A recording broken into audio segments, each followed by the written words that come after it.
Something is deeply wrong. You can feel it. So what has happened to us? And what should we do about it? Join the Finding Gnosis show. It's an open panel for people trying to figure out what's really going on in this strange existence and what we should be doing while we're here. Join us as we all find Gnosis together. Gnosis is knowledge. We need to find out what's going on. We need to find out what we should be doing. Chat soon on the Finding Gnosis show.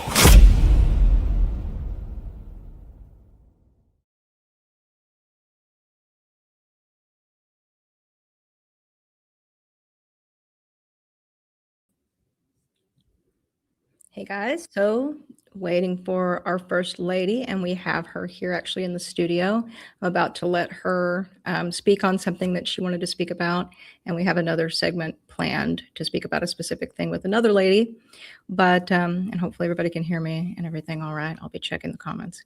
But so glad for everybody that can make it at this early slot where we have the ladies. And even though there's been some shows, there's been a lack of shows too. So I don't think it's fair I don't like exclusive type of things really. I do like though giving, the ladies an opportunity, but I think a couple hours for the ladies, and then we should let everybody join after that. So we've been doing that and it's been working really well.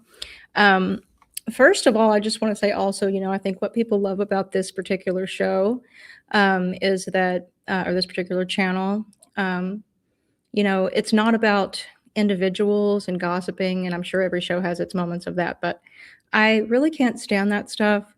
I mean, when you kind of get to looking at certain spaces, some spaces I wouldn't even visit for more than 10 minutes. You can see what's going on and you don't want to be there.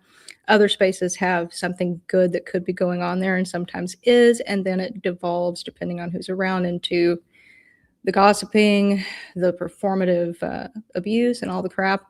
So I love this space because it's not about that, generally speaking, and it's attracted kind of a intelligent audience. And even the performative people are a little less rowdy, or however you want to put it. They're kind of able to vibe with others. So I think a lot of people feel at home here because of that. So without further ado, let me add to the stage Crystal Shaman. Miss Crystal, how are you today? Hi, Emily. I'm good. How are you today? I'm doing pretty good. You caught me with the caramel in my mouth. Oh no, I can tell you we had a fire literally a minute ago, which this is a large organization, so that's kind of a big deal. And I'm glad it wasn't a real fire. I got to thinking about, how silly first world problems are, like being upset that you have to inconvenience yourself. But sometimes they combine it with a snatch a baby drill, and because this is a healthcare organization, so I'm in the legal department, so it's kind of a big deal if they do that. I'm very grateful they didn't do that, or I'd still be busy. Yeah, I'm glad you got through that and were able to do this today. Me as well. So I know you had something you wanted to read, and that's another thing to bring up, when you have something open, different personalities kind of get together, and then, and people always want to kind of present their thing, and then it can be kind of hard to communicate sometimes. So, and you are such a respectful, good listener that I feel like even I forget to make the rounds and be like, oh, Crystal might have wanted to weigh in on that. And other people are like, they'll bust in and say what they want to say, but I'm going to try to remember to make the rounds and be like, hey, Crystal, do you want to say anything? So we'll do that. Yeah, it seems like their microphones just totally override mine, and I'll be trying to speak and it just comes through in tiny little bits, Yep. Audio stuff too, and tech issues. But yeah, were you ready to do that reading? Yes, I'll go ahead and do it. And you want to prep it, because I never got a chance to listen to what happened before. So kind of what this is about. And then also, since this is someone else's channel, if it does have any touching on like names, just kind of use your judgment and leave out names and calling, if it's medical, like just say jab or whatever, just be respectful, Yeah, I always do. I've already copied and pasted it into the back chat. Oh, cool. What I'm from, and it has to do with the origin of the word mega, M-A-G-A. Ooh, interesting. Yes. Excuse me. And by the way, just a side note, Emily, I do have a document that is not very flattering to Trump. I'll try to see if I can email it to you. Okay. I'm sure it's still on my phone.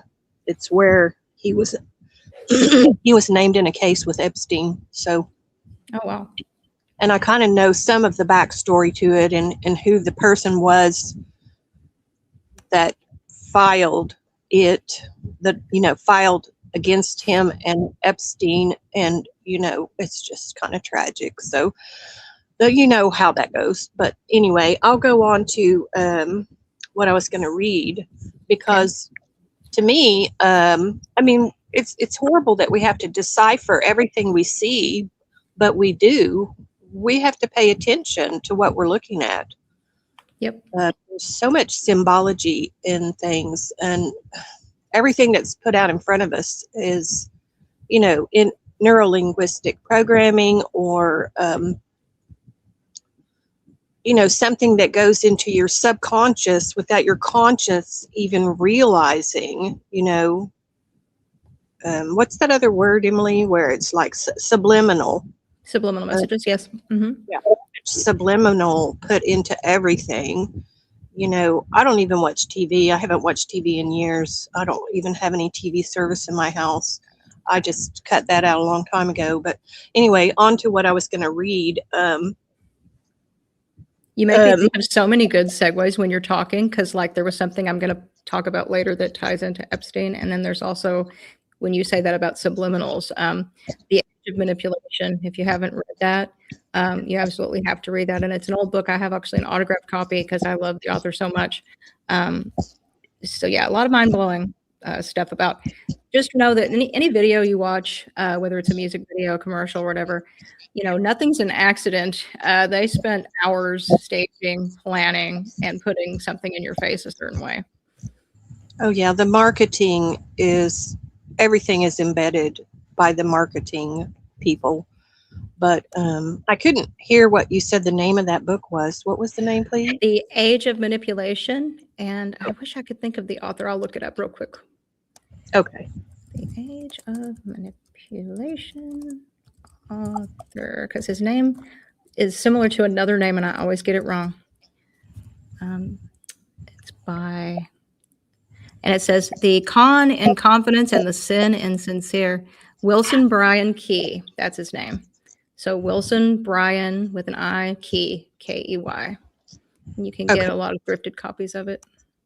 Okay. Yeah. I bought a book many, many years ago that it's a symbology book, and it shows, like the emblem for a car and what it actually means. All of the things in marketing, it's an old book. It's considered an older book now, but yeah, it was quite interesting looking at all that. But okay, to go on with the mega thing, I just think they embed their black magic and esoteric information into what they put in front of us as well. So it says esoteric mega refers to a term that encompasses secret or inner teachings associated with the magi, who were ancient priests in Zoroastrianism and other Iranian religions. It signifies knowledge that is accessible only to a select group, often involving spiritual or mystical practices. Mega refers to secret or inner teachings linked to the magi. I'm not exactly sure. I think it's magi, who were ancient priests in Zoroastrianism and other Iranian religions. This term signifies knowledge that is not widely accessible and is typically reserved for a select group of individuals. Characteristics of esoteric mega secret knowledge. Esoteric mega involves teachings that are often hidden or revealed only to those who are specially prepared or initiated. The spiritual practices, the knowledge associated with esoteric mega frequently includes spiritual or mystical practices emphasizing personal experiences and insights. The cultural context. The Magi were influential in various ancient cultures, and their teachings have been integrated into different spiritual traditions over time. Historical background origins. The term Magi is historically linked to the Magi, who were recognized as priests. They played a significant role in the religious and cultural life of ancient Persia. I'm sorry, my throat is dry. The concept of esoteric knowledge has evolved, influencing various spiritual movements and philosophies throughout history, often contrasting with more mainstream religious teachings. Mega thus represents a rich tradition of spiritual inquiry and secretive knowledge rooted in ancient practices and beliefs. And it says the term originally referred to, oh, it didn't, oh, there it is. The term magi originally referred to those priests, with the earliest known use tied to the Behistun inscription of Darius the Great. And that inscription is on the side of a cliff in Iran. So I just think it's strange that this mega term is being used by politicians and has been for a while. Yeah, Ronald Reagan coined it way back there, something like, but he just, there was a word in front of the word making America great again.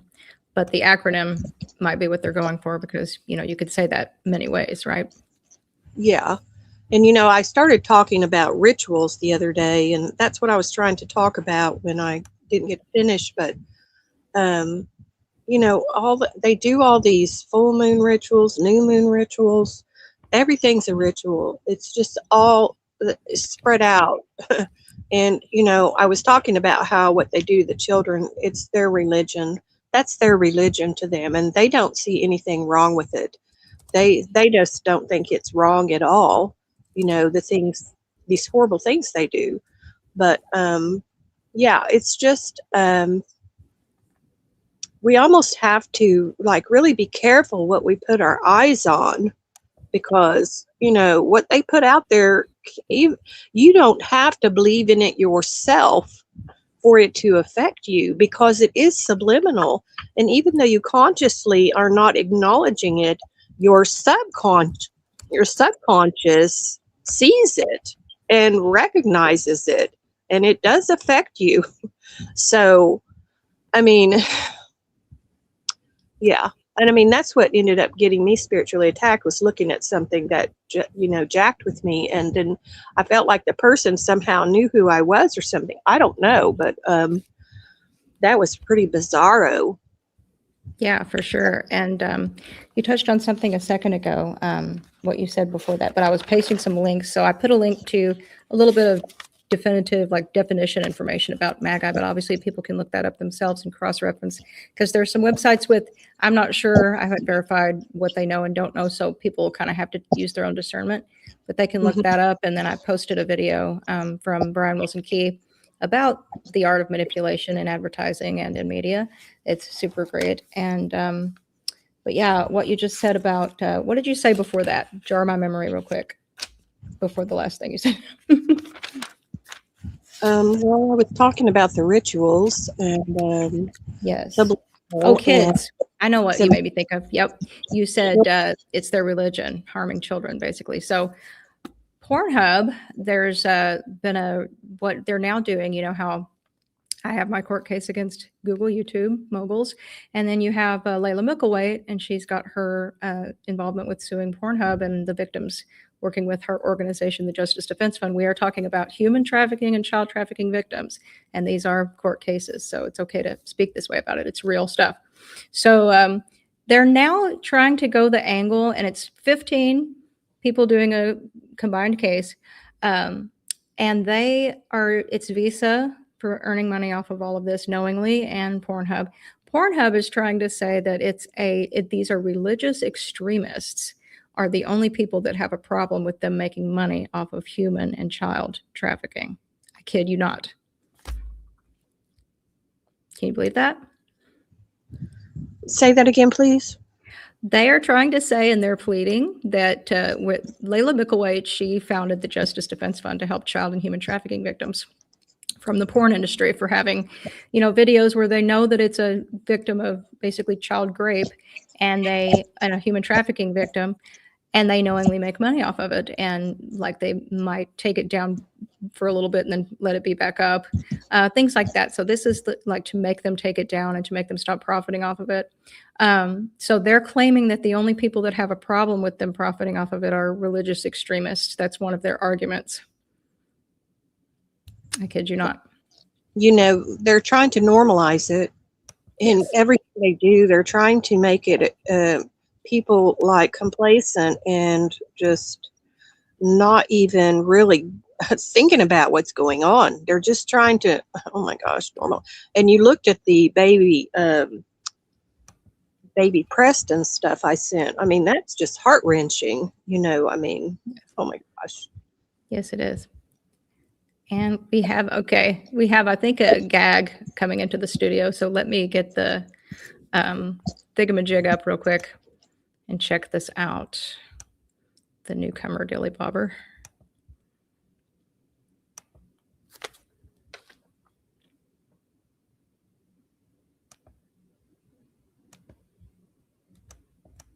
It's not wanting to go.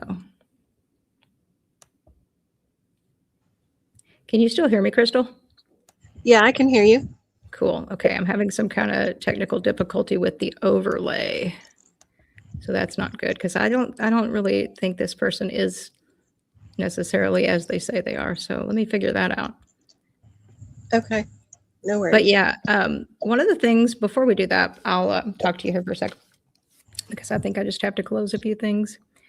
It's probably just sucking down too much power here. And I'm going to play that video later.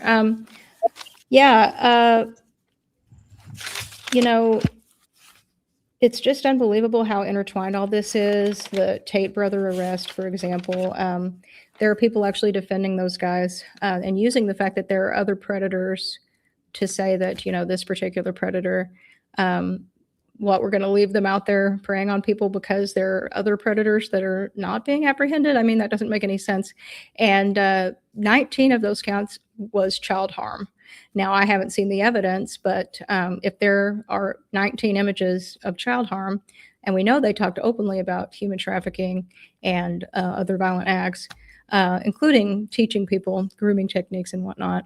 I mean, I don't see and one of them was petrified after he got arrested and was detained for 1 day. I don't believe in a prison system that, abuses and tortures people because, you have innocent people in there, and also it doesn't make people well to torture them. The flip side is it is funny to watch the shaking cowardice of these, men that were acting like big, brave badasses when they were lording over women and children. So that's something to be said for, manhood, that, a man who has to do that to pump himself up has some issues with their manhood for sure. And we've raised a whole generation of, they talk about soy boys and stuff, and maybe there's one dynamic there, but you have that, and then you have this other. It's like, when did people stop knowing how to be normal? What the hell? The newcomer screen is still on. Is it on? I'm not seeing it on my side, so it actually worked. I apologize. No worries. Is it off now? Yes. Okay, and I need to get this up to speed. Well, there you go. That must have been really entertaining. Okay, now we're back. So I think that was Gracie. He wanted to chit chat. Gracie, you'll get your turn later. I do want to pick your brain. They have an excellent video, Gracie and Alyssa, about the Four Horsemen and all of that. If you, because I want to tie in some stuff about Judaism and also another element. But did you have something you wanted to segue into, Crystal, before I blather on? Oh, no, the other part of what I was saying that just to fill in was I was talking about how, you know, the halftime show of the Super Bowl is a ritual. All of these things are rituals to them. There was an opening ceremony or whatever for the FIFA World Cup. That was a ritual. You know, musical events are rituals. These musical venues are set up to energy harvest. I mean, everything is really set against us really bad. And if you're not aware of all those things, then, you know, it's kind of bad. If a person isn't aware of what is actually going on around them, you know. But anyway, no, that was pretty much it. I was just trying to explain that, you know, SRA, what that is. Of course, again, it's a ritual, you know. I mean, it's, and all of this is just only one part of what's going on in the world. You know, AI kept being brought up, but, you know, yeah, that's another thing. But, you know, we have this great, big, huge picture we have to look at. We have to look at so many things. It's almost overwhelming sometimes. Oh yeah, and it's a polycrisis, and our brain can only handle so much, which kind of ties into some stuff in Guru's video. So that is kind of an interesting dynamic there as well. You know, and while they have us distracted on small things, they'll be doing the big things to really undermine us behind our backs and kind of in front of our face at the same time. But if you're a victim of the small things, those will dominate the landscape. You know, people losing their jobs or their homes, people in chronic health crisis, people, if you're a victim of trafficking, if you're a victim of all kinds of things, you know, if you're in that position, that's the only thing that's going to matter to you because that's your whole world. But in the meantime, yes, you know, so it's really hard, you know, if you care about animals, you'll be criticized for being too fixated on animals. If you care about data centers, you know, you don't care about human trafficking, I guess, if you care about this. So it's impossible to care about. I'm sure we care about all these things, but it's impossible for people to take on everything. So you try to take on either what is the best thing for you to be working on, or what do you think would do the most good if it was the thing you fixated on.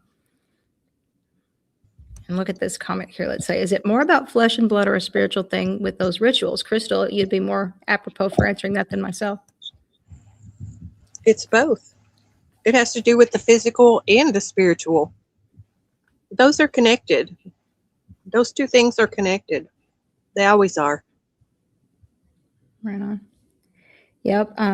You know, and I don't know, you know, coming at this from a vantage point of, I mean, I've talked about my beliefs before on here a little bit, but and I might be a little bit different from yourself. You know, I kind of have, I have some unknowns that I point to that they do give me some spiritual beliefs that I can't shake having. And being raised with Jesus ideation, I still have that as well. So I'm kind of in the throes of going back and studying things and thinking about things some more. But I also know these people are into this stuff as well. In fact, I think that might have been the thing that kept me a believer a long time, was the belief that it's pretty obvious that evil exists and that those people exist. So of course you darn sure hope that the good does too, because they're making it very clear that they exist. So we want to make sure the thing that can shine some light through that darkness exists, you know. But yeah, I think it's both too. If there is a spiritual element to this world, or whatever we want to call the unknown, then it would be intertwined with our physical being. Supposedly, what we can see with our physical eyes is only supposed to be about 5%, of what actually exists. Wow. You know, you think about animals that can see more colors than us and stuff, because people will think, oh, that sounds silly, what she just said. But, you know, there are things we cannot see even in a physical way, and we know that. Yeah. I watched, you know, that One mentor of mine is an author, and he has taken to being able to use AI to procure a lot of information about someone, like Jordan Maxwell, or some of those other people like that. And he puts it all together, and then he's going through it and making a book out of these. Now, most of the people he's highlighting on are passed away, because then he knows he doesn't have any kind of legal issues to go through. Now, normally he writes his books like naturally himself, and he usually does it with co-writes with someone that he's telling their story, But I've been I send him links every once in a while, and I sent him a link yesterday that was on Max Spears, and you remember who Max Spears is. I don't, actually. Well, he was supposed to be one of those super soldier kind of guys. And, I think that after a certain amount of time, the MKUltra and the programming in these people, it starts breaking down as they reach a particular age. And I think his started breaking down. And plus he said he was spending a lot of time by himself, no TV, no anything, just by himself, being with himself, trying to work on himself. He took away all the distractions. But, oh my gosh, and I saw a lot of things about him before, several years back. But he went to Poland to do a seminar, and he didn't come back. They did something to him. Wow. And this is sort of silly, but, like a lot of people hypothesize that they did something to Dave Chappelle, for example. He was very bright and funny, and then he was talking about the industry on that television show where they interview celebrities in the studio or something, in the actor's studio, I think it was called. And then he went to Africa and got away from all of it. And this was back during the W. Bush years. And then he came back, and he really seems a little bit weird. Like they did something to him, I don't know, or like he's not the same guy, like he's just sort of a shell of himself or something. And you do wonder what happens with people, and with programming breaking down, that also ties into a lot of things, and something that Alyssa and Gracie touched on in that video too. I think that a lot of people out here, not even just some kind of sophisticated program, but we're programmed all the time. They call it television programming for a reason. The program in the school, program in your computer, programming. And it's kind of funny, because I was thinking about how, the AI thing, and AI, like computer code is binary, right? But human beings, our DNA is like a four-part thing, nucleotides or whatever. So it's like it can't mutate. Computers won't be able to mutate the same way. People are adaptable and they mutate. And even with something going wrong, like a chromosome deletion, you can still have an intact, pretty okay human being, and you can even make up for the deficits. But when this stuff mutates, what's that going to look like the simulated mutating? And I know that's nerd fodder, but I do wonder about that. It's weird. Yeah, no telling what our future holds. But no, Max Spears, they took him out. He didn't come back. He's gone. Gotcha. He had I don't know what they did to him, but he had black stuff coming out of his mouth. Oh my God. And he died in the place of a woman. He was staying there at this lady's residence while he went there to do his public speaking. And my understanding of it is the place where he was at was like a fortress. I don't think he could get out of it once he was in there. He told people that it was all electric fences all around it and all kinds of stuff. And he had sent a message to his mom that said that if anything happened to him, that it was because he was taken out. I'm going to put it that way, because I don't want to say the other words. But so I watched that video, and it was like a one-on-one. But this man, he has programming from the military. You know what I'm saying? He was not American. I can't remember his heritage. It's either Scottish or British or something. But anyway, you know, the last part of the video, I'll send you the link and you can watch it. It's only about an hour. Okay. But the last part of the video, his final things, you know, she says, is there anything final that you want to say? And he was saying, it's going to get worse before it gets better, you know. Indeed. But it will get better. He said, but it is going to get worse before it gets better. And I mean, man, that just hit me so hard. And we know that's true. Things are going to get worse. And we just have to try to make it through them. Yeah, you made me think about a few things, you know. There's this situation that just happened, speaking of like removing people or doing things with people, where Bill Gates, there's a thing in the Netherlands where 15 people, I believe it's 15, or how many people is it? It might not be 15. I'm getting two cases mixed up in my mind, but it's a group of people, and they have 200 documents they've already filed with the court in the Netherlands. It's in the Leeuwarden court. So there's a lot of disinfo online. Now, this is what pisses me off.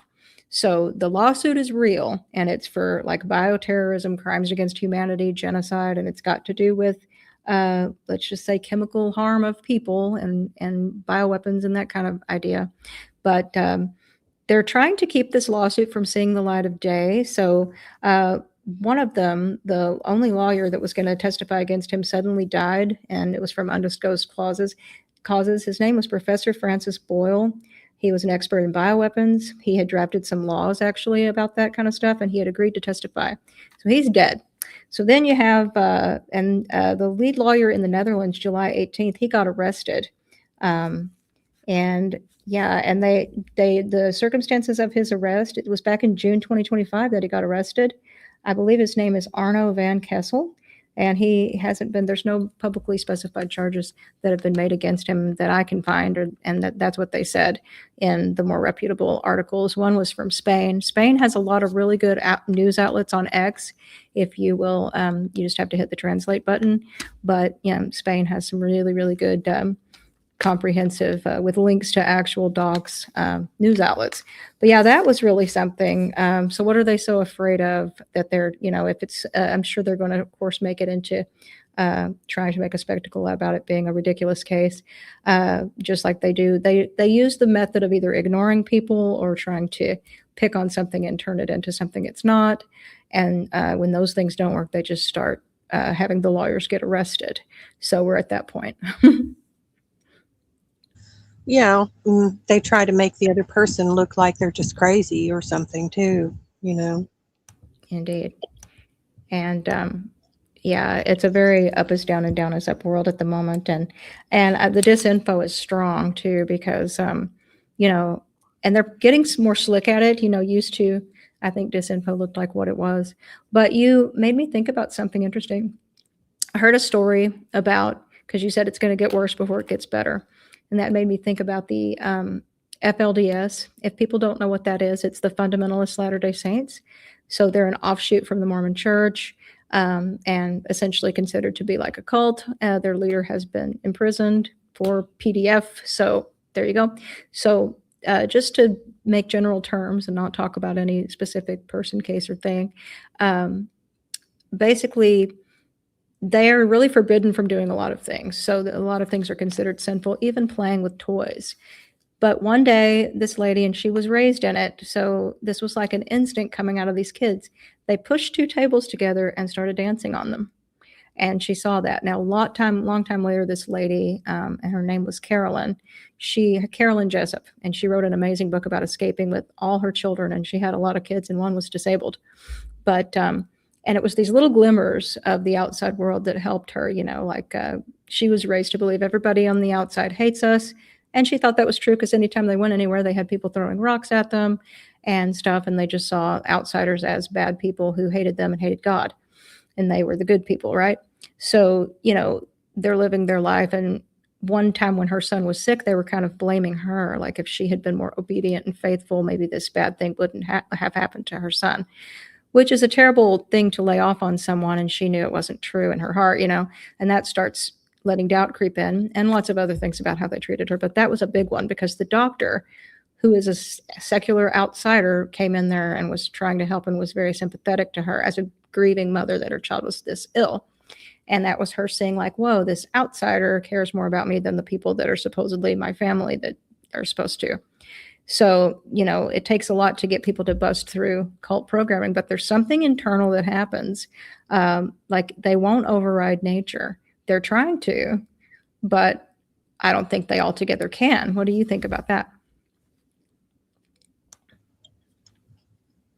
They might be able to do it temporarily, but it would not remain permanent, Yeah.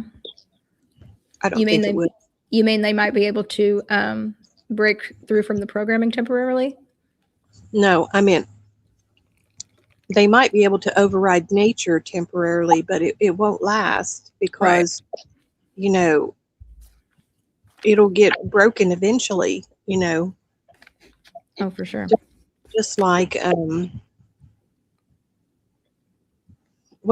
just like the super soldiers and, the MK Ultra programming and all that. I don't know if you've read any of Fritz Springmeier's books, but he has books that are just totally very specific and very detailed about the MK Ultra programming. So, he tells what codes they use. He names names of people who are handlers. Some you would be shocked at. I'll put one in the back chat, one name, and you're going to go, what? Okay, sounds good. I'm posting a link, because you made me think about it, to Julian Assange. He spoke on X. There's a little short of one of his videos, or one of his speaking engagements. It's a little short clip about how whoever controls, having all of this stuff digital, he's encouraging people to keep paper books around because, one day something's on a cloud and the next day it's not. And this is who's going to control narratives, history, everything. And this intangible world is really kind of scary. Oh, wow, Crystal. Holy crap. She just wrote the name in the back chat. I won't say that on here, but wow, that's interesting as heck. And makes sense. The thing about Julian Assange is he plays both sides of the fence. Does he? Yes, he does. He has blackmail information on people. If they don't pay him what he wants for it, then he's publishing it. That was his MO. That's how he had all the files, because he had all this information, this blackmail information on people. So yeah, he did the Hillary Clinton stuff, which that's one of the reasons I became someone that, kind of liked him and felt for him, because he was promised by the Trump administration, that they weren't going to throw these people that helped them get elected by outing this dirt under the bus. And then the next thing we know, he's in jail, and in a very bad way too. He's out now, but you could tell that really affected him. So yeah, it's not when people kind of, and just like RFK was going to head up the, safety commission, and that didn't happen. So, a lot of things don't happen that you're told are going to happen. Yeah. There used to be a channel on YouTube called I Spy, and that guy would take an image of someone. He would take half of the image and then flip it over and match it to the other side. It was real interesting what he did. But he also did an examination of Julian Assange in a paddy wagon thing. And he was showing that in the reflections, you could see stuff that was on the outside of the paddy wagon. So that's when I started thinking, well, that's just really odd what this guy's pointing out about Julian Assange. So basically it was a put on, what Julian Assange was doing in the paddy wagon thing. It was like a big white looking van or something, but it wasn't like a regular van. It was bigger looking. But and then later on I did hear and it was so many years ago, I can't tell you the source of where I heard it, but that he plays both sides of the fence. And, you know, he's only going to be able to do that for so long before he gets taken down. I have no doubt. But you can't play that game in this world and get away with it forever. It's just not going to happen. But anyway, I've never really been a fan of his, and then I found out some of those interesting things about him, and I don't know what happened to the guy, I Spy, who had the channel, because he just wasn't on there anymore. I'm sorry, go ahead. Oh, no, yeah. Speaking of which, you made me think about how I remember we're talking about maybe 12 years ago or so, there were a whole lot of channels that talked about stuff that was going on in media, especially towards children, and that were disturbed by it. And there seemed to be this whole bunch of YouTubers and people on TV as well. Like Dance Moms was a big popular show back in like 2012 or so. And you have Colleen Ballinger, like different YouTubers, Colleen Ballinger and all of this, not to mention too many names. But these kinds of shows promoted a lot of things where people were looking at it going, this looks a little off to me. And then fast forward 10 years and they started like taking them all down, like going after them. Shane, that YouTuber, and Colleen and all those people, like, and then showing clips of all this stuff. Well, in the way back, they were promoting it and acting like it was great and funny and wonderful. And they would actually tell people that if they would make a comment about how this is sick, you know, they would say, well, you know, it's sick maybe because you're sick. We think it's funny, as if you see something sick about it, you're the one with the problem in your mind, instead of, no, it's just sick. And I can see sick and I'm calling it, like I see a cat, I call it a cat, you know? So it was so bizarre, and that flip they do. So it's like, I think it's almost like an experiment. They want to see, like, can we promote this? And then can we simultaneously, when we're done promoting it, get people to turn on the person? It looked so orchestrated, and all of the people I'm mentioning, I'm not wanting to mention too many names, but this is kind of well known though on YouTube. There's tons of videos about all that, but that people have problems with those creators and that they've had to come out and make statements and denounce some of their old material. But a lot of them have Disney connections, and like a couple of them worked for Disney in some capacity. And I remember thinking that's really interesting. Like literally all of them do. I can't think of one in my mind. I don't want to name too many people, but like there's about 4 or 5 of them in my mind right now, and all of them worked for Disney in some capacity.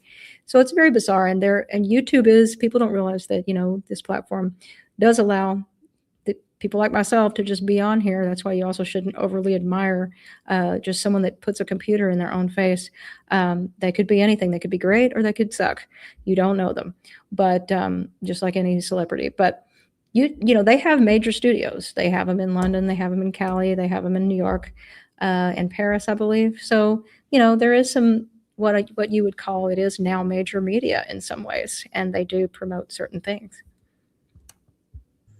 Yeah, I don't think people realize what Disney really is. They just have no clue what actually goes on behind the scenes about Disney and with Disney, and what always was going on, evidently. Oh yeah, there's a whole, have you heard the lore about his early life? I don't know. You'd have to tell me. I've got Well, so much. I don't want to slander. Yeah. In there. Sorry. Yeah. No worries. We're kind of stepping on each other. I don't want to slander a dead man, but boy, if you just, you know, type in Bobby Driscoll and Walt Disney, you'll see what people have to say about that child actor. Also, there are people that have taken some videos down where they showed early Disney films. There was a little girl named, what was her name? Virginia something or other. But there were some very strange things in some of those films. And we're talking the way back when they did like cell drawings of cartoons and stuff, and they had just started making these little movies. You know, so it's not, people don't really realize. I don't know if anybody heard the story about Shirley Temple going to MGM and having a man take his pants off at her. She told that on what show was that? Larry King. And you know, she laughed and giggled at the guy so hard that he got mad and threw her out. But imagine that, and the abuse when she was in the Baby Burlesque films. They made the kids sit on blocks of ice if they didn't perform properly. And if you look as an adult at those little movies, there's obviously suggestion going on there, and they're very, very sick. So it's not like this is a new thing. This didn't just, happen all of a sudden in 1980 or 90 or 2000 or something. This is going into the Wayback Machine. Yeah, I know Shirley Temple. I highly suspect there's a video on YouTube about how she was treated. And her mom. Yolanda brings that up. Yes, her mom was in a different room with a different producer, and that guy pulled his pants down at her mother. Shirley Temple's mother. Holy crap. That's what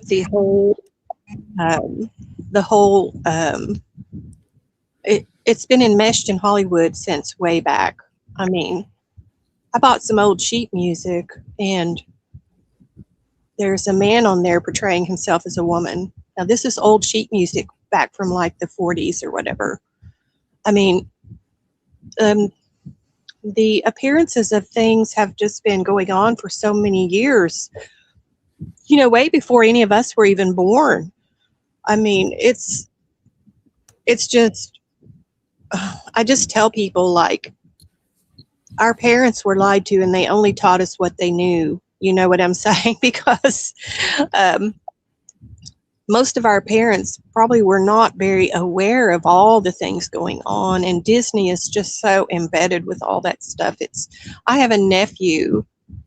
He and his wife are collecting Disney backpacks to resell.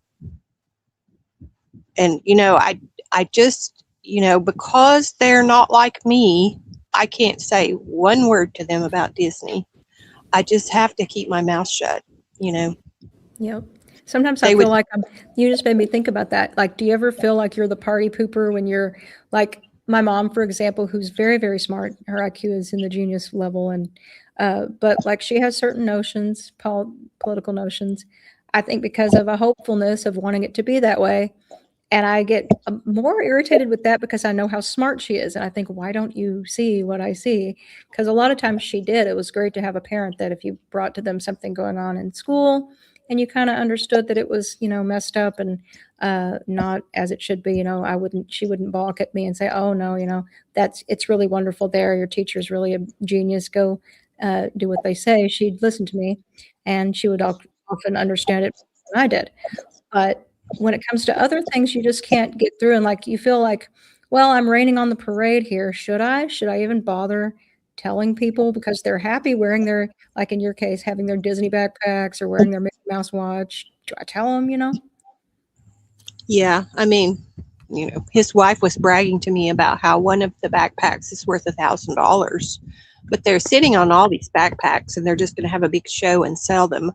And, I just had to not say anything about Disney, even though I know the horrible truth, because these people, they are not aware, they're not awake, and they don't want to be.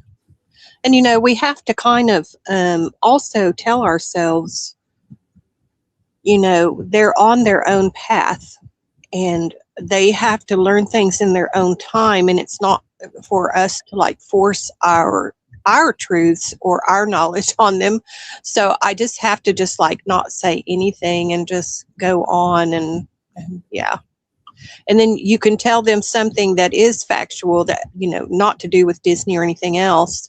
And they just totally don't believe you. So you see, it's just no point in trying to, someday something will happen that will spark an awakening and an awareness for them. It may not be us that does it, but like I said, each person is on their own path. They're at their own level.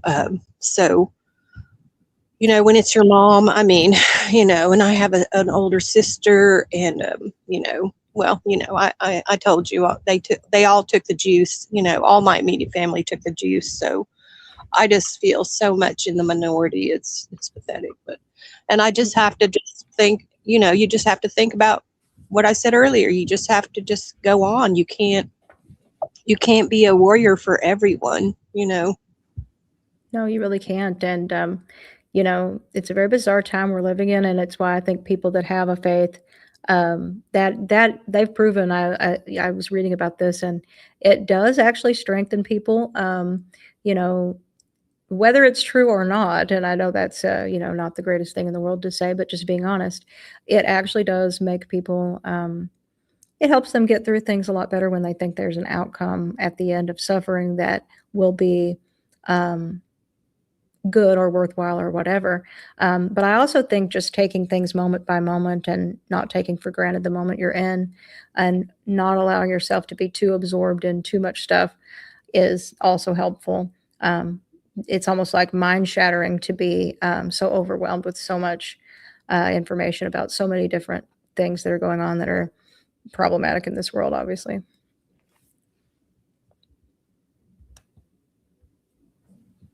Sorry, I keep muting myself. I've got a fan on here, so I don't want it to bleed over on the, like it does usually when I'm on here. But yeah, Emily, there is no cut and dry anything anymore. Everything is so many shades of gray and so many layers and so many everything. It's just, we almost have to just think about our bubble and tell the truth as we can. And, you know, if people want to listen, they'll listen. If they don't, then they don't. And, you know, sometimes you get those signs of, you know, this person is not aware of this. And if I tell them anything, they're probably not going to believe me. True. And you kind of gauge when you're talking to people of, is this a person that can receive how much of what I would want to say? Or, you know, so it's some things, you know, you can tell to someone, and then other things you're like, no, there's no point. Hey, Alyssa, what's up? Hey, Em, you okay? I'm good. Can How are you hear me? doing? I hear you well. Awesome. Yeah, I'm really well, thank you. Wonderful. Hello. Yeah. Hey, Crystal.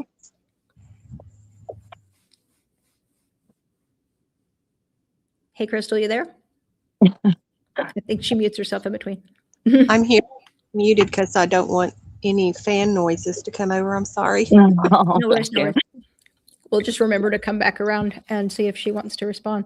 Alyssa, so yeah, I saw you and Grazy's last video. I might refrain from talking about some of the video because I know he will want to jump in. Now I know he was the lady with 4 E's that was up here a second ago. Ha ha ha. But, he's just too excited to share. But yeah, I'll tell you something real quick about reading recovery, because you'd asked me about that. And I looked it up last night because I was trying to remember what the problems were with it. So when I worked in public schools, and I know you have a background like that, we had something called reading recovery. And I remember it was real controversial. I didn't do reading recovery, but I was in the room with them when they did it some. And because the kids I worked with either had autism or other disabilities. So I was doing one-on-one therapy with them and music therapy and stuff. And then we would do like, hey, and then we would do like, it's nice to be able to see people. And then we would do like inclusion. So we had one of the few in the state where the kid would be in the room with all the other kids, and I was like a shadow buddy and trying to keep them, you know, integrated. So, but this reading recovery is strange. So people made it akin to like brainwashing. So, and it was called 3Qing. And actually several states banned it. It was so hated by the parents, but they used to gaslight the parents really bad. So what they would do with them was essentially they would end up memorizing books. So like they would guess from a picture what the word was, use context clues, and look at the first letter to predict what the rest of the word might be. And if you did anything other than that, you were going against reading recovery. So they would get after the parents and be like, you know, no, they don't need to sound it out. And especially dyslexic kids got hurt by this. Yeah. So, and a lot of them couldn't spell even simple words, like a one syllable word. And the kids would be blamed for not using the strategies. So it was just almost like this weird experimental thing. And long-term findings from something called What Works Clearinghouse said that it would short-term improve for some small kids because they could memorize from the pictures, but then long-term they couldn't really read. So yeah, and I know your whole thing is reading, so it made me think about that. Yeah, I mean, mainly the reading aspect. I mean, if you are referring to my YouTube channel, That is basically just from the experience of working in a school. That was the most favourite part, was reading a story at the end of the day to the children, because it was primary based. So reading to the young children was lovely. So I wanted to keep that going. Plus, my husband was creating children's books himself. So it was a great platform to obviously promote that as well, and the charity and things like that. So, yeah.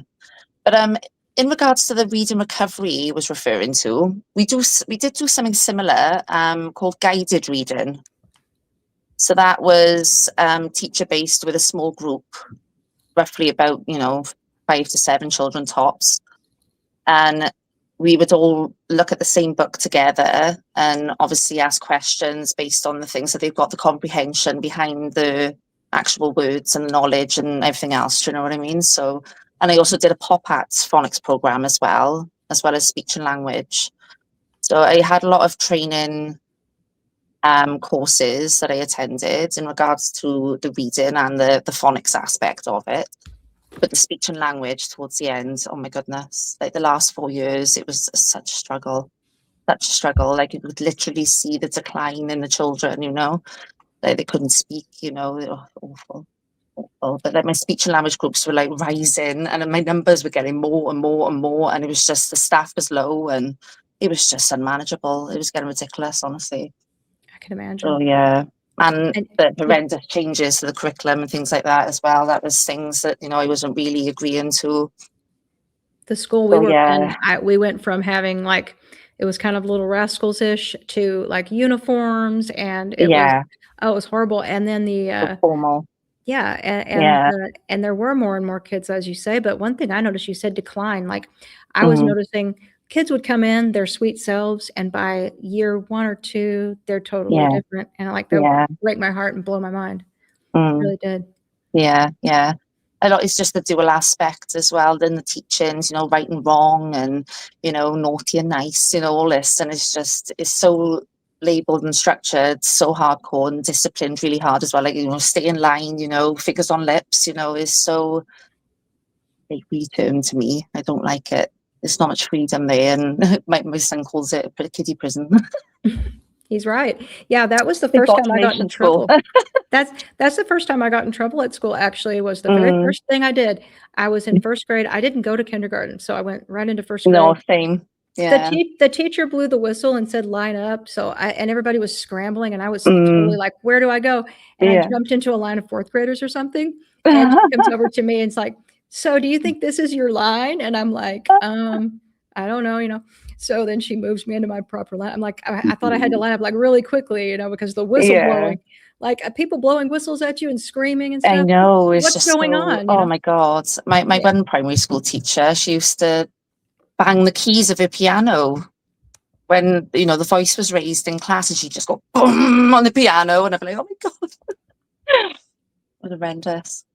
Yeah, Literally see the blood pressure rising in the teachers, for sure. So do you have any music training? Do your guru do any music with your kiddo?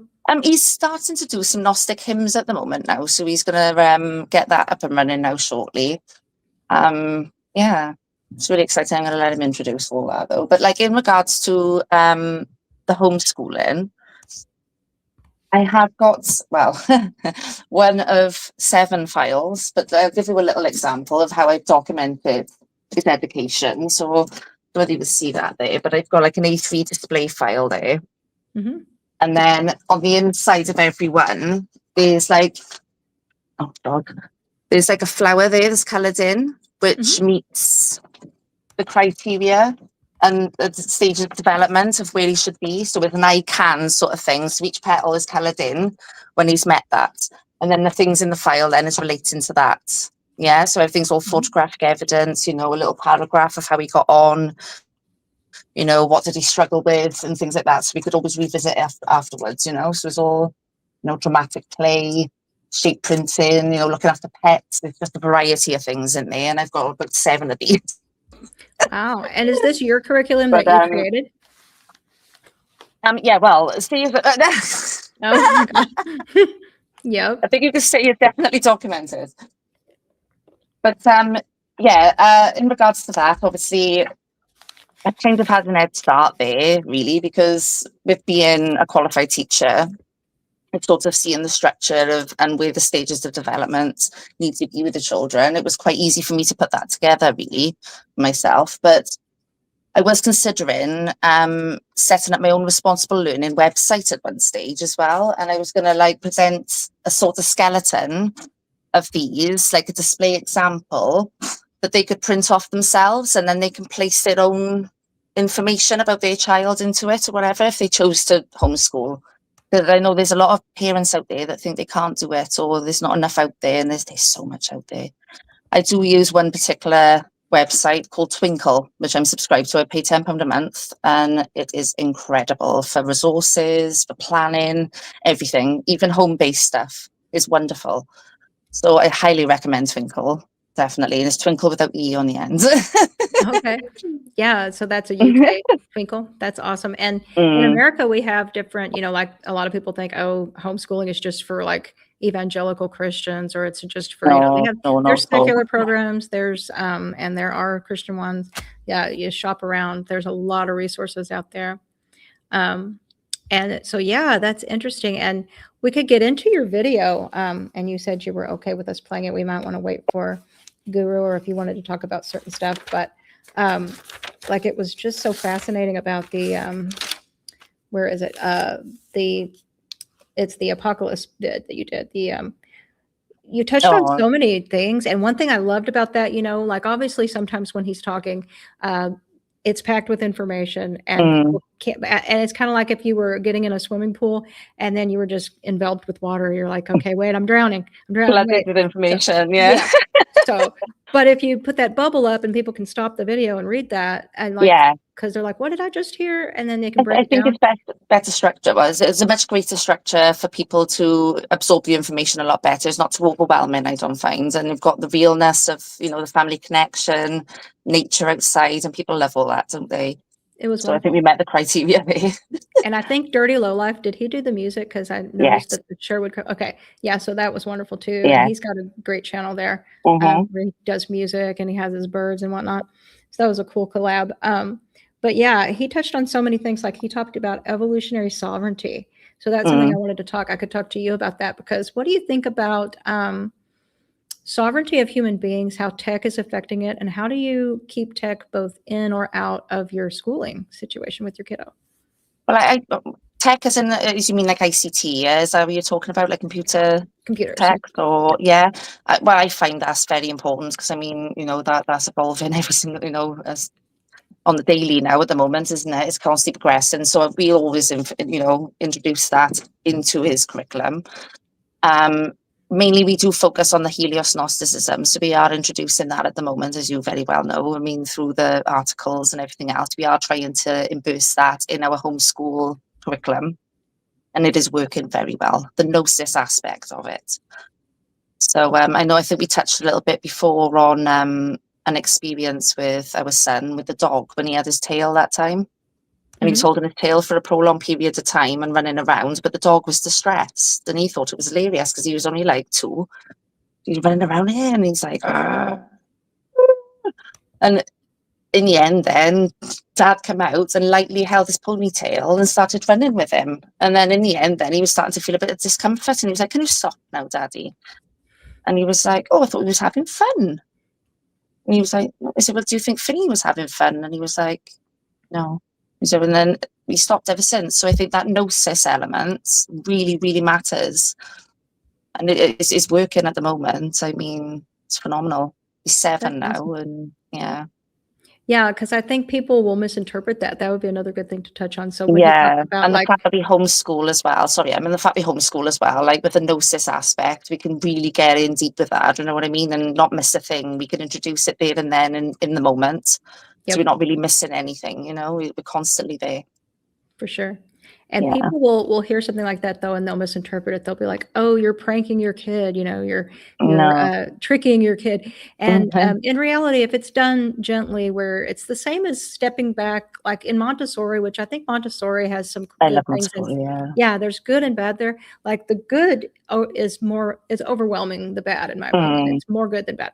The only thing I yeah. didn't like about it is it's kind of sterile. There's this thing where you're almost supposed to be offstandish. Even if the child wants to interact with you in a deep, Mm, meaningful way, you're supposed to almost be like a object in the room, is how they describe it, and let the kids do their thing. But there is yeah. some value to letting the kids do their thing. Like I think any parent knows, like once your child can solve conflicts without you, whether you're a Mm, teacher or a parent, that's you've succeeded. Like they can absolutely. Yeah. function.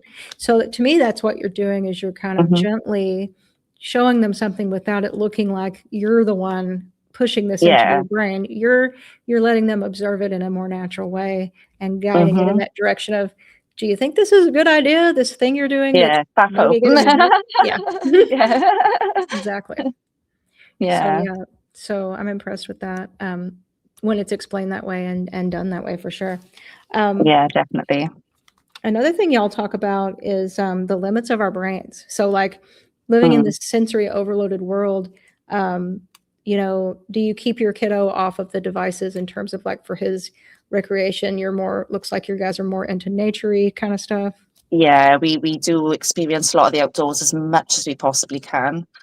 Um, a lot of the outdoor learning happens as well when we're there, also recordings as well for the YouTube. So we kind of do, work on both sides there. Yeah, I mean, what was it? What was the actual point then? I flew Well, off topic there, and I was like, you guys talked about how our brains can only handle so much oh in yeah, one yeah. executive, Sorry, yeah, and, I'm in the and brain. we're Yeah. fixing to like do something dangerous in the world where we delegate all these, executive functions to these machines, basically, and we believe they're superior than us at doing those functions. And then Mm, what's going to be left for us? Like, how will that affect us?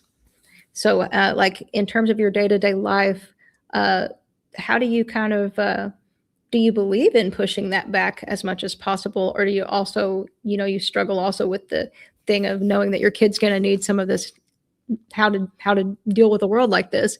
Uh, yeah. but then how do you keep his brain from being altered in the way that,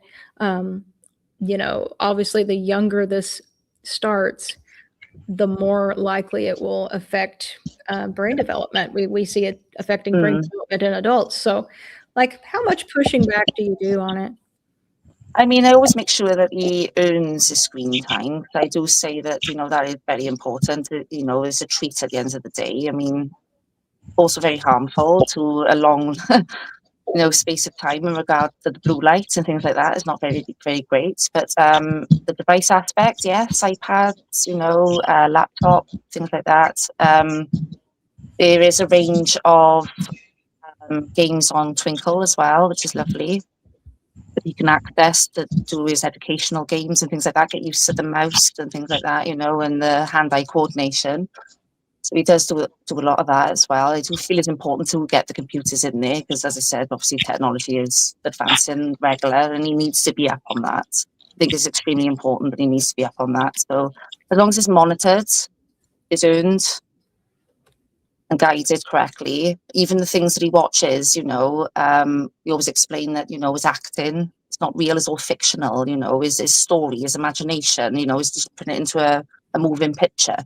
Is like making up stories in your head and things like that, expanding your imagination. So we always talk to him, thoroughly about that. And good and evil remains in that, in the fictional sense. So, to the new guest, we will have another little bit of time here where it's just ladies. So, no offense to you. You can come back in a bit. I have to kick you. Sorry about that.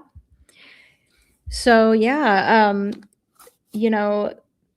there's a cognitive blind spot that Gracie talked about as we transition to this kind of new world. And, like you and I and your husband, we experienced this transition in a more gradual way. And I feel like things are happening so fast now, but these kids that are being born that are 7 years old, they were born into a digital age. So Oh, yeah. to them, it's not even a new thing. But so we've already seen this transition, but what's coming is a little scarier. It is, Um, yeah. and how to prepare for it is just one of those things that's, is it something we need to work at defending ourselves against? Yeah, You definitely. know, I think so too. Absolutely. But, you know, and also that ties in, you know, you talked about living out where you do, up on a hill in your house with your garden and all that great stuff. You know, that's another Yeah. great thing. You're homeschooling and you're out of the city. Yeah. But they're finding clever ways to get land away from us, at least here in this country. So, you know, buying up land. And then when you do own land, like I own some land, but I know that they could come along and say, well, there's a pipeline running under this town and we need to cut through this. And you and you are going to get out of here. They've actually done that in some towns. So there's always some way to wrestle things away from people. So even for our planning, and is that maybe why we need some spiritual, you know, solidarity where even if something happens to us, we have each other's backs kind of a thing.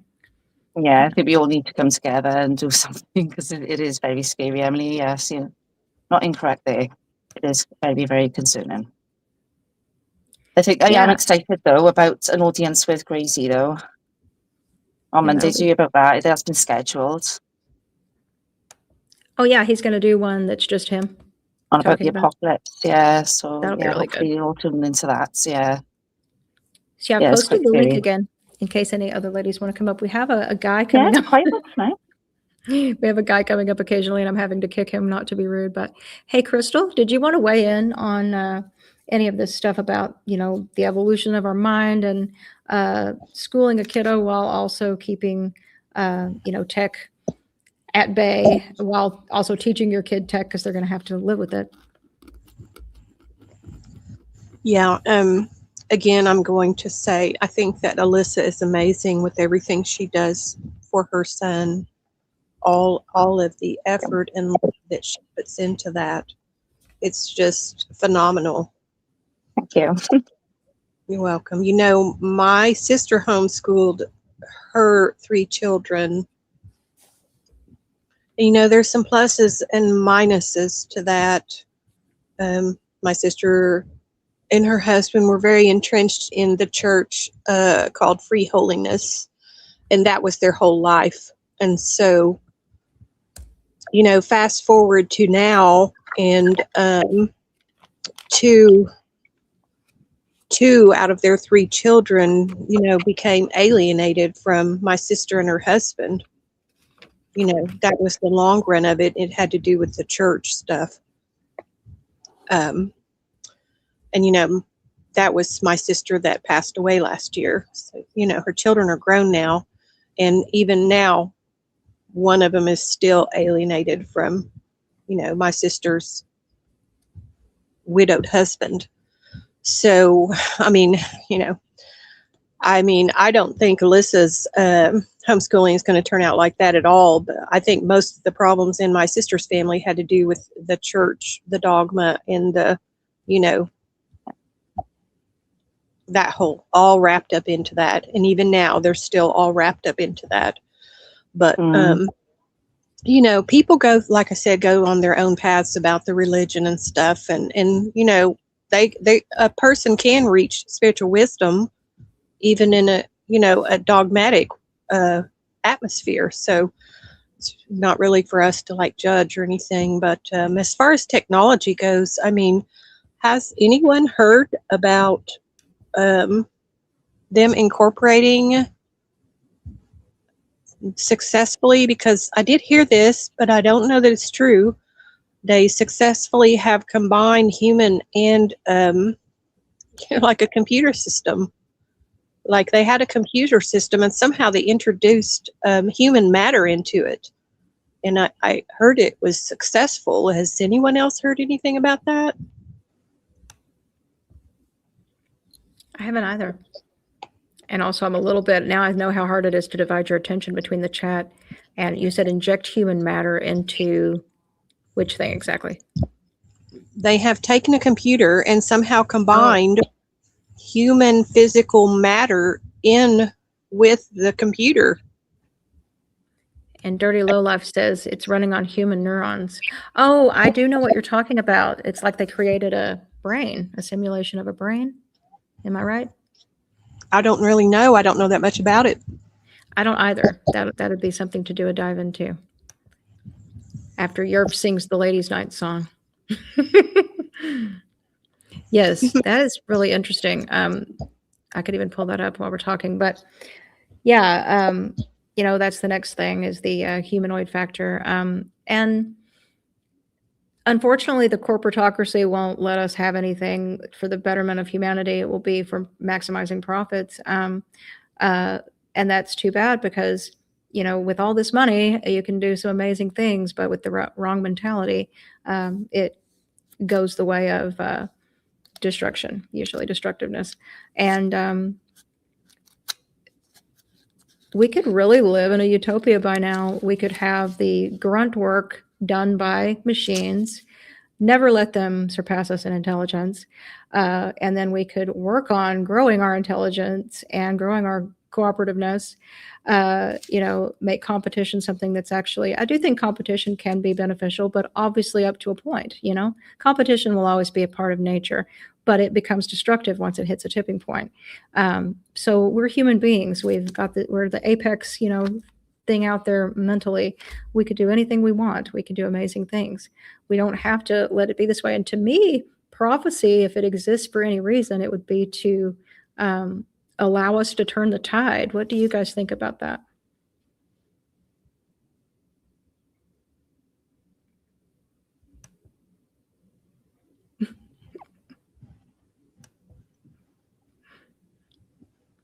The penises want to rage in. I'm sorry. Go ahead, Alyssa. Yeah, you go ahead, Alyssa. I've got nothing to say. I was going to say Crystal. Oh, okay. Then you go ahead, Crystal. What do you think about that? Okay, I'm sorry. Could you repeat the last part of it?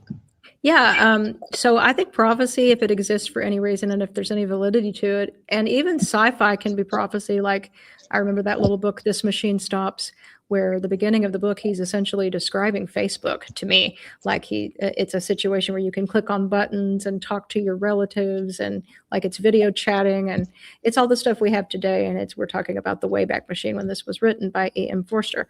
So I feel like anything prophetic can give us some insight and make us do something else instead of this idea that prophecy is something we just have to live through. Like, well, first we have to, like in the Revelations, it says that we'll all have ashes in our mouths and people think that's a nuclear bomb. Maybe we don't have to have ashes in our mouths. Maybe that's telling us you will unless, what do you guys think about that? Yeah, I'm hoping that we never have anything nuclear. I mean, some people don't even believe that nuclear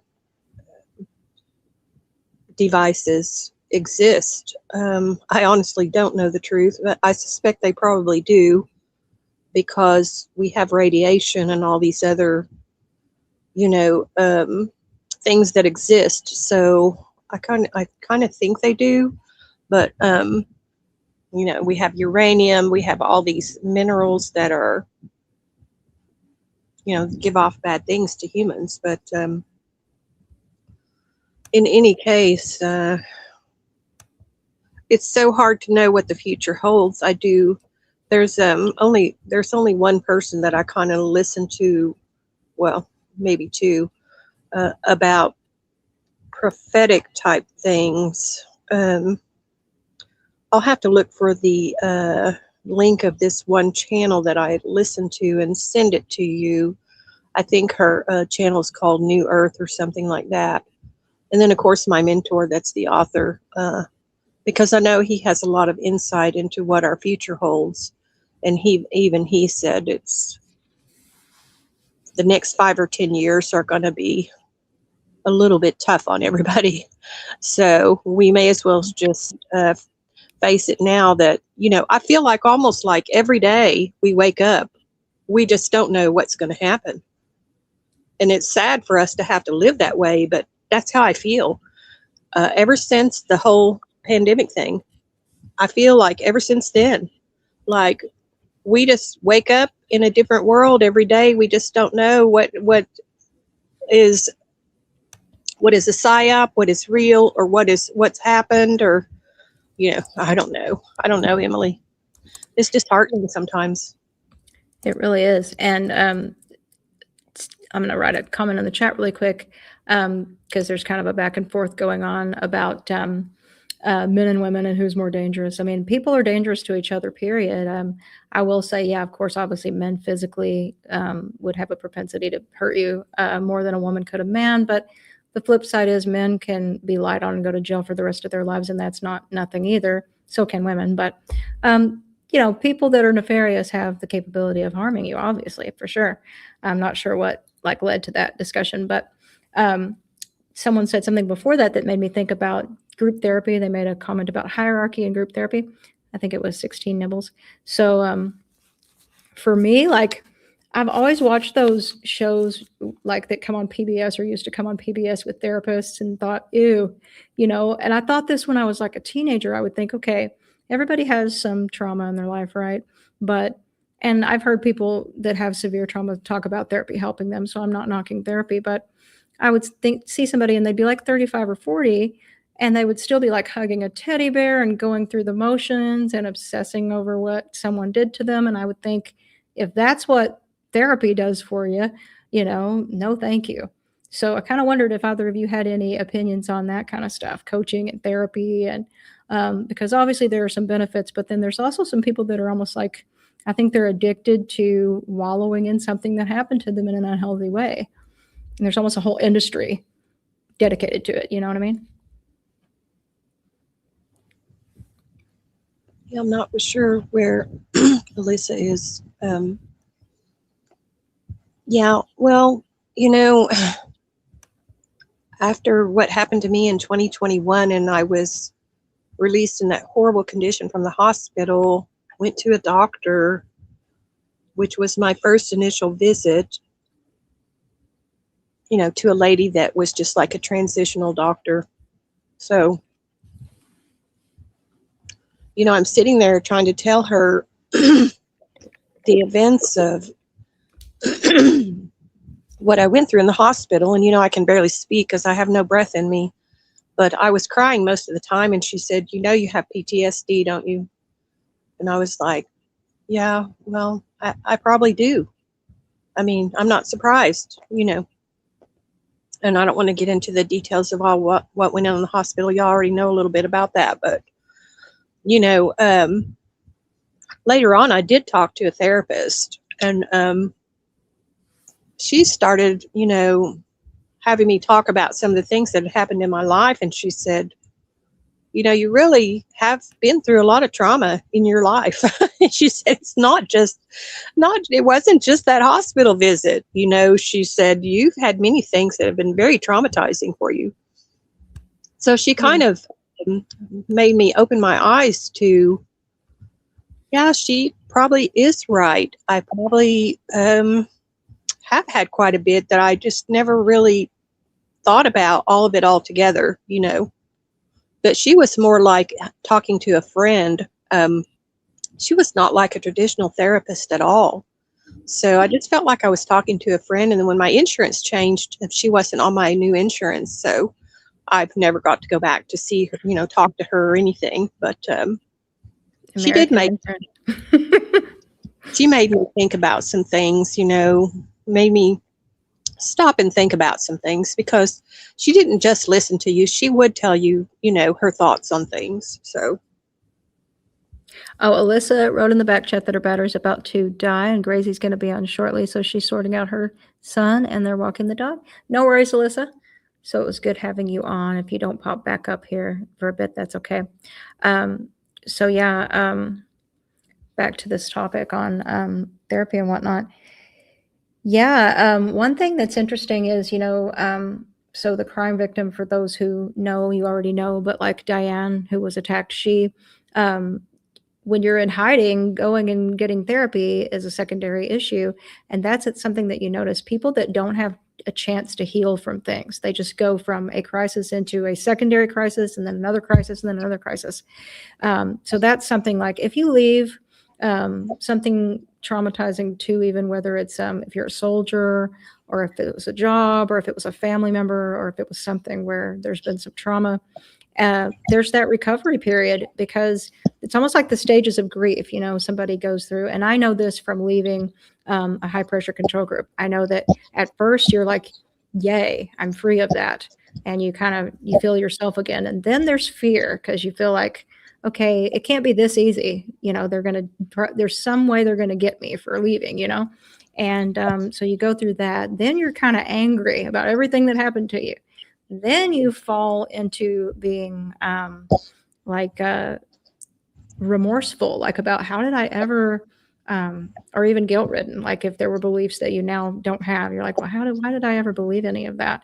I'm not stupid. Maybe I'm bad. Was I being bad? Was I evil? Those kinds of things. And so all those things that people go through, if they don't have some kind of ability to go through that, and write each one of those things out and follow it through and figure things out, I think that's real damaging for them. Yeah, I mean, Diane's case is so severe. I mean, like that's major. And physical harm was done to her, not to mention the mental abuse as well. And I'm sure she lives in great fear, and it's tragic, everything that happened to her.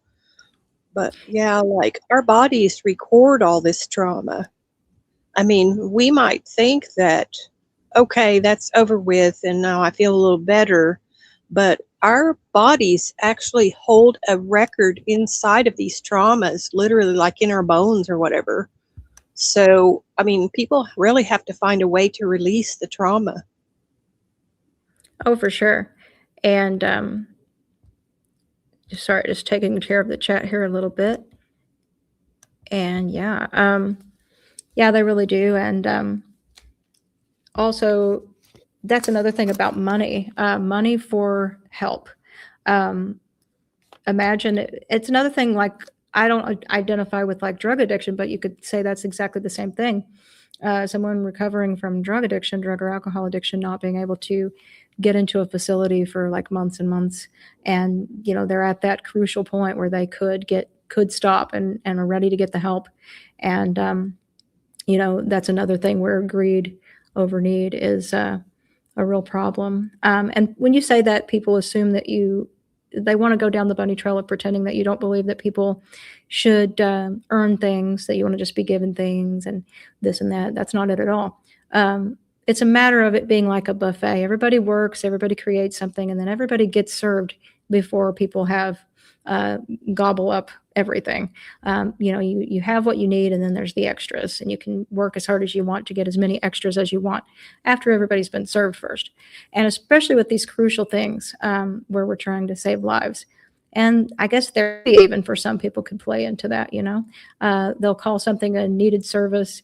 I mean, you have people out here shooting Ozempic into themselves who are just doing it to lose weight and look hot, and they're already wealthy. And then you have another person who it could save their life. They are type 1 diabetic or whatever.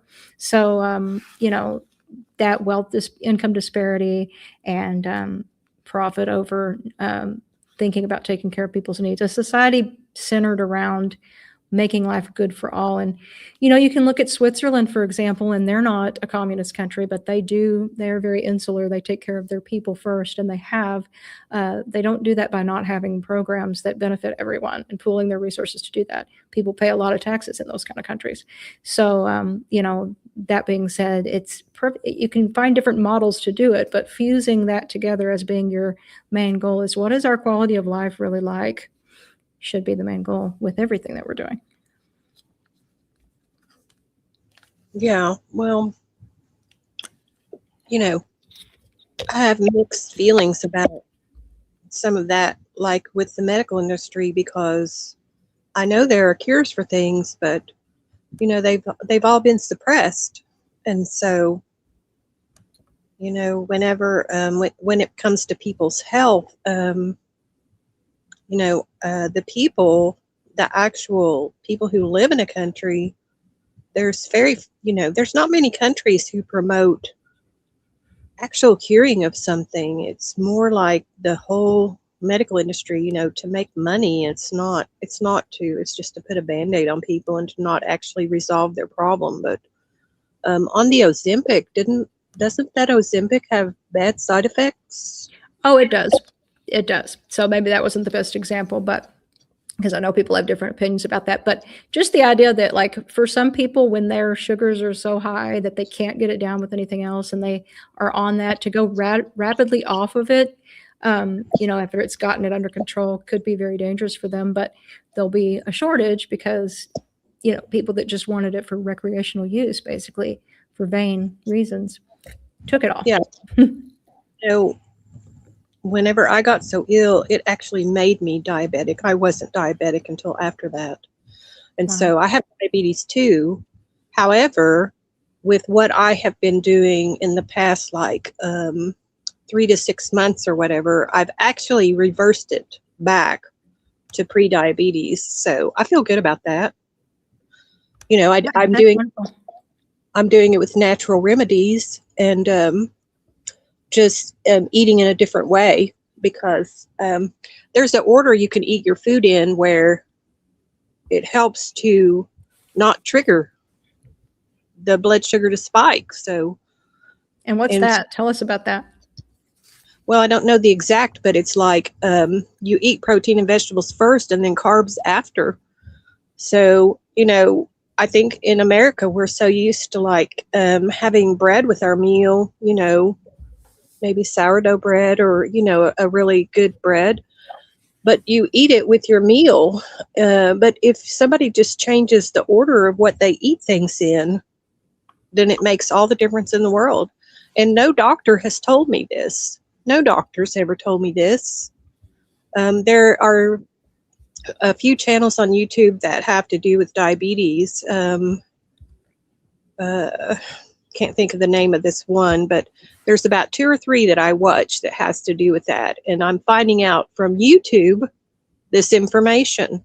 That's sad. No one in the medical industry, not any doctor you go to, nothing. Right. Yeah. And I've read some different diet books, not to get too deep into that because it goes all over the place. But literally there was one that said to eat mostly fruit and carbs, and it's like the carb diet. And then you have another book telling you don't go near that.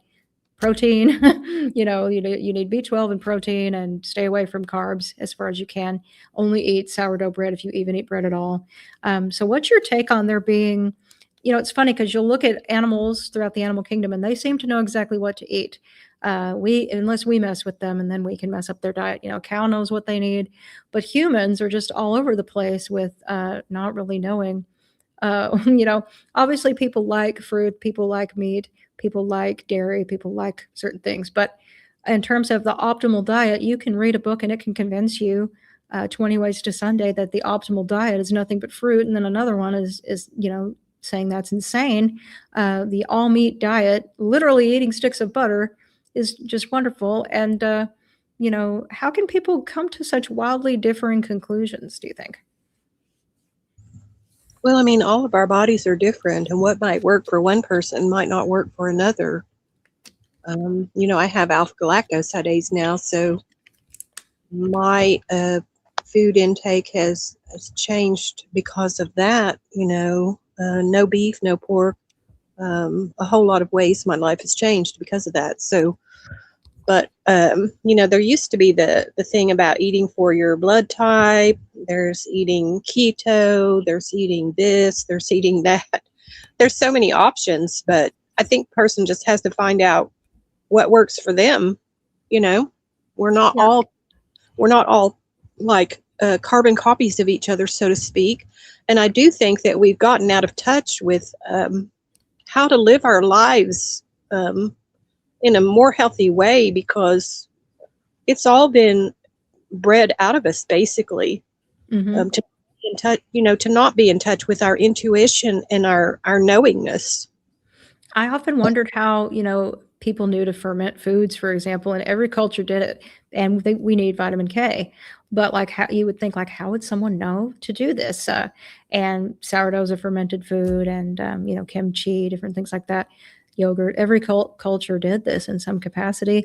And also human beings are really, really versatile. So like most people wouldn't have had dairy, even if they were meat eaters and hunters, but certain Europeans, lived symbiotically with these animals and developed, the whole, and you have also in India, the Ayurvedic culture developing dairy. And so dairy cultures almost centered around dairy foods. And that's not to say that, of course, we have a lot of vegans here. So obviously the dairy industry is horrible, and no one's advocating for that. And also I know the argument that you can't really have dairy sustainably is a valid argument, and there's arguments against dairy as a food, but I'm talking about to survive. Like people, wherever they were at the time to survive, found a way.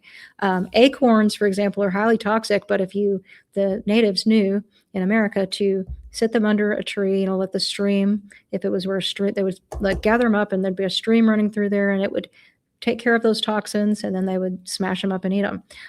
Kidney beans, if you ate raw kidney beans, you'd die, but if you cook them correctly, you're fine. People eat them all the time. So, we have the ability to do a lot of things, and to figure a lot of things out. Of course, probably there was a learning curve and someone had to be hurt first, maybe before they understood some of that. Some of it was watching other animals. But yeah, so your body can go into ketosis if it needs to, but maybe that's not optimal. I'll say Kenny's advocating keto. And for a lot of people with severe autoimmune issues, keto is really good, because they're very affected by dairy or by bread or by high sugar diets. So that can be true. Other people, keto can push them into having some problems. But the same thing with the high leafy green intake can push people into the same kind of like ketoacidosis problems too. So it just all depends. I don't know. Jordan's doing pretty good right now. I don't know if he's still keto. I'm sorry. Go ahead, Crystal. Oh, I was just going to say it also depends on what region that you live in, the climate in your region. Your body is really, your region is like second nature. Your body is acclimated to that region where you were born and grew up in and where you have continued to live, and whatever is offered there, most generally is, not to say that everything offered is the greatest, but where I am, it's like a lot of Native Americans. So, they knew how to use what was available, and they knew how to make it healthy. Mm-hmm. Yeah, what's funny is south of the equator, where you have all your hotter foods, or in the southern region even of the United States, hot peppers and all that kind of stuff, that actually had a protective quality towards certain parasites or something. I was reading about this, so that makes sense why these things grow better down there and people are more acclimated toward eating them. And then you go somewhere else, so like you just said, like where I'm living right now, the growing season would be like almost 12 months out of the year where I used to live, and now it would be much shorter, and that's going to affect what you do. So, and I hate to say this, it's going to make some people mad. They can argue later against me if they want to, but the reality is that, and maybe we live in a world where we could do it, but with veganism, it's kind of, there's a privileged quality to it because you couldn't always do that kind of a diet if we were just all living off of nature. Like up here, you would be much more inclined to end up eating fish or something, especially throughout the winter, in order to survive. And of course, it wouldn't be this factory farmed nightmare situation. But yeah, region matters, and our bodies, those things they've done where they've shown that DNA actually remembers things from your grandmother. They did a study, actually. I read about this. Kid did it, actually. He trained these butterflies to learn something. I can't remember what. I would have gotten that if I'd have thought of it. But and then they remembered to avoid this certain thing that he taught them to avoid, and the children and the children and the children remembered it. So they found this to be true, like imprints with human DNA. So this could hold true with our diet too. Like just because you grow up in a certain region, maybe your body remembers where you're from or something. Exactly. It would be like built into your DNA. Mm-hmm. I saw something today that was about how there used to be food forests. Now, a lot of people are making food forests now on their properties. And it was saying that in 1859, they started abolishing the food forests. So, there was a natural way that people could eat. You know, they could just walk up to a tree and pick something off of it. So, you know, I think a lot of the wisdom and knowledge has just been erased from us being able to know it, you know? Mm-hmm. Oh, for sure. And it's the same thing with, have you ever watched some of these old homemaking shows or gone and looked at a thrift store and you see something, a piece of furniture that was made by a person, and it's so different than no place do I hate more than IKEA. No offense if somebody loves IKEA, but things that look like they were made in a, factory drive me crazy, and I don't like them, and I never have.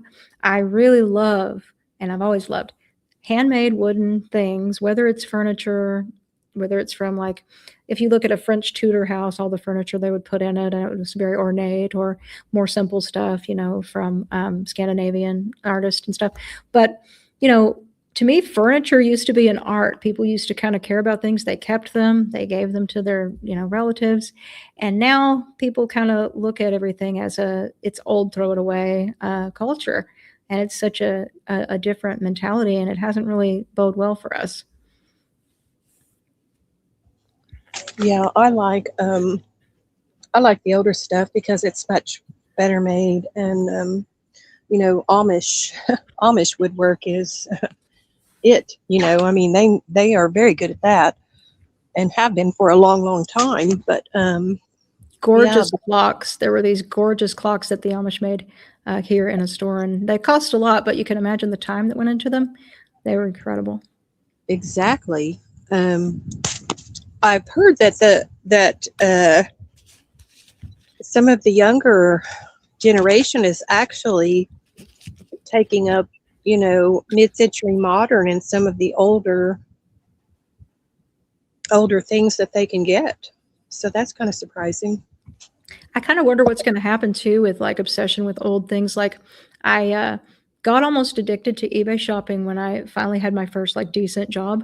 I was like, oh, this is fun. I would bid on something. So I bid on a clock, and it was a little German clock, and it was blue and metal underneath, and played a little song. It was old, and it still works. It's like a crank clock, but I love things like that. And it's funny because I found out that my mother's father's father, like great grandfather, he was a watchmaker and a clockmaker, like the old kind. And he was also kind of like us in the sense that he was suspicious of the government and medical establishment. He actually used to make his own dentistry tools. He grow his own food, organic.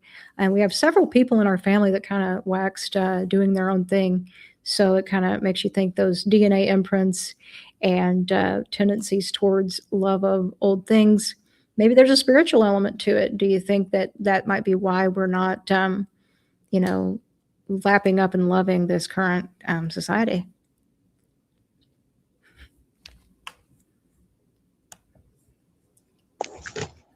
Yeah. Sorry, I had to walk outside for a second. No, I'm going back in.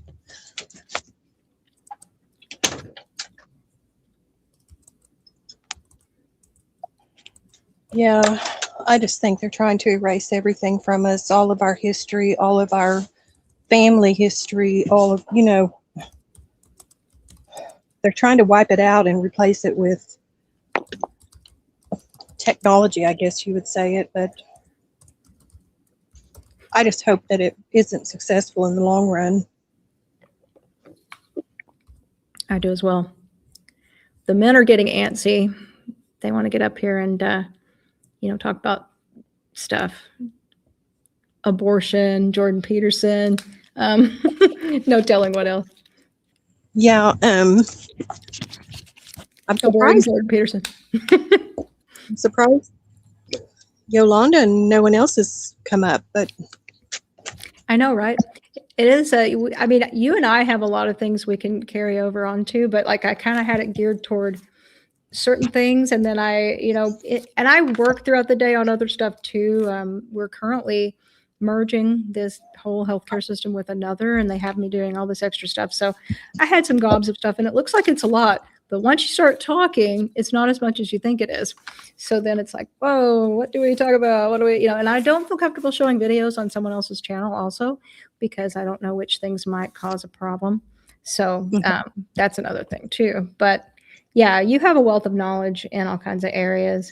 And I know Guru's going to talk about on Monday that horseman video, but that's another thing. I had a little gob of niche interest info in, one thing that's bugging me. I don't know how you feel about this. This could be the segue into the 6 o'clock hour, but so the anti-Semitism in the whole truther movement, because, I know people have issues with governments. So the government of Israel, for example, and there are bad people in every race that do nefarious things.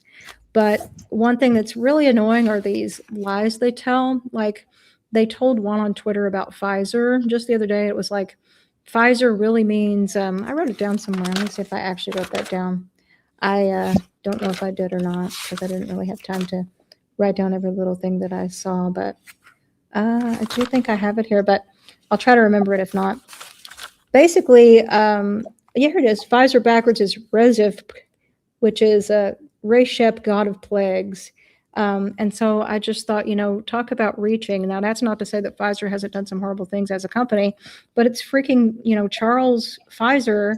He was from Ludwigburg in Württemberg, like Baden-Württemberg area, and he was German, and Lutheran.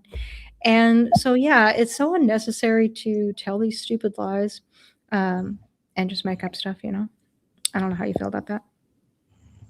Yeah, well, that sounds like just disinfo in general. And like, you almost have to like look back behind the curtain of whoever is publishing that out. There was, I think it was the word COVID, back when in the beginning of that, people were saying that if you take that word and turn it around,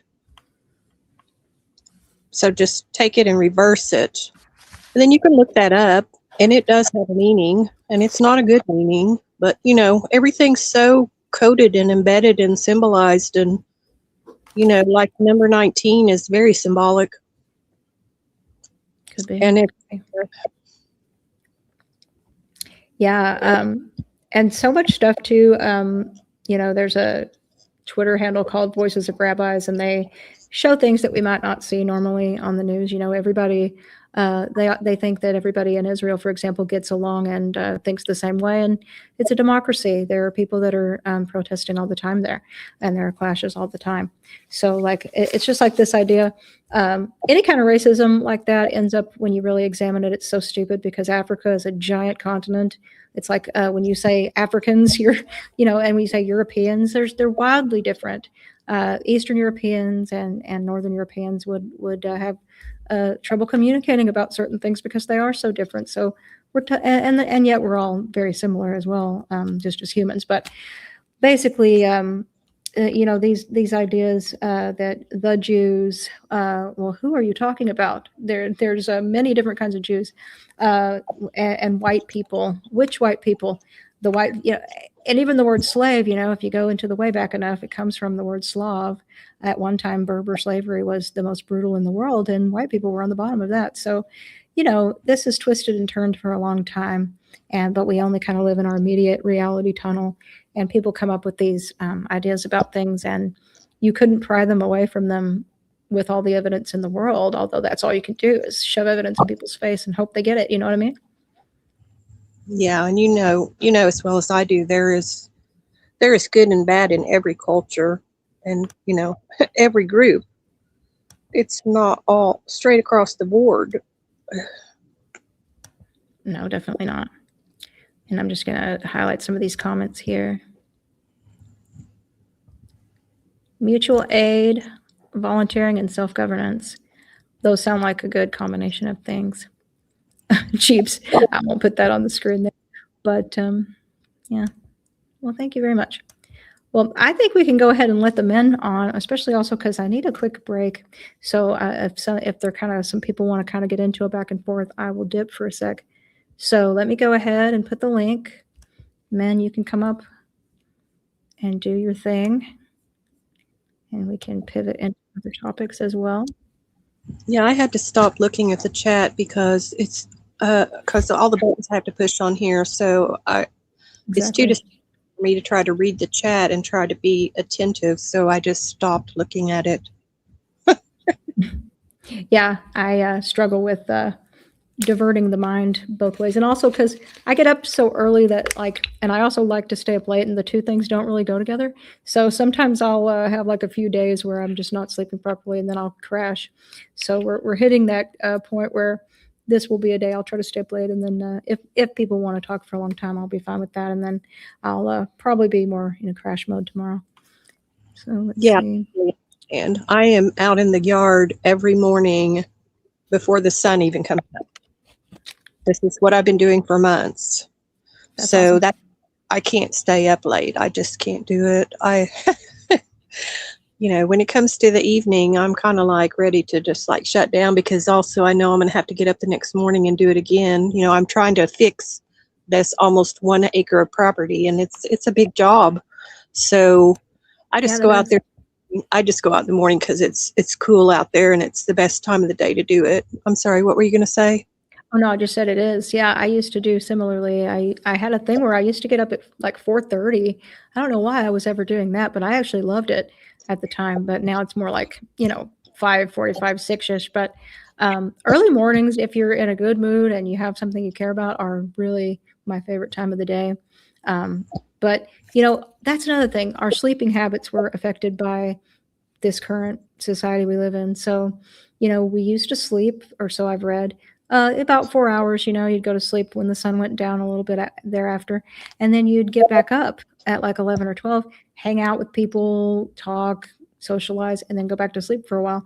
Not this straight 8 hours of sleep. And my dog gets up every night in the middle of the night and does that no matter what I'm doing. So it's kind of funny how maybe his wiring, it hasn't been wired out of him yet, because I think even animals also slept this way too. Yeah, you're probably right about that, I'm sure. Cats do that. Oh, we have a guest, a famous guest. How are you, Guru? Doing great, thank you. I was listening to the end. You were speaking about this and things, and we talk about next Monday. And I'd still rather do that, but I still have things we could talk about that's linked to that. And in Gnostic culture, we call them the archons. There's 7 of them, but in the Bible, they refer to them as the deadly sins. And in modern formal academia, they refer to them as the 7 axioms of narcissism. Now, they don't claim that. I linked it all together like that and mapped it. But you would still see that throughout these 7 sort of axioms of narcissism are completely repeated entirely all the time. And I can name them quickly for you without going too much in there and let you ask questions. But if I name them quickly for you, the 7 deadly sins, as you know them, pride, greed, envy, lust, wrath, sloth, and gluttony, when you link them to metabolical or metapsychological control mechanisms, pride aligns with megalomania. Megalomania is the exaggerated self of self-importance, yeah? Greed aligns with machiavellianism, which is like the manipulative and strategic aspect of narcissism, where deception is a tool for self-advancement. Then you have is this psychopathy, which is linked to envy. It's within the framework. It's basically saying they have something that I deserve, therefore I must destroy or take it from them.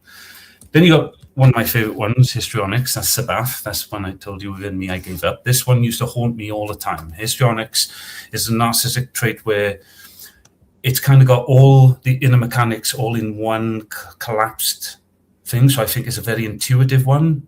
It's within all of us, histrionics, and it's a sense of like, I am not worthy or something unless I'm deemed as, like attractive or I'm deemed as something worth to someone else. So this is histrionics. If I was to say it more of a formal way, I'd say histrionic traits in narcissism revolve around an insatiable need for attention and admiration. Is that you girls would understand that words, often through theoretical or seduction, right? And then you have wrath, which is paranoia. Paranoia is represented as a defensive sort of nature of narcissists who perceive criticism as an external friend. They're a threat to me, therefore I've got to take them down, sort of thing.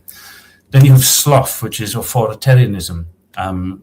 This sort of like captures like a narcissist tendency to impose dominance and control without personal growth. In other words, everybody must change for me. I haven't got to change for anybody else. See, sloth. Then you have hedonism, which is linked to gluttony, which is when narcissists display an insatiable appetite for validation, power. There's never enough. So these have been mapped through histories of ego fracturing once you listen to things like dogma and things as authorities rather than gnosis. And so because these sort of archons form, they'll create loops, they'll create sins, subjective internal narratives. Hey, Gracie, can you do me a favor? Can you define archon? Because you use that word a lot, and I never asked you what it meant exactly. I'll see if I can do it this way, but if it doesn't, I don't mind answering further. I often try to tell people, so it's easier, that there's a difference between archonic, demonic, and satanic. Archonic is sort of like the power of the control element of power, so keeping people in loops. So when I say archonic, it's a form of keeping you in a loop in your head so you can't escape it. The truth is tied up in a loop. This equals it's circular. Yeah, so that's an archonic sort of imposed authority or superiority, really, that you bow to, and you create an authority out of it. Okay. And then if I say satanic, demonic is easy. It's the one that's forced upon you. Like a law says you've got to do this, you're forced upon this, you must do this, otherwise you can jail or something like that. That's more demonic. But we agree to these things, that's part of our society, but it's just the way the authority is given. They will impose it upon you for the benefit of everybody else. So it's forced upon you whether you like it or not. And you can't, if you haven't found a way to deal with it, it creates a demonic sort of rage inside you for that. Like mandated speech. People don't like mandated speech at all. It's demonic by nature. That's why we don't like it. We rebel against it. That's why we don't like, again, loops. When people keep us in loops, keep us going around in circles, they won't get to the truth. They just keep going round, which is archonic. And then finally, it's satanic, which is to manipulate you through your lust. So to promise you things and give you things to get you to do things and stuff like that. So satanic is the control mechanism of lust. So it's just the way in which these authorities impose upon you and how they would map in there. So archonic things, there are lots of different mechanisms within different mindscapes of how you perceive reality and how they affect you. But archonic ones are just, like I said, the looping factors. Things like narcissistic is archonic because it keeps you, try to manipulate you, keep you in a loop so you can't get out of it. It's like a web, yeah? Mm-hmm. Vital Vicar, you want to say hi? Hello, can you hear me? I can hear you. There's a little bit of a background, but I can hear you. Yeah, there's all kinds of din going on. I'm participating in a lot of things right now, so I may be muting and dropping off, but happy to join the panel. And we also have Isaac Spirit Quantum Man. How are you? Doing well. Better than ever in like 6 years, probably. Oh, I'm glad to hear it. And why are we better than 6 years, if you don't mind sharing? Gabapentin and anti-parasites. Cool. Yeah. Never knew. Good to hear it. I've heard good things about gabapentin, actually. Yeah, I was like kind of hesitant for 3 months. My friend gave me 2. He's like, if you're panicking, bro, and you're telling me what you're telling me, I go do the same thing. He's like, pop one. And I called him. I'm like, are you sure? He's like, dude. And I called my doctor the next day. He's like, yeah. And I've been on it for like 4 or 3 days, and it's perfect. Like, it's not a mental anxiety. It's a nervous anxiety of my nerves, my body. My body's anxious, like my flesh. It doesn't make any sense, but I'm not my flesh. So my mind's not anxious. I feel solid in God in my mind, like fully bound into the encompassed in the light. Like there's nothing that will ever take me out of that. Nothing will ever touch me. I walked into this dimension knowing that they can't even mess with me except for my body. And I know they did. And they can't really touch that part, but got it. Yeah. Good to hear. Good to hear. Good to hear. Sorry. I think I was. Yeah. I think Guru might Good. understand No, what no, I was no. saying. Yeah, no worries. I got I you. love how the women on the panel have this very like informed, very placid discussion about things that are important. You know, they reach some very significant topics, and then as soon as the guys get on, we're like, "Yeah, I walked into this fucking dimension, and basically, I'm on par with God. I got trust in God. I am God. I eat God. I become God." Like as soon as the men come on, it goes completely off the rail, and I kind of love it. I kind of like how we have the AD going Off the rail. Wait, wouldn't that be on the rail? Anyway, I appreciate the dichotomy of the do not watch. Dichotomy. What's the definition of that? I don't know that one. Thing is kind of two things at once, and they kind of bounce off each other, even though they're like opposite. synchronicity? Not quite, but almost. Oh, almost. Yeah, I was gonna say almost. Yeah. Question for the guys. Do you know a Signal 66? I have a Signal 66 that wants to come up. Never heard of him. Okay.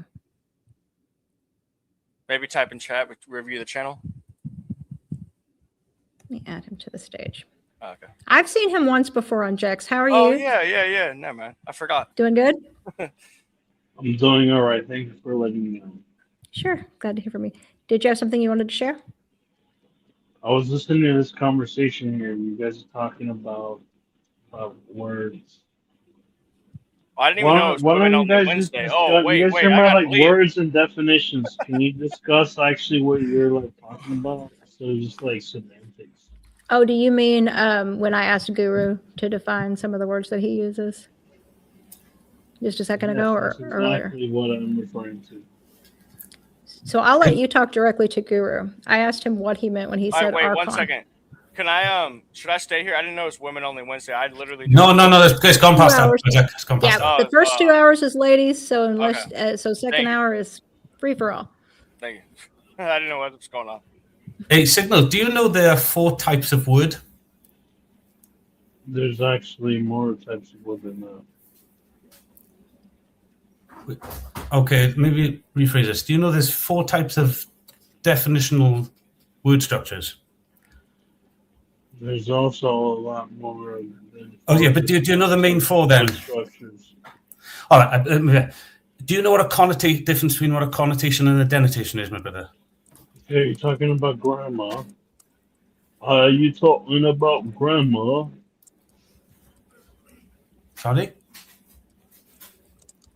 I'm saying, do you know what the difference between a connotational definition and a Are you denotational definition? talking about grammar? I don't understand what's happening. Yeah, what do you mean? I think you understand me pretty clearly. He doesn't. Is that from a movie Are or you what? talking about grammar? I don't understand you either. Can you explain what that's from? The phrase you're using about "Are you talking about grandma"? What's that from? No, I didn't say grandma. I didn't say grandma.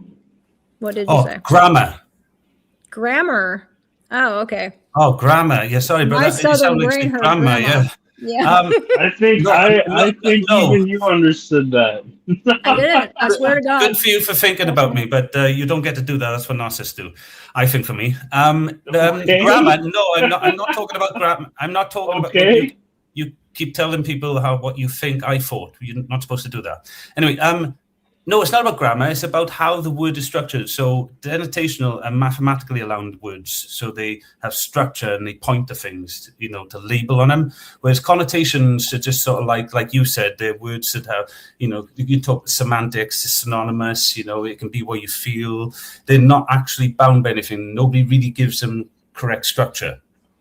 So, for example, we could all have different words for a tree, but when we define what that word is, it always labels a tree, right? It always points to the shape and anything of it when we define it. So a denotation is that. Otherwise, you wouldn't be able to speak to me, would you? Because no words would really matter. Well, yeah, I just spoke to someone about this. Like, vibration is a thought or it's an equation of thought, right? So we're just like on a relative basis of vibration that we all agreed on and we learned about. It's a vibration that turns into thought. It's weird. And then that thought turns into an imagination almost. And it really depends on the intent. Like if someone says hello, like hello, or they say hello, like you get a different vibration. Even though it's the same word, you get the different vibration. It's in your brain and it creates like a thought, whether it's good or Where does the bad. vibration come from? Is it from their Exactly. voice, or is I it don't know. from what does it come from? It has to be the diaphragm creating a output on a like a fucking thing. Well, I feel like your tone would be, it changes, and then that changes the meaning. Just like Yes. like if you're speaking Farsi, the inflection of your voice can change a word entirely. It's almost identical, but so obviously, but then we're electric, so maybe there's something to the whole vibe thing, which people think is silly hippie stuff. There Yeah, could be it's something not to it. silly at all. I did studies on Grok with the torus field and how they interact with each other, and there's actual science in between it. And it gave me like a full report, and with equations I didn't even know the math to. Like, Would you said guys grit. would you guys say it's linked, and you would agree that me and my wife took saying right and wrong out of our vocabulary when we was teaching Carter and our life once we realized the symbolistic verbiage around it is right and then wrong is the linked to your instinctual thing to make you feel down or up. So it's like a reward Positive or or negative. positive and negative. Yeah. But really, you should be saying correct or incorrect to say whether or not you think the puzzle has been solved. Do you see And what I every mean? puzzle's intricate. Exactly. So And correctness the is only way to fix that and not poke and prod at those like pieces is to have an open heart and an open mind, I think.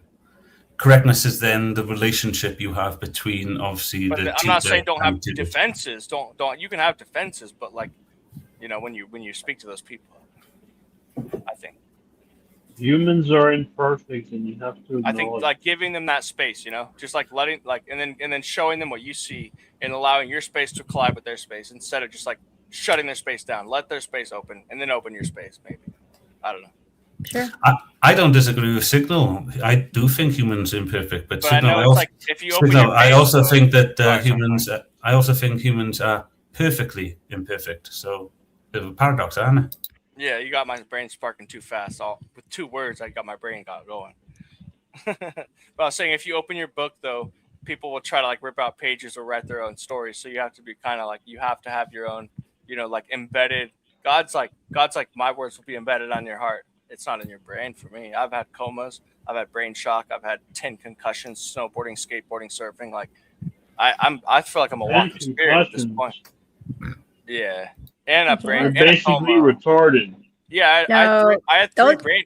No, I Hang think on. the spirit is stronger. I think is what it is. Yeah, we're not going to start that kind No, of stuff. I think We he's don't do just that here. messing around. I think I know. What I he's know. getting at. But He's no. messing with me. You guys It's all- seen Bam Margera? Who? Yeah, Bam he's a little Margera. slow. Yeah, he hit us out a bunch. I don't know who that is. You don't know who Bam Margera is? Nope. Who is he? You That's tell good. me. That's a good Fill me thing. in. All right, we can move on. I mean, you remember Jackass? I remember who? Yeah, I remember Jackass. Oh, Yeah, I remember Jackass. Jackass. Oh, yeah, that old show. Yeah. Do you ever You watch Dirty remember Sadness? CKY? They Oh, always- he's one of the they guys always on their that. heads Okay. and balls and everything. Yeah, I gotcha. yeah. Makes sense. Yeah. They would do crazy stuff. Anyways, he's basically like, yeah. I'm glad we're elevating into the higher topics, but Vital Vicar, I was did you? gonna say I pride myself in my misogyny, but then also as soon as the forum is swamped by men, the quality just takes like this enormous fucking nosedive. I really think that we should start every panel with just the ladies because then we can get some informed discussion about something. Like I don't even know what the fuck we're talking about right now. Well, it's all I relative. noticed on other panels, I was There's- watching and there's some entertaining people on other panels, and it's several different shows. Like the other night, I was up super late and I was looking at different things while I was trying to do some work, and they were literally talking. There were like 16 people up there, and I couldn't help but like be tempted to type in the chat, "How many people does it take to talk about nothing?" 16, definitely 16, because I'm like, there's 16 people there, and it's who met this one there, and what do you think about my shirt, and blah blah blah blah. But I mean, it's minutes and minutes and minutes of this, and you can't believe that people would even listen to it, frankly. And it was men, like there were maybe 1 or 2 women there. So yeah, men are just as capable of gossip and inane chatter. No, but can I ask real quick But though? not- well, we're not really As doing black that, men right? though, I would right? say, like, Can I ask real quick, right? Every time that you see what I'm talking about is black men, right? No, No, there wasn't even a black person on the stage. See, I would say we're all like kind of in tune. And then Okay. Signal, what do you? Maybe I'm getting what are you different pulling, recommendations. All right. I Maybe, think maybe. you have the Signal 666. Because I get nothing but panels where it's black dudes that are just like that, like that, Okay, like that. fine. Maybe he's onto something actually. Real shit. So I know what you're talking about. And then the thing is, right, I try to join and they're like, oh, you're not a black guy, so I'm Yeah, not hey, going you to want to let know a you deep on. theory That's about the that? thing. That's what They're I'm all, talking hey, about. they're all Masons and they create drama. And Not they run even like being racist or they're all nothing. Masons. Shout bro. out to this guy that always wears all- Okay, guys. sunglasses. Yep. Why let's- isn't he wearing the Hang sunglasses? on a second, dude. We have a new guest. Thank you. Okay. Welcome, Hey, Kenny. Kenny. Hi, Emily. You like to share So- anything? Yes, there seems to be a misconception about what Stoicism actually is. Nobody's who would kinda mention picking on Stoicism? Signal Signal. I'm 66. picking on Who Jeeps a mentions little bit here Stoicism? in What the are you talking? comments. I'll have to remove you if you don't let him finish. Thank you. Yeah. Yeah, I'm picking up off what Jeeps was saying, that Stoicism and politics are incompatible. That's not true, actually. Stoicism is highly compatible with politics. Far from being a philosophy of passivity or emotional detachment, it actively encourages civic engagement, duty, and leadership. Several famous Stoics were deeply involved in government. Marcus Aurelius was a Roman emperor. Seneca was a prominent senator and political advisor. Where are your sunglasses? I Be don't play quiet. around. Yep. Cato the Younger was a staunch Roman senator who defended republican ideals. How Stoicism applies to politics. The dichotomy of control. Stoicism distinguishes what is in your power, your actions, values, and principles, and what is not, the outcome of an election, public opinion, or the actions of other politicians. A Stoic focuses their energy on acting virtuously rather than being consumed by uncontrollable outcomes. Virtue ethics. A Stoic politician or activist aims to be guided by the four cardinal virtues: wisdom, justice, courage, and moderation. Cosmopolitanism. Stoics believe we are all citizens of the world and share a common bond. This informs policies focused on fairness, equality, and the common good of the community rather than selfish tribal interests. While compatible, the practical application of Stoicism in the political sphere takes immense discipline. Because modern political discourse can be tribal and emotionally charged, a Stoic must work to remain reasonable, fair, and even-tempered. Stoicism doesn't align with a specific modern party, such as left or right. Instead, it provides an overarching moral framework for individuals to participate in government with integrity. There you are. So I just wanted to clear that inaccuracy up. And now I'm going back into listening mode. Thank you.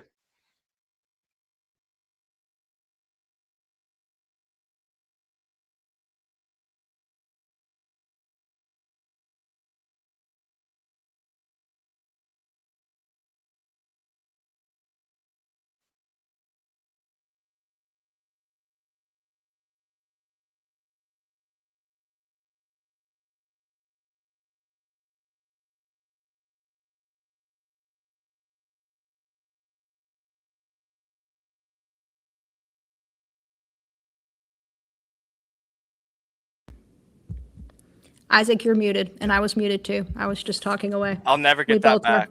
I'll Yeah, never get that back. I'll let you talk, but No, it was too much. I don't think I can get it back. we're both pathetic. I was just saying a It was second ago. good. Yeah, it Sorry. was funny though. We're both talking to ourselves.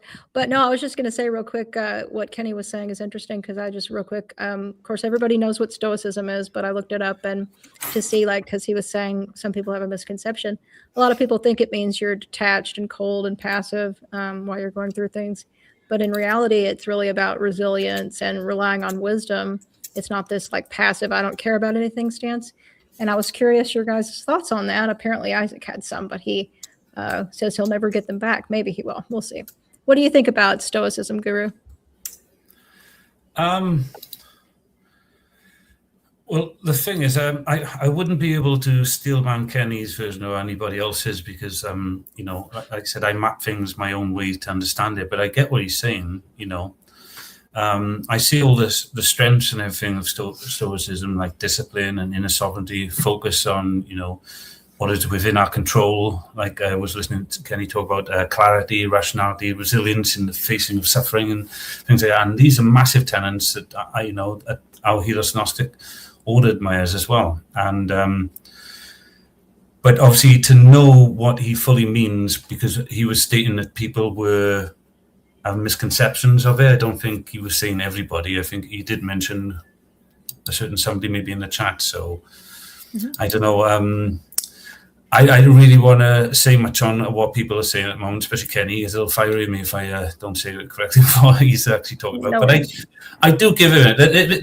Let me just say something with me, right? Stoicism, really Stoicism gave us a strong shield and a clear mind. You see what I'm saying? Like for the path I'm trying to lead in Helos Gnosticism, you know, we take that shield, you know, and it's walking out into the unknown with it, you know, and that's where things Stoicism gives our greater strength, you know, turning endurance into wonder and things like that. And as you know, in some of my works, I talk about wonder and these components within us, acceptance into active co-creation. If you get what I mean by co-creation, as in like working with the Your nature and the laws community around around us. you, and it'll ripple effect, right? Yes. Right. And it'll in a web too, right? Yeah, I agree. Well, you can continue with this. I'll just say to finish up. yeah. I'll say, and you sort of like the lone philosopher into a living council of like love and law, basically, so you can share gnosis amongst people and do it with courage and justice. That's my take on it. But I don't really say that's what it is. I just say that's how it affects me, and that's how the best parts I take out of it. So, You know what's sorry, weird? Kenny. I apologize to Kenny if I didn't do a good job on the art, and if I've got it incorrect as well. You know, I'd like to hear more your take on it. But that's what it kind of means to me. Is No worries. Isaac, what do you? What were you saying Mark before when came you were back, muted? and I didn't want to lose it. Yeah. So my theory was like, okay, we have this like this overlaying web, which is the federal government, right? And that's kind of interesting. It's like overlaying the outline, which is underneath. And when underneath is every county interconnected and every trade and every route and everything. So it's like you go to the government, right? The federal government, not the states. And that's like communicating all the people together instead of the government. Because every community is connected to every county, and every route crosses everything, and everyone knows everyone, and every county knows everyone, and it just keeps going. Like if you get rid of the federal government and you connect every county into an interweb of like righteousness, which is all corrupt right now. But like, so never mind. My argument's dead because they're all corrupt, probably. no, just I'm just kidding. But that's my theory. And then like, if you think about it, like my dad is in the local government. My dad's right here, and he runs the whole water district for like 7 cities in a county, the whole thing.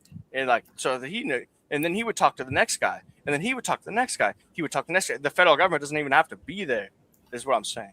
So it's like what I heard when he said Stoicism was get rid of the federal government. That's what I heard. Right, Emily, I'm going to be shooting off very soon, and not just straight away. I got about 10 more minutes before I have to jump off. I'm ready for tomorrow's work and getting up for the little one and everything. Got a big day planned with him. But yeah, just to finish off on Stoicism, there's one thing I have found, and I don't mean to be sexist here because I don't know this, but it's been a common pattern, is I find Stoicism, a lot of females seem to misrepresent it, I've been told. And I find a lot of females have a difficulty with it. And I don't think it's anything to do with being female. I think it's just more something to do with masculinity and order in the face of chaos type thing, design like that. I don't know much about it, to be honest, and that's what I'm saying to Kenny. I can't really steel man him. I don't know much about it. I only know the little bits that stick out to me that I mentioned. But yeah, I do often find like my wife finds that kind of thing difficult to grasp as well. Do you find it difficult at all to grasp at all, Emily, or do you understand what Stoicism is and how Kenny was presenting it? No, I understand it. I think it's amazing to me how the Greeks were so wise, because I remember hearing someone slavishly praising the Romans, and I remember thinking at the time, I think the Greeks were way more something to go nuts about than the Romans, frankly, because the Greeks were the ones that were kind of of course we have flat earthers here, but the circumference of the earth, I know that would be a whole thing where everybody would clash. But these are my thoughts as a teenager. These are the people figuring out science. They're the people figuring out, and they have a way more egalitarian way of looking at religion. Yeah, I think if somebody tells me something has Greek origins, I'm already there wanting to know. Like, well, what does it say? Okay, I mean, the intelligence from Greece was fabulous, but again, like most places, because I think that's where they claim most of their Stoicism and a lot of mathematics and things came from, at least the progression of it anyway. Yeah, for sure. Well, I'm glad you could join us. I hope you and your son have a wonderful time tomorrow with whatever you have planned. And how are things in the UK right now, weather-wise and everything? Beautiful. To be honest, we haven't more of a drought here. We haven't seen rain in a while. I can't. Well, it's not. I say this every summer because we have a lot of rain here in the valleys and the mountainous areas. But our summers, you get like a week or two without rain, and we feel it's like forever. So we're experiencing it now, but everybody for the UK is experiencing it at the moment. It's got a lovely, beautiful summer back, but it's just not something we're used to. That's all. So you find a lot of people complaining about that's something they've been asking for years. It's beautiful. One more question for you. Do you find people becoming like nearly like violent or crazy over like the World Cup soccer, or like we do over basketball and football? Obviously, you have issues there, but is that real pervasive no matter where you live? Like, is it as bad in Wales as it would be somewhere else? I don't know about comparing it to other places, but I can't say it doesn't exist here, and it does. And I can get extremely violent because I've known some of my friends involved in hooliganism with football and rugby. But I will say this for you, though. I don't know what it's like in America, but I will tell you that it's very much contained here within a mutual respect of family. I think they build their stadiums where this kind of thing breeds quite further away from where families and all that. So you don't see that rowdiness coming into like sort of like the public sectors, not often at all anyway. Well, I don't, and I haven't heard about it. But obviously within certain areas and certain pubs and certain places, the hooliganism takes place. So it's almost like a football match itself. The hooliganism has a few rules that they respect. Yeah, they pick their arenas, right? And I'll let you guys get on in so you can go on. I mean, we use this as my farewell panel because, I've only got about 5 more minutes anyway, and I'm exhausted myself. But yeah, just to let you know, me and my son have got a long day of doing chores tomorrow. We've had our fun today. So we've got a long day of taking all the garbage down to the trash and getting the garden ready for the summer holidays because he wants a swimming pool. So got to do the work first, haven't we? So yeah, the unfun part and then the fun part, which will make the fun part more fun. Well, thank you for joining us. Or you make, sorry. I was going to say we make it all fun, but yeah, I get what you're saying. That's what I was going to say. Yeah. He's playing Trash Man tomorrow. He can't wait.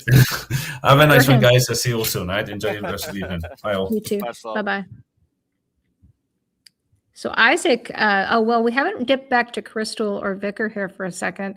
You have any thoughts on the Greek origins of Gnosticism? Kenny made an interesting comment here. The Greeks were the original thinkers who pioneered philosophy, democracy, and idealistic art. The Romans were conquerors and engineers who built empire and advanced construction technology. Oh, I'm not saying nothing good came out of the Romans, obviously, but it's just a totally different mentality. Atlantic records. So who knows? Who knows who found that loop? But that's the old world. I don't know, but yeah, the question. What was the question? Just if you had any thoughts in that whole loop of thought there about the Greeks. Oh, yeah. So my only thought was I know about like a little bit about what kind of the guru says about the Gnosticists and the archons and the reincarnation cycle. That's I've looked into it, and then I swear, like, I don't know if it's a Mandela effect, but I used to read the Mary Magdalene pages, and and there was something in there that I read, and I can't ever find it again, and I know I read it, like I don't know if it's in a dream or something, maybe, but. Now, the Mary Magdalene pages, you say, is that part of the Gnostic Gospels? Yeah. Okay. It was found in one of the. It was found near like where they found the book of like Isaiah or anything. It was it was found all around there. Okay. Yeah. I think that might be a different. It was one of the Dead Sea Scrolls. Yeah. It was There one we of go. like, Okay. yeah, it was Yeah. found with the book of like Daniel and the book of like Enoch. It was found with the book of Enoch. Enoch. That's Yeah. probably it. 1947, I believe. Yeah. Yeah, I read the book. Just Oh reading yeah, about that the Enoch other day. 1 is amazing. I don't know. I've Mhm. never read Enoch 2 because someone told me that's like the church tried to override it and make a fake one, so I never listened. But maybe I should read it and just kind of take what I could take. And I think Vital Vicar, I don't know if he just dipped or if his tech kind of went in and out earlier, so he kind of ended up leaving. But yeah, you said one Enoch, so that was really interesting. Since Guru's going to talk about all that on Monday, I had something I could talk about. So yeah, on Monday, check it out. I think he's going to be here on Finding Gnosis. He's going to talk about his 4 Horsemen video. That actually does have a lot of interesting info, but there's a portion that kind of ties into something else that they may not talk about. So I could talk about that here. We could talk about that together. But Crystal, did you have anything you wanted to say about the stuff we've been talking about? Not really. Not really on that subject. I was thinking philosophy and all that was around before the Greeks, though. But I don't know. I'd have to look into it further. Oh yeah. I mean, the Vedas are, if you look at that, there's actually philosophy contained within, and we're talking about the most ancient religious text in the world as well. And there definitely was some philosophy in the mix there. But yeah, so I'll just get into it. So one thing about the 4 Horsemen, and this is interesting because, we all look at Revelation. So there's like Revelation 6 is where you have your 4 Horsemen, right? This is for all the Bible nerds. So you have the Lamb opening the first 4 seals in Revelation 6. So you have your white horse, which is the first horse, and it's conquest. And that involves deception and a false peace. And, there have been a lot of times in history when people thought that's what was occurring, and very well could be what's occurring. The second horse would be the red horse, which is war and bloodshed. Third horse is the black famine, economic collapse horse. And the fourth is the pale, death, plague, or widespread mortality horse. So, and Guru had kind of some different horse imagery with his thing. But here's the thing. Second Temple Judaism actually had this writing prior to Revelations. So they didn't have 4 horsemen, but they had apocalyptic writers and imagery and war and horse symbolism, which later shaped the book of Revelations. So regardless of what you think about the book of Revelations, that kind of writing went on. You also have it in Zechariah. He had horsemen. It went on throughout like 516 before Common Era to 70 Common Era. And you had the red horse, the sorrel horse, the white horse, the dappled horse pulling the chariots, and the angels that were always mounted by either angels on patrol or judgment, actors, God doing his activity among the nations. So one Enoch came up, and in the Gnostic Gospels, you have your war horses with the mounted angels there too. And you got to realize, like, these Jewish writers were living under Greco-Roman influence. So imperial conquest and Roman cavalries and people riding horses with angels or demons riding horses and going to battle was kind of a common theme there. And Qumran, where the Essenes, where you have your Dead Sea Scrolls, you have, what do you have there? You have the symbols of the cosmic struggles and the war between light and dark, like the ultimate war, which obviously mirrors what we later saw in Revelations. So yeah, that was something kind of interesting to me because I had been reading, I got a little Gnostic Gospels and I read one Enoch. I'd already read the Book of Mary way back there, but and I'd seen some of the Book of Enoch in excerpts, but I hadn't read the whole thing. So that's kind of interesting. Ties into what Guru's talking about. I was a little muted. Unless Crystal has something, I don't know. She didn't dive much into that. I think she said, okay, yeah. So what I was thinking was, in the book of the verse that I was wondering if it's gone, I could never find, was you heard it, audiobook, or you read it, or what happened? What's that? I can hear you. Oh, okay. When you dove into the Mary Magdalene document, did you read it, or audiobook, or what? No, I hadn't heard that one. It was just the Book of Mary is in the Gnostic Gospels. Oh, I haven't heard that one. Yep, I haven't read the whole set of Gnostic Gospels yet. I had a question about the other one, Mary Magdalene's document. Never mind. Maybe we could figure it out. What was your question? Okay, the question is, says something deep about how, like, Jesus took her side. I call him Yeshua. Like, when I've had the most intense visions of my life and I needed help, I use that name and that work. He would, oh man,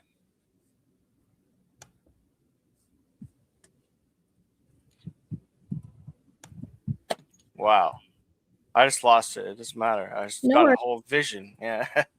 I'm Yeah. gonna check out this guy while I have the make sure the Thanks. thing's That was a good time. Good timing. good timing. Yeah. Holy. But what's funny is I'm not seeing if the newcomer thing is up. Did that come up yet? Onto Yeah, the it's up. screen? It's up. You're blind. Okay, excellent. There we go. You're blind. Okay. Let me talk to this lovely person. How you doing, Seymour? Hello. I'm good. I'm good, thanks, Is Emily. that Seymour? Yeah. Is it Seymour Cannabis? And what did Could you want to be. share? I Smoke know more him. cannabis, maybe. Oh, I Yeah, think it's I know who Ricardo. this is. Uh, Hi, Ricardo. Okay, I'll take I this just down. wanted to come and join and have a chat Sweet.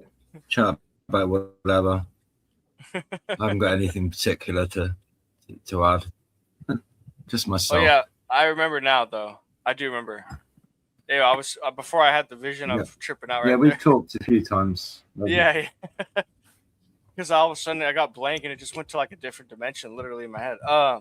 It was like, so yeah, Mary Magdalene says Yeshua took her aside and was like, yo, like he was saying there's archons on earth that live here, like basically fallen angels. Probably they can't really leave. They've probably been here forever. I don't even know if they're alive. I mean, like, how important is that they would even want to listen? Fallen angels, right? Yeah, and then he says that we only reincarnate is because of the desires of our flesh. Because we have some unfulfilled desire, we reincarnate. But wait, if we don't reincarnate, does our body exist still and operate here by itself, and we go somewhere else? That was my body, but it keeps going in a cycle. Is this? I had a bunch of questions off that verse. I cannot find the verse. I can't find. I looked everywhere. Yeah. I don't know. No, we don't.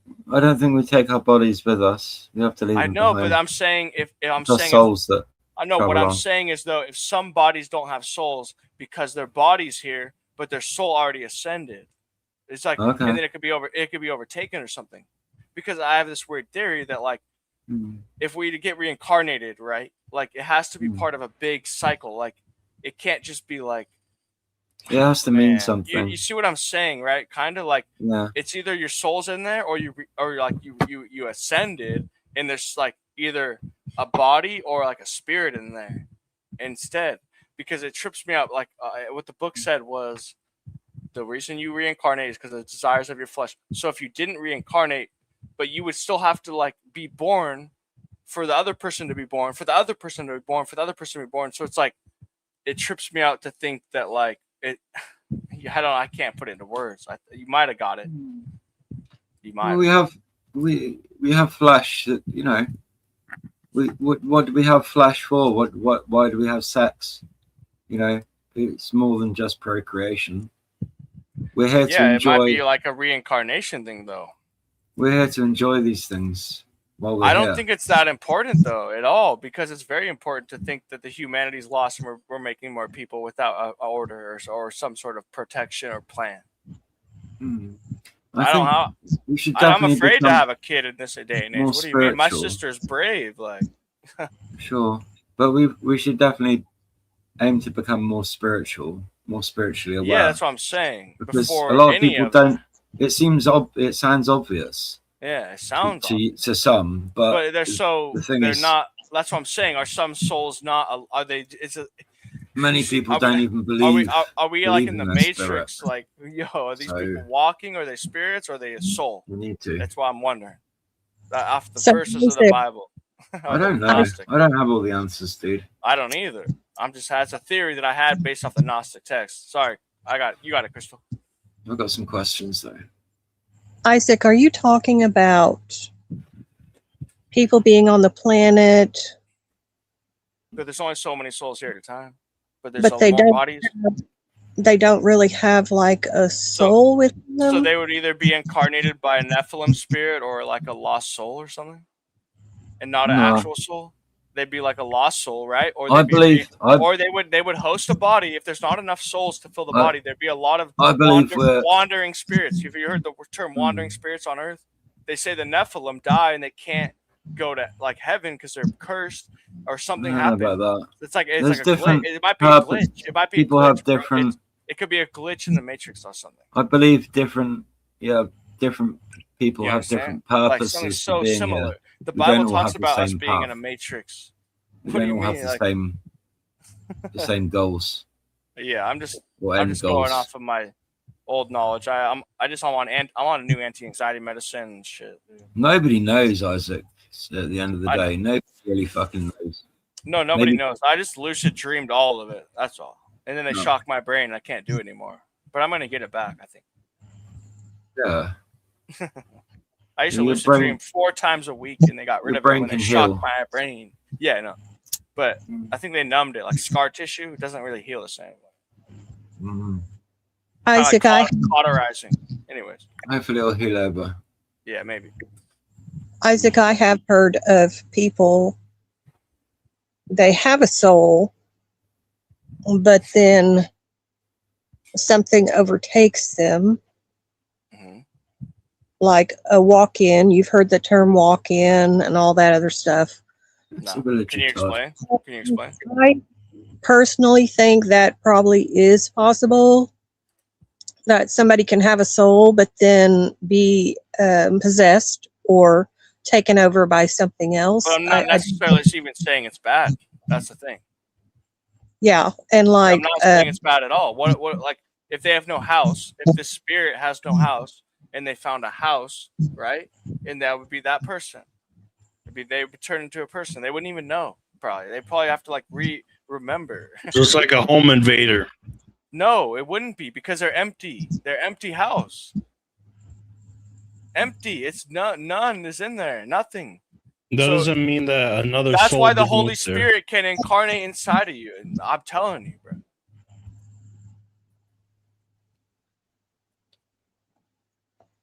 yeah, as far as something not having a soul, I mean, I wouldn't doubt that probably could be possible anymore. I think all possibilities are possible. Yeah. It's Everything's a good possible. answer.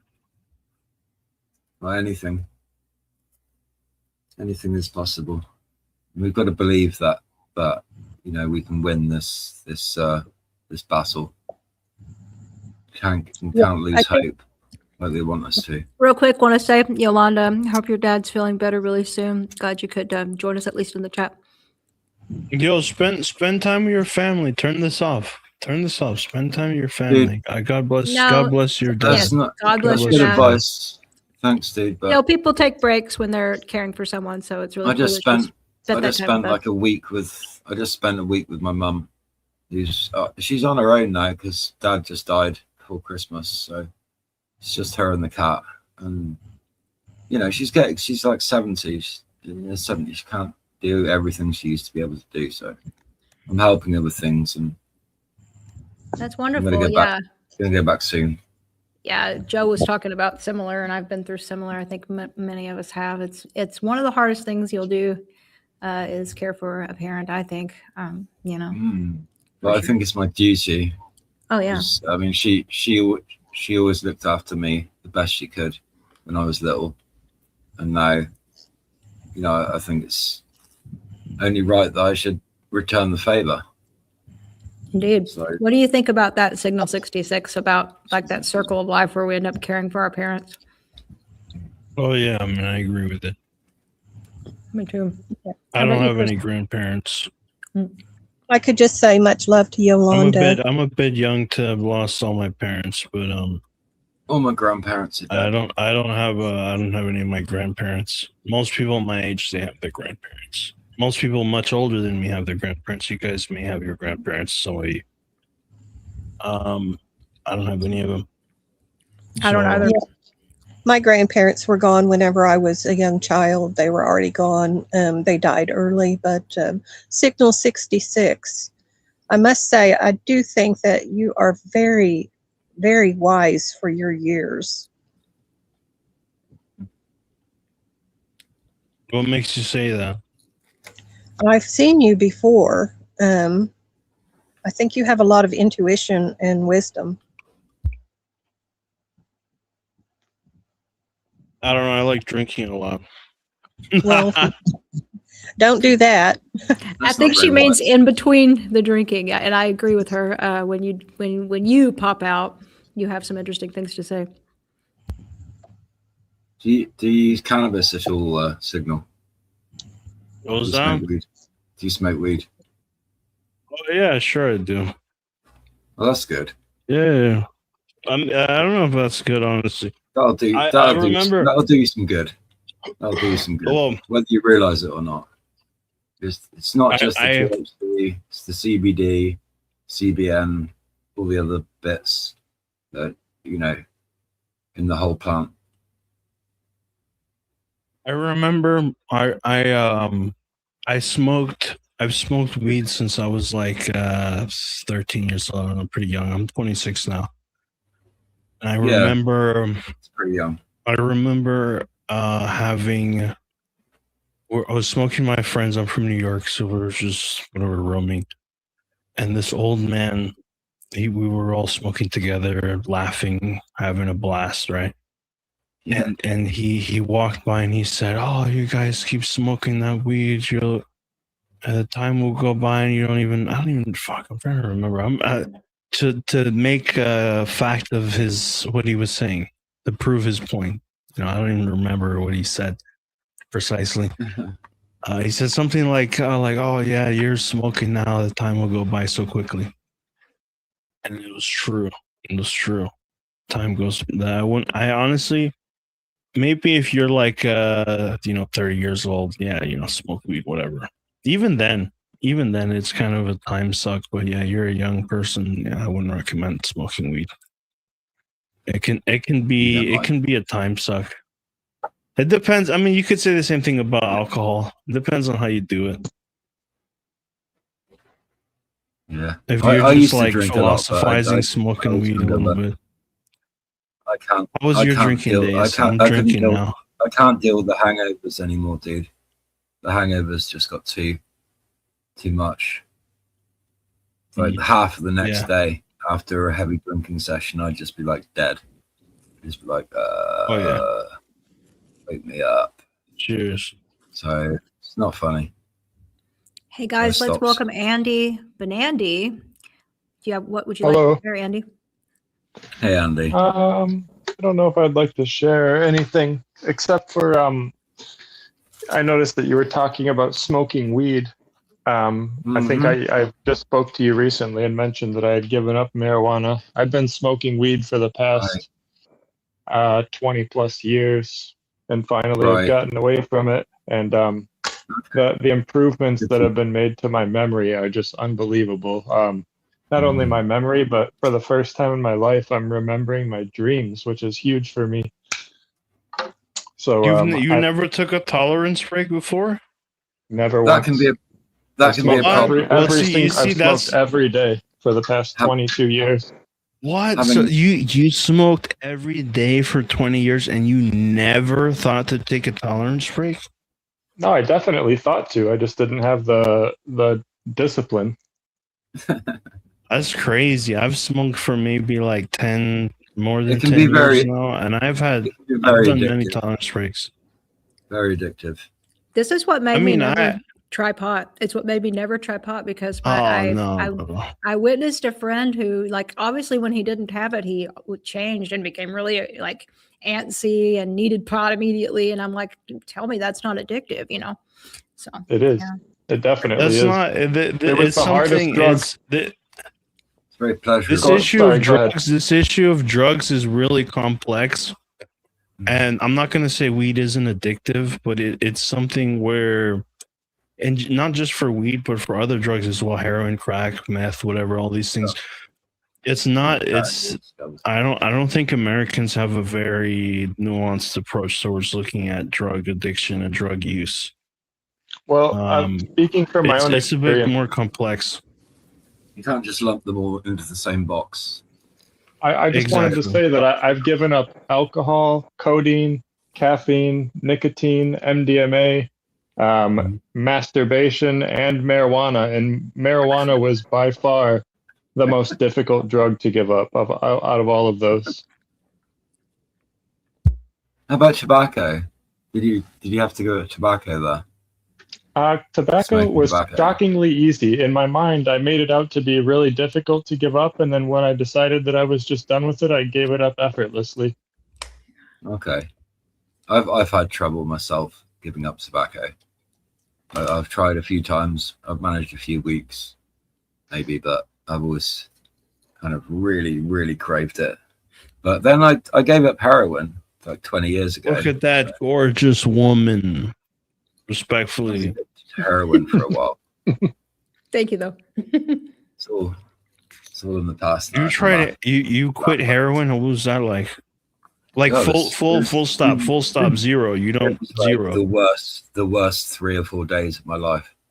The most painful. Wait, you stopped at 0 in 3 or 4 days? To No, 0. it wasn't quite like that. I mean, for a start, I just didn't. I did not have any way of getting any more money, or So you had to blown my money 2 days ago. I was just like screwed. I was on my own. Everyone had left me, abandoned me, and I just thought, do you know what? No, you blew all your leads. No, it wasn't that anybody abandoned you. You fucked them all over. Stay, lock myself in my bedroom and just get clean, and just go to bed and try and sleep. And I couldn't sleep. We have a Maybe half newbie. an hour at a time, but Sorry it there. got I'm easier. gonna check on this person. Hello, Sure, the let's- absurd. How are you doing? Hi, I'm not a newbie. Oh, okay. You guys know him? I recognize this guy's voice. This is Jay Ian. Yeah, it's Jay. Okay, let me take that off. Yes. Old Nice school. to see you. Hi, what's up? Yeah, they were talking about drugs and whatnot. I'll just interject something real quick and then I'll let Ricardo finish. But yeah, Uh-huh. I think what Signal 66 said is true about not taking a nuanced approach, because obviously if it's a drug that they put you on, pharmaceuticals, people end up also because of I just read that they are banning our cereals in other countries because of BHT, which is a chemical which causes cancer. You'll end up on a lot of drugs when you have cancer, and you'll end up on drugs when they do this and that to you. So as long as it's their drugs, it's fine. It's wonderful. It's a medicine, but much It's more medicinal. blatant So it's hypocrisy. it's not like I'm against medicinal use of more natural substances, and I do see pot as being a very, there's a spectrum to it. Like THC actually in huge megadoses kills cancer, by the way, and so does bee venom, and psilocybin cures OCD in high doses. There's a lot of Psilocybin's great. stuff they could do for people. It can also hurt people. So, obviously there's a whole spectrum to what we would want to look at here. But yeah, continue your convo. Ricardo, what were you saying? I was going, remembering my heroin withdrawal where I got clean. So I got through the weekend okay, and then I booked an emergency appointment with the doctor just so I could get some sleep. So I went to the doctor's and he prescribed me some sleeping tablets. I think Zopiclone, I think they were, not the addictive ones. They helped, and then I got some help at the hospital. I saw this, dedicated drug worker. She's there to help people like me, get clean. And she basically gave me 2 options. She said you can either go the old school route and take what's it called, methadone. I call it junkie juice, that green stuff. It's horrible. Or you can try Subutex, which is a sublingual tablet. You take a couple a day, and it not only replaces your need for heroin, but it blocks, if you try and take heroin or anything like any opiates on top of it when you're under the influence of Subutex, it won't work. So there's no point. It'll be money wasted. And I did try it and it didn't work. So it's not the same thing as methadone.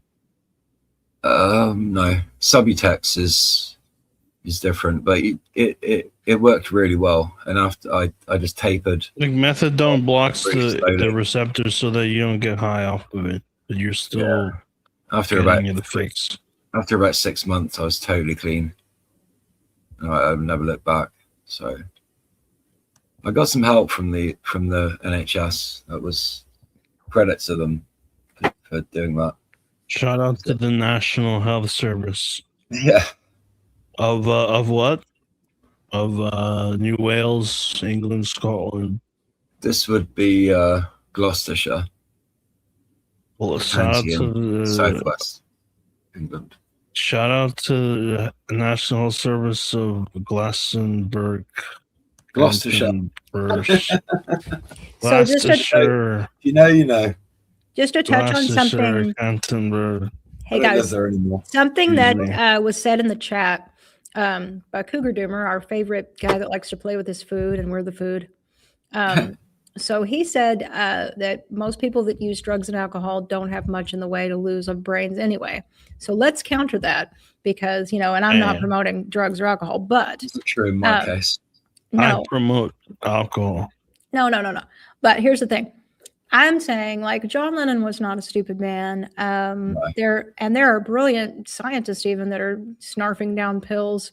I mean, obviously these addictive problems don't, relegate themselves only to stupid people. What do you guys say about that? No, I think you're right. I'm not brilliant drug addicts. Stupid drugs for stupid people, and there's smart drugs for smart people. I don't know if it works that way either. Yeah. But that's the dichotomy.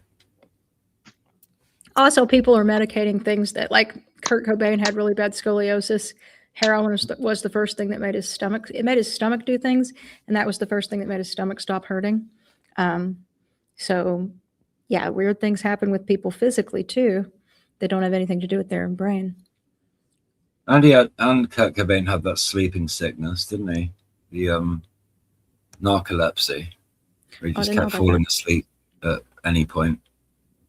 Must have been like inconvenient when he was rehearsing with his band or playing a gig. You just fall asleep. So I'm trying to keep track of my BAC, and my BAC says 0.325. But if it was that high, I think I'd be unconscious right now. I'm sure people. I don't know if I fucked it up. Sometimes must have assumed that he'd taken too much heroin or whatever, but nah. So, Crystal, do you have any experience with dealing with people that are substance abusers, or what's your take on natural drugs and whatnot? Well, I grew up in a household where my mother drank and men in the house drank. And, I was exposed to a lot of things, me and my siblings, that weren't the best things to be exposed to, but it kind of made us go the other direction and not be alcoholics and not be drug abusers. So the only thing I've ever done that, was I used to smoke cigarettes, but then I got to, when the vaping came out, I transitioned over to vaping and just gradually decreased the nicotine and very quickly was able to quit smoking. So I don't have any experience. Yeah, I don't have any personal experience myself with being an alcoholic or drinking, or taking drugs or anything like that, because I didn't really do a whole lot of anything because I grew up in it. I didn't ever want to be that way myself. That's cool. People have different reactions though.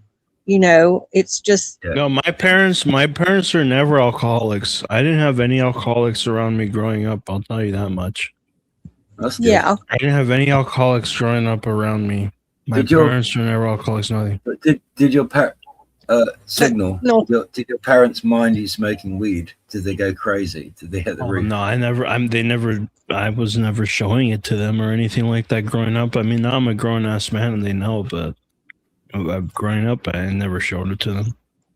What is your heritage Signal 66. I'm Mexican, Hispanic, South Okay. American. But it's just my opinion. But I feel like if you were not drinking, that you would be unstoppable spiritually. I don't know why. You're obviously drinking for a reason, to medicate yourself, and I am no doctor. So this is just my thoughts. But if you can find a way to get some healing, I do think you would just be so unstoppable spiritually, like a major warrior, you know. That's very kind for you to say. I appreciate that. I don't know if this applies to everyone or if it even applies to Signal, but when I was a severe alcoholic, I was drinking because I was depressed. I had lost a bunch of friends to drug overdoses.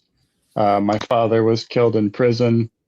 I had a long-term relationship with a woman that ended up going south, and I lost her. My grandmother died of cancer. And all of this happened within 1 year, and it just was so overwhelming to me that I drank myself stupid for at least 5 years. Wow. Are you experiencing anything like that, Signal, or no? Nah, it's cool. It's chill.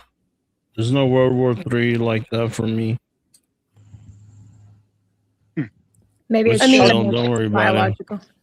You know, my 15-year-old. These things, it's not biological. It's not biological because I have no alcoholics in my family. All right, I'm just choosing to be drinking. All right, it's cool.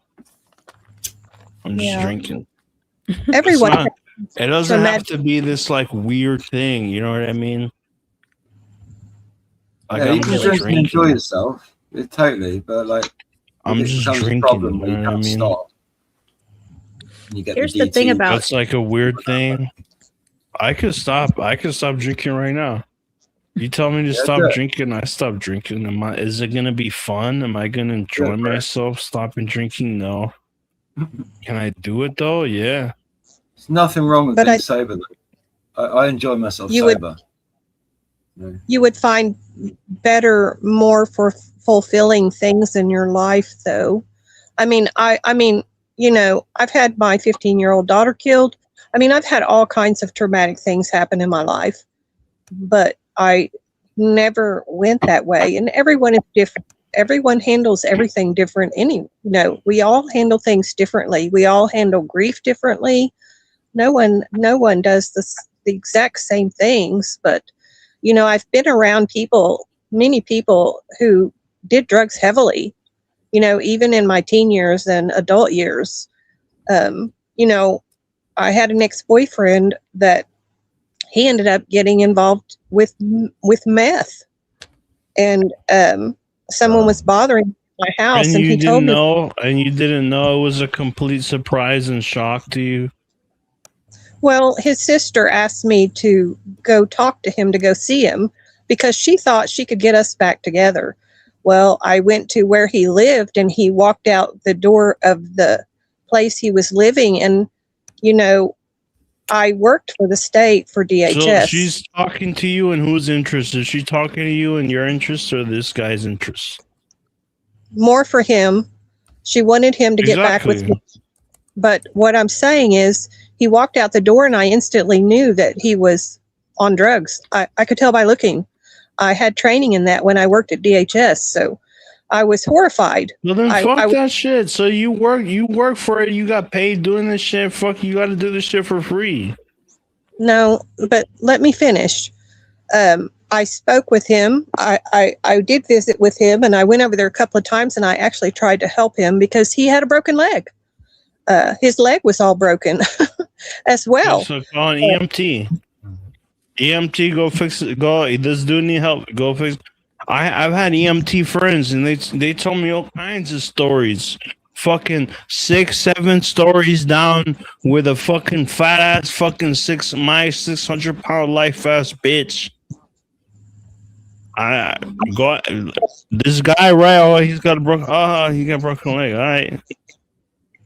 Yeah. To finish what I was saying, though, someone was bothering me over here, and he was always, I don't think he ever fell out of love with me. He never did. He was still in love with me. And he told me if he came over here. Why does that even matter? But let me finish what I'm saying. He was a good man, but he was strung out on that.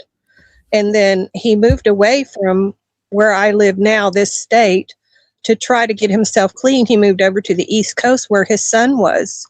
But I don't think he ever got clean because, like, he died over on the East Coast of choking.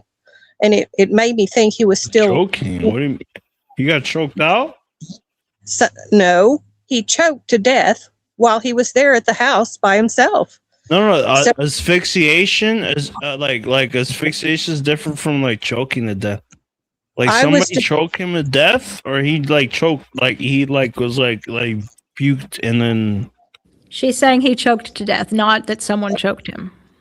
Okay, that's crazy. Shout out to him. I'm just telling you what I was told, and I also had a cousin who was strung out on this guy. That's crazy. Signal 66. Yeah. This is what she means. I when also she had says that you would be way more, you'd be fun to hang with when you're yourself. Alcohol makes people not themselves. I am myself. Well, yo, can I? Now that you say this, can I just say that, like, sure, I'm just because you're bringing it up right now. You know what? We can talk about this later. I'm gonna let this lady finish. Please excuse me. No worries. Yeah, I also had a husband who was very strung out on METH. And, that cousin, his dad, my uncle, was a preacher our whole lives. So he grew up in a very, of course, we know dogmatic world, but there was one cousin that was the black sheep, and then there was this cousin, and this cousin that wasn't not the black sheep turned out to be ending up strung out on METH, and he did not survive. He died. He died of whatever it caused to the damage it did to his body, because that does so much damage to the body when people are doing it. It deteriorates the whole body, all the collagen in the body. It just robs the body of everything. So he did not survive. And, it's horrifying that my cousins had to go find him like that. But, that's the thing, is when people do these things, and they're not only doing it to themselves, they're doing it to their loved ones and the people around them. But, like I said, Signal 66, I have no doubt. And I think you're a strong person.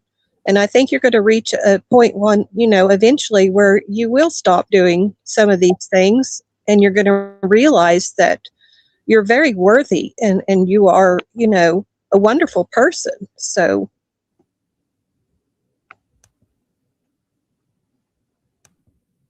I appreciate your kind words, and I'll tell you, it's been a lot worse. And maybe you think it's bad now. I will tell you, it's been a whole lot worse than I think what you've seen. So just I think I'm doing. I'm not doing best, but I think I'm all right. Yeah, just to ask you, is there something that you think you can connect this to that makes you want to drink? What is it that makes you want to do this? Do you know? I mean, I think for me to disclose these things to you, or even have any sort of a connection, like in this regard, you'd have to be a therapist. Yeah, I just wondered you have if your own issues, and maybe you're open and willing to discuss your own issues. Not everybody else has to be. No. Yeah, I discuss my issues openly all the time. You can ask anyone around here, but no, That's I just fine. wondered if you knew what the reason was, and you don't have to share it if you don't want to. Don't worry about that. Everybody has their own journey with life.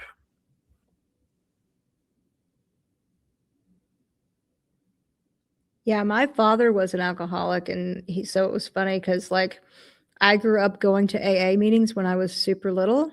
So I just thought that that was something people did. I didn't remember the alcoholic outburst. I heard stories later about them that finally led to my mother giving an ultimatum of, you do something about yourself, or, we can't have this. Basically, the scariest one would be, apparently my mother was holding me. I was a baby. I don't know what set drunken father off, but they had these dishes that supposedly wouldn't break. He started just chucking them at both of us, and she was cradling me and dodging plates, and they were making holes in the walls. So I can't even imagine something like this, but that's how bad that can get, right? So, but yeah, I grew up going to AA meetings and hearing the whole spiel. And of course, the religious aspect of it was pretty over the top, and might be why I was so attracted to Bible TV and puppet shows about God and all that kind of stuff. I did always like that kind of stuff. I think I'm lucky I didn't pick up the alcohol gene or whatever. I mean, it's never appealed to me. I've had alcohol a few times and I don't like the feeling. For me, that's a good thing, because a lot of people in his side of the family have that issue. So yeah, and there's people in my family that are like me. If you look in the way back and look at your family, it's kind of interesting because I guess I'm a throwback to some of the ones that are, get me away from society kind of people, and they don't want anything to do with anything like that. So I do think, not to be too hard on ourselves, because we are a combination of genetics and life experiences, right? So then we have to work within the framework of that as best we can.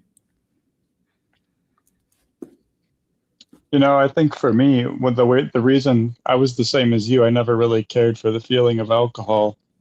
But the reason that I got sucked into it so easily is because I had such difficulty engaging in social situations that when I started drinking around large groups of people that were like partying. My family members, in fact, it was like my grandfather and all of his friends, people I worked with. They would drink every day after work. And I got sucked into that lifestyle because it makes it so much easier to socialize with people, that I felt like for the first time in my life, I had finally figured out how to like make friends and be social, but it was all artificial. Right. How about you? Is Ricardo still here? No, he's not. Oh, okay. Crystal, I think you touched on this before, but like when you were talking to Signal 66 there, I thought you were doing a good job of being like encouraging without being intrusive. And that's a really hard thing with people because we can't know all about people. But yeah, have you ever experienced the people around you being out of control? And since you kind of take an alternative view of spirituality, what do you kind of point towards? All the time. All the time. My parents, they used to put boxing gloves on. They used to beat each other up. They used to be like, oh yeah, and then they would put boxing gloves on. I don't mean to laugh, but are you being facetious or is that real? What makes you say that I'm not being serious? It's hard to tell online sometimes. So see, you're using SAT words. So if I use SAT words, then it doesn't sound like I'm being more serious. I'm being facetious. I'm not being facetious. Okay. I'm not being facetious, okay? I apologize, and I'm sorry that you experienced that. My dad, I was 5 years old, and he put me up against a fucking sack full of fucking dirt and rocks and brick and concrete mortar. And he was like, yeah, you gotta punch this shit. And you gotta punch this shit until it fucking moves. All right? Mm-hmm. And you're not gonna stop punching this shit until it moves. And then, all right, you moved. All right, now you gotta make this shit swing back. Now you're punching this shit. Now you gotta make this shit punch you in the face back. All right?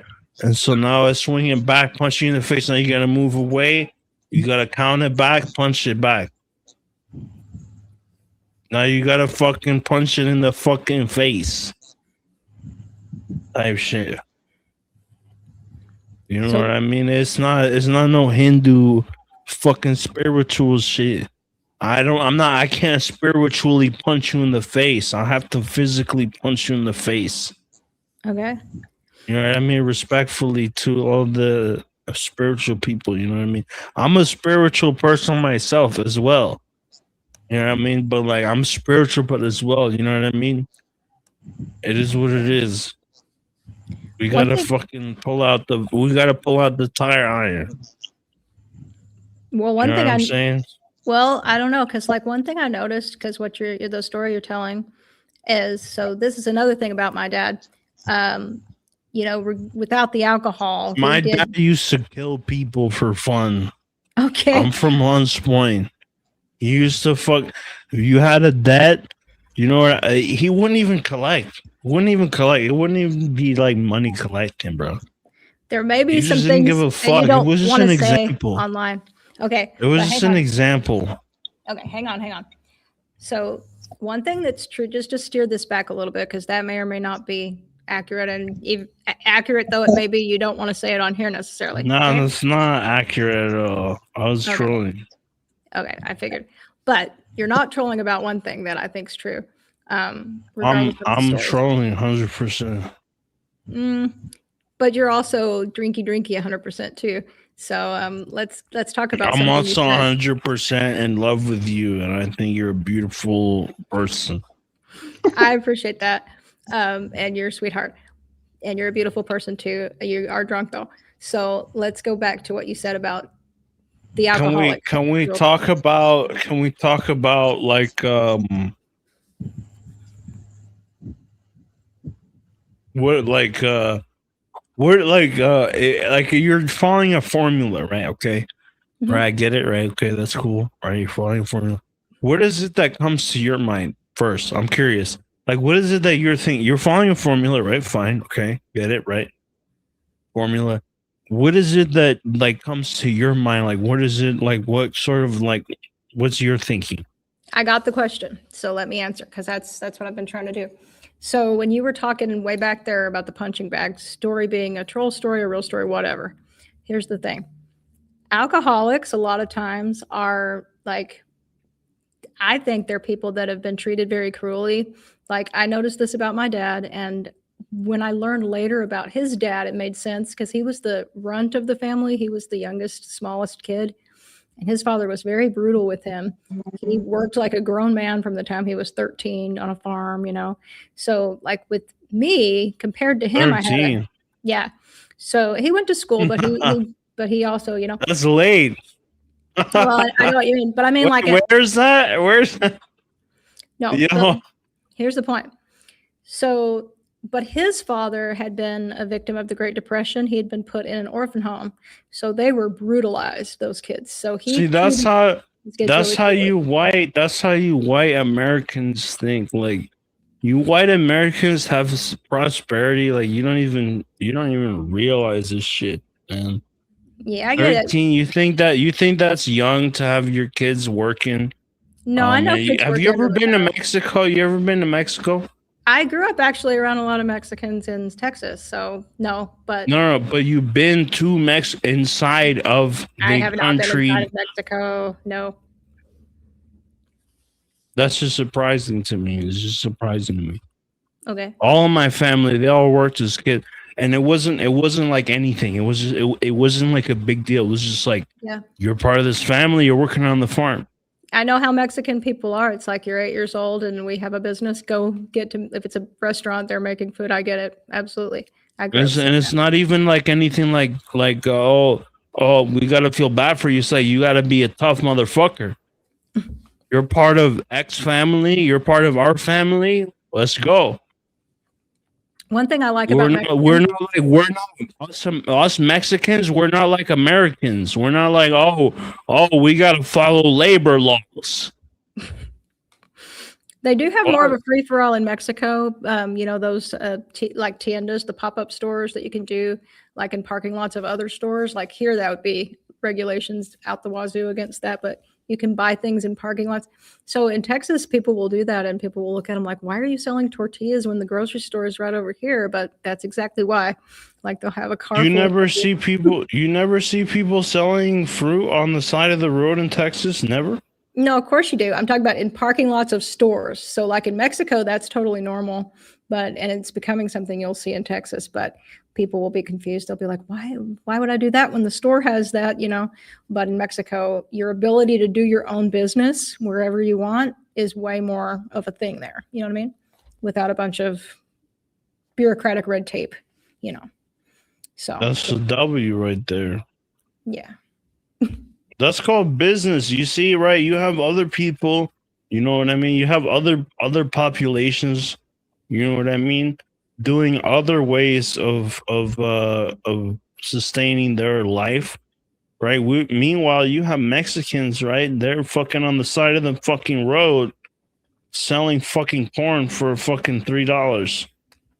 One thing I like about Mexicans when I noticed when I was a little kid, is like if you're playing with a group of Mexican kids and one of them has a pack of gum or something, they'll just start distributing it to all the kids on the playground as though everybody gets one. That was something I noticed. It was a very, if I have one, everybody has one mentality. So something I always appreciated about them. But yeah, back to the cruelty thing though. So my dad's dad was very abusive to them. I found that out later in life, And then, so to my dad, shout out to your dad. He's beating everybody. W. He's not alive. Yo, is he dead now? Is he dead now? Can I light up a joint and smoke a pack on your pops? That's a piece of shit. You don't. Can I do that respectfully? I haven't said very much about him, but yeah, you can. No, you said he was a fucking dirtbag. I missed that part. Did I? Anyway, moving on. Dude, you can hear what you want to hear. Cheers. Shout out to you. Cheers. No, I want to finish the story. So to a person that's been brutalized by their parent, like to him, just the fact that I was able to walk around and play was like I was really getting off easy in life. So you mentioned the thing about the punching bag, and it made me think about my dad, because my dad, anything we did together, he treated me like a grown-up. Like if we were playing baseball, he threw that ball at me like I was a grown man and I should figure out how to, which is kind of scary when you're little. But I know that was from his upbringing, that mentality. Right. Did your dad make you eat poo? No. How about yours?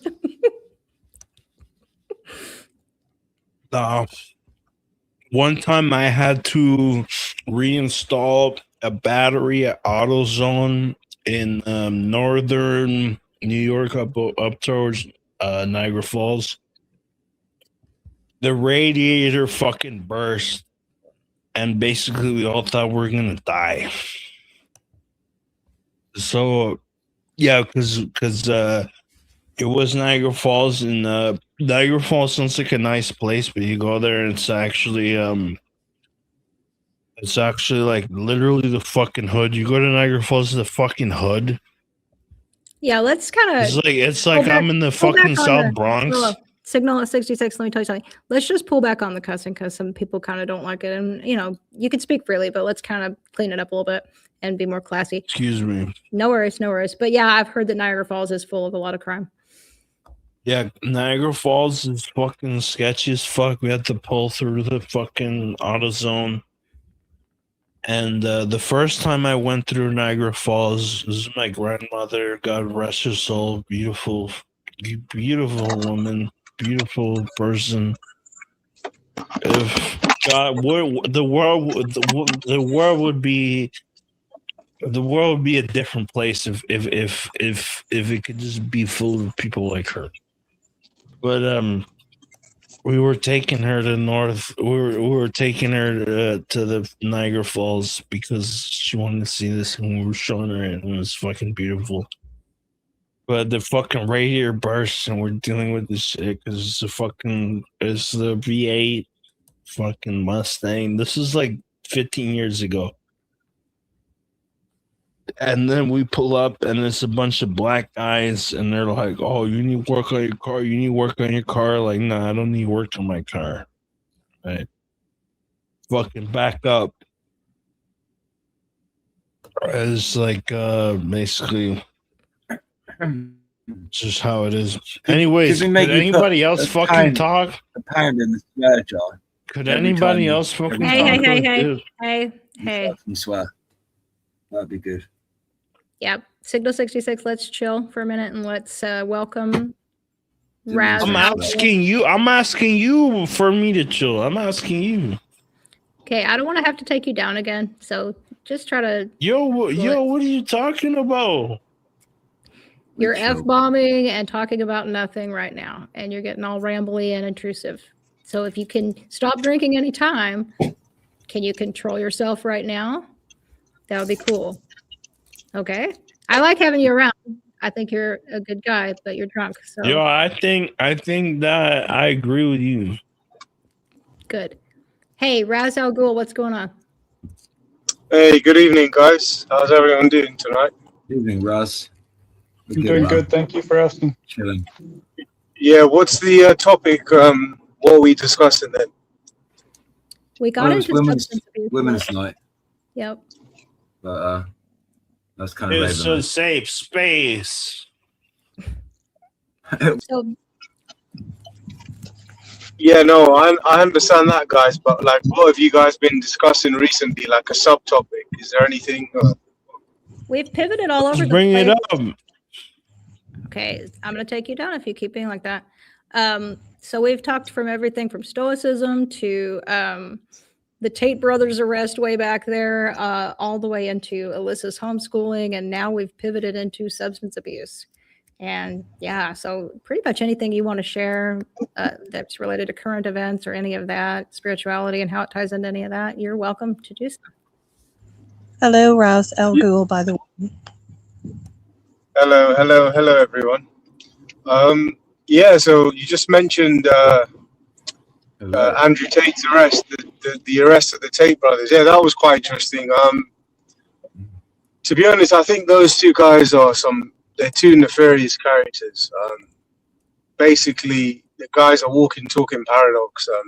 At one point, he claimed to stand for, trying to help young men and, men's rights and stuff like that. But then he's the same guy who literally made a living, not just exploiting women, but exploiting young men. And, the guy's just a piece of shit for him and his brother, to be honest. So, yeah, I hope he gets what's coming to him. What do you think about that, Andy? You weren't here when we were talking about that earlier. Did you see that? I apologize. I was reading chat and I missed what he was saying.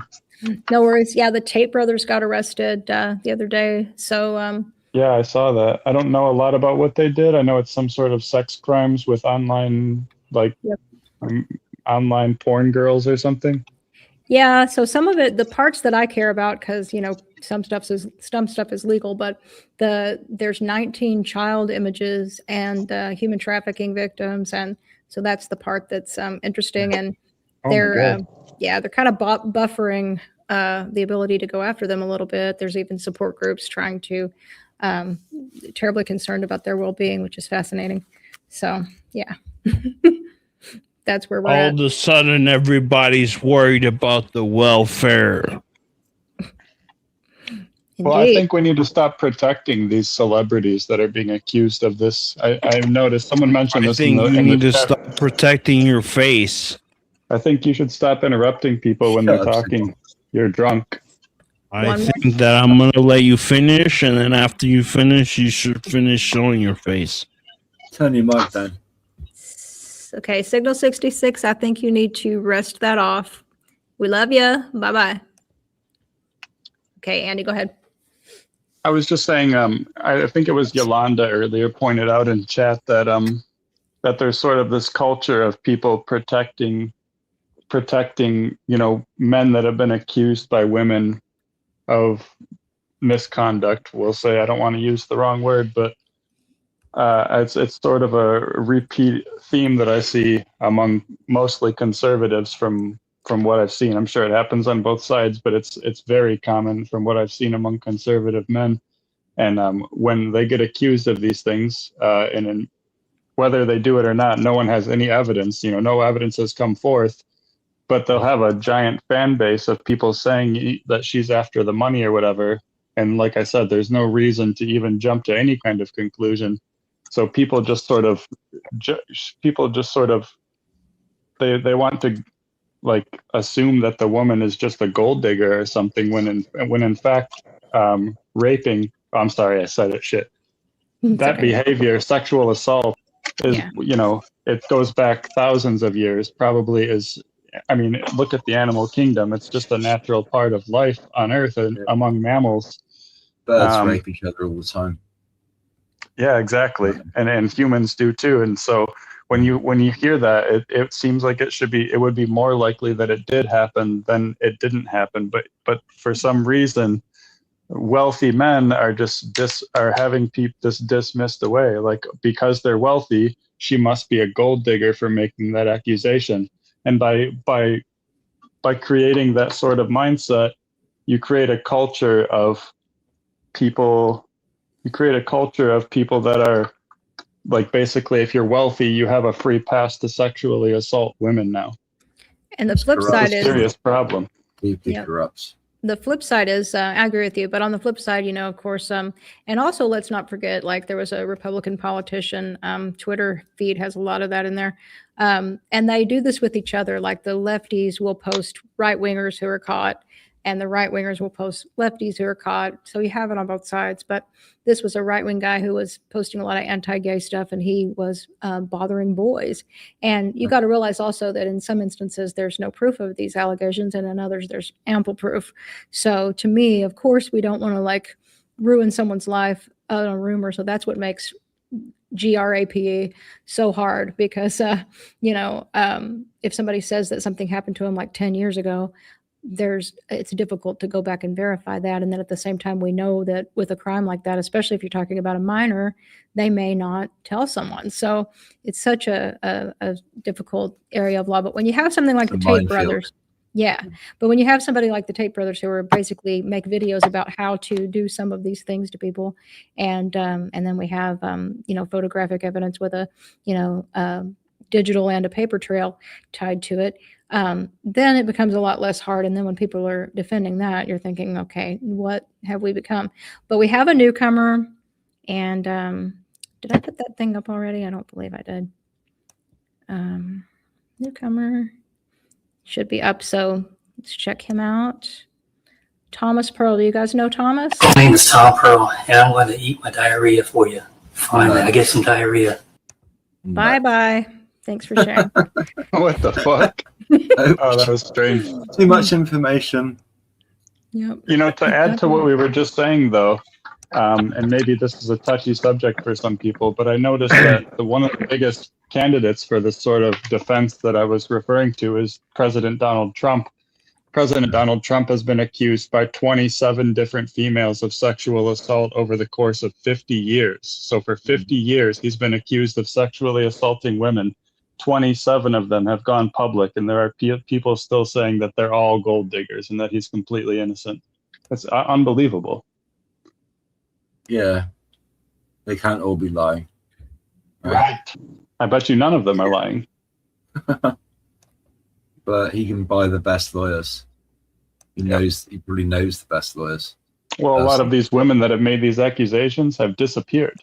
Some of them have found, committed, that sort of thing. Yeah. Virginia Guffrey, for example, exactly. I don't know that she alleged anything towards the Donald, but she did. Said, oh, she did. Okay. I haven't finished the book.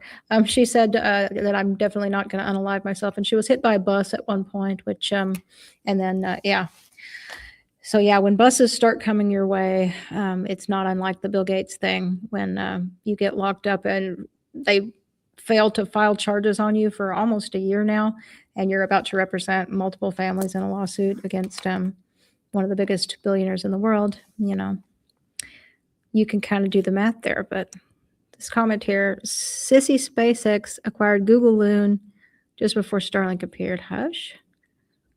I'm confused. Okay. SpaceX. Well, he's making a SpaceX and a Sissy SpaceX. What? Like a joke. Does she have? Is it a joke, or does she really have some stock in Starlink? I just don't know. Wasn't that one? Didn't she play Wonder Woman? I don't think so. That was Linda Wagner, is that her name? Do you know today was Robin Williams' birthday? That's another strange thing, strange death. Mr. Mork and Rest in Mindy. peace. Yeah, he I was loved him. Yeah, I did he was a too. great guy. He is. Mrs. Doubtfire, Flubber. Yeah. There's another really big one that I can't remember off the top of my head. The Dead Poets Society. Yeah, that is exactly the one I was thinking of. Yeah, there you go. Good movie. Yeah. He has a good quote that's one of my favorites about being with people. He said, it's bad to be alone, but it's worse to be with someone and be alone. Oh man, Isn't that that brilliant? is a good quote. I've experienced that before too. I know exactly what he means. I do Well, too. to put it more simply, no company is better than bad company. Mm-hmm. I live by that rule. And the Persians have another good one. It's better to be something along the lines of, I'm paraphrasing and messing it up, better to be in a junk pile with friends than in a garden with enemies or something like that. Yeah, that makes sense. Yeah. Yeah, that's an interesting point, Emily. Actually, I don't know. I think personally, as I'm getting older, I think it's probably better to be alone than to be with toxic people. If you know what I mean. I do. Definitely Exactly. Yeah, I think that's where a lot of people can kind of fall into that trap where it's like loneliness, and it can kind of drive people towards toxicity, whether that's in romantic relationships or even just friendships as well. Yeah. People are So scared of it's being trying. alone. Yeah, exactly. Yeah. They shouldn't be. There's nothing. There's so much good from being alone. You know, when you need to be. Yeah, a lot of it. Yeah, a lot of introspection, right? Yeah. Soul searching and healing as well. I do my best healing alone. Yeah, same here. I think a lot of my emotional processing is best done alone in kind of like a vacuum where it's just me and my thoughts. Yeah. Yeah.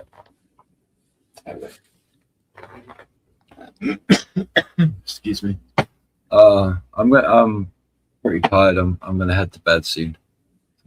I'm struggling to stay awake. Thanks for swinging by, Ricardo. Yeah, thanks. Have a good night, Ricardo, man. Cheers, Take guys. care. Have a good one. I'll be listening. Bye, Ricardo. So Bye. Andy, Crystal Shaman. Yes. Take care, everyone. Peace. have a good one. And Take Andy, care. yep, take care. So yeah, just to pivot to something else, I guess. You share with me a disdain for certain types of overtly religious monster sorts, like the story you shared with us about Elsa. I don't know if you feel comfortable getting into anything dark like that, or Yeah, I don't care. okay. Yeah, what could we pivot to on that topic that you've experienced directly? Because you mentioned your sister went to a Christian school and you went to public. I'm thinking your parents, just off the cuff with not knowing anything, maybe your parents did that because she was a girl and they thought they were putting her in the more safe school, would be my guess. But Yeah, that's exactly why she had got all sorts of special treatment. She was also the youngest as well. gotcha. As So- far as dark experiences go, I haven't had any, except for chastisement for asking questions. That was one big thing that I always found appalling, was that if I had any non-traditional beliefs or questions about the Bible, people in my church, because I had a really large church and I was quite involved with all of the different families in the church, they were really quick to, get in your face about having beliefs that were non-traditional. And they really discouraged thinking outside of the box or critical thinking or skepticism. And I find that just absolutely disgusting and counterproductive. Me too. What kind of a church was it? Protestant, St. Paul Lutheran. Okay. See, that's just it. I would expect Lutherans not to be quite as Oh, I mean, I was in the totally like insane megadome type thing, like literal speaking in tongues and all of that kind of stuff. So, yeah, that like, and you learn pretty early on the rhetoric, and it's kind of like I, not to compare this to something terrible, but like Elizabeth Smart when she was kidnapped by the two religious maniacs, or who were using religion for their justification for their crimes. They had a whole the program and way they spoke, and she, from observing them, knew how to counter manipulate to get them to go back closer to Salt Lake so she could maybe be found using their own verbiage. So it's like, to me, being in a school like that, you learn the dogma, you learn the words, and you know how to make sure everything stays okay for you. If you ever buck that, you're going to have a problem, you know? Exactly. You know, and not only did I face opposition from my church, just as far as people getting upset with me, but some of my family members, once I finally, you know, announced to my family that I'm no longer believed in God and I wasn't going to continue my life as a Christian, I wasn't going to be going to church anymore, they completely stopped talking to me. There are members of my family that I haven't talked to in more than 10 years because of that. Not by my choice, by theirs. They literally just wrote me off right there. Size unit, yeah. And that's the problem with religious people, isn't it? Is it's either their way or the highway, I guess. So, and to be fair, we have a few of them. We have a few of them on this panel. It's almost Sorry, not go their ahead. fault because they're kind of subject to the problem themselves because they think they're upholding God's will. You know what I mean? Like, to them, nothing is as important as what God said. So that, like, they see you as evil. That's the hard part about talking to Christians too. As an atheist, when I try to have a conversation about the Bible or explain a contradiction in the Bible or explain something that's immoral in the Bible, they just think that I'm like that I'm possessed by an evil spirit and I'm trying to, you know, convert them over to being tempted by Satan or something. Like, they don't realize that I'm just a normal person trying to have a conversation with them. They genuinely think it's like some spiritual warfare happening. Exactly. And It's like oh, go ahead. Yeah, I'm sorry. go ahead. No, go Go ahead, Emily. No, that's right. Oh, Okay. well, sorry. No, go ahead, Emily. Sorry. I'll wait. Don't worry.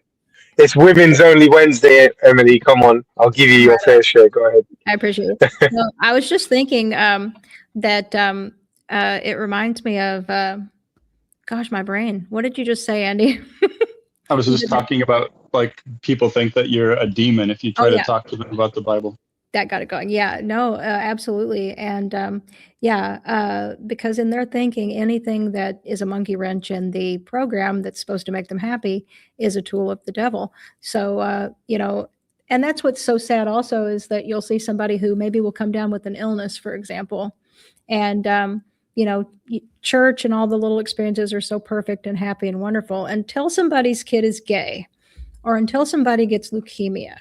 Then you're messing up the happy and you're the person that's, you know, and they start actually looking at that person like they've done something evil or brought evil into the place. And they just really want that person to go away so they don't have to deal with that, which is the opposite of what church or a group of people coming together, congregating, kirche, like circle, that's what that used to mean, would be about. It would be about when you most need people, this is where they are. But instead, it's like a happy, feel-good, phony place where as long as you're, you know, keeping the fantasy alive and never, ever critically looking at anything, that's when you're okay with us. But as soon as you're that weirdo problem person bringing things in here that make it look like maybe some of this isn't true or make us have to figure something out, then they get upset. And that's why it's not conducive to really maintaining a spiritual life or whatever you want to call it, that is giving sustenance to people and uplifting them or anything like that when they can't have any problems when they're there, you know? Yeah. Yeah, I mean, when I think of people who are deeply indoctrinated religious people, I always think of it as like, you know, different operating systems on computers. Like some people are still running Windows 95, and the problem is when somebody's running Windows 95, you can't talk to them about Windows 98 or you can't talk to them about Linux or Mac OS or whatever, because the idea is completely unfathomable to them because all they know is Windows 95, and it also those type of people who are really sort of hostile with any type of critique. They remind me of like agent. I call them Agent Smiths because in the Matrix movies, Agent Smith was like, he was almost like that program that was designed to like to kind of check anybody who had a rebuttal. You know what I mean? And those type of people who go out and kind of push for people to be ostracized, or who try to dismiss people and shut them down without a fair chance of sort of like intellectual discourse. I call those people Agent Smiths because that's literally what they are. They're just like programs, really designed to reinforce the status quo at all costs. Yeah, pretty much. Yeah, it's a good analogy. It is. You know, I think a lot of this nonsense too can be avoided it could be avoided if people would just stop focusing on the end of the Bible and start focusing at the beginning of the Bible, and try to ask themselves the question, don't worry about Jesus, because the whole concept of Jesus hinges on whether or not Yahweh was real. Ask yourself, why do I think that Yahweh is real? Like, I'm not talking about a generic God that may or may not have created the universe. I'm specifically talking about the God of Israel, Yahweh, who is the God of the Bible and by default the God of Jesus. Why does anybody think that this God is real? You know, look at the history of Yahweh. When was Yahweh first mentioned in the archaeological record? What similarities does Yahweh have with other gods? Is he a Persian God? Is he an Asian God? Is he an African God? What kind of God is Yahweh? And I think if you were to study those things, even for just a couple weeks, it'll become completely clear to you that Yahweh is just a bootleg of earlier Canaanite storm deities. In fact, I think that Yahweh is just Hadad, the storm god of Canaan, renamed. I totally agree, Andy. Andy, do you know who Mauro Biglino is? No, I don't think I've ever heard the name.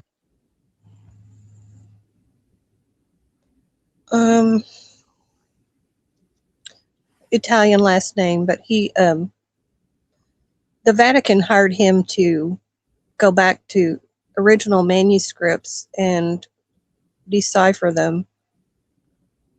And he has a YouTube channel. And could you type his name in the chat? Just even if you misspell it. Yeah, I will.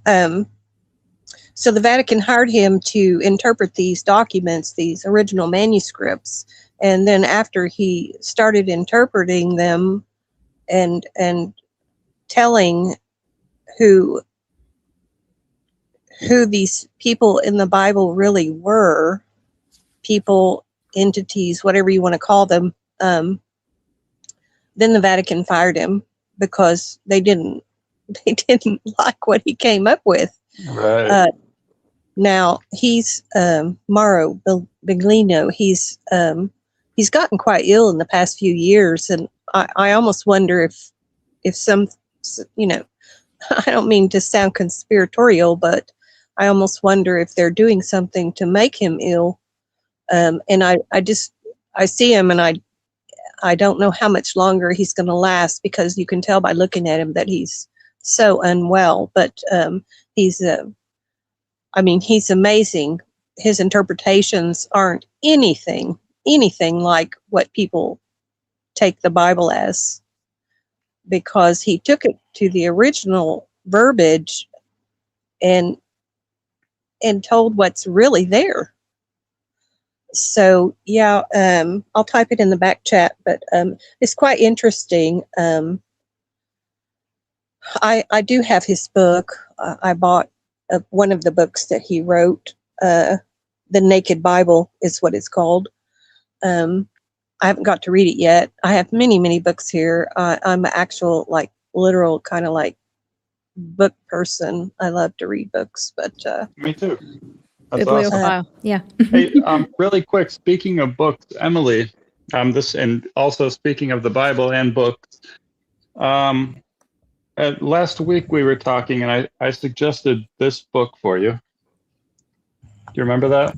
I do remember that. I haven't gotten it yet. I do need to get That's that. fine. What I wanted to say is I forgot to mention that the same author, he wrote this book as well.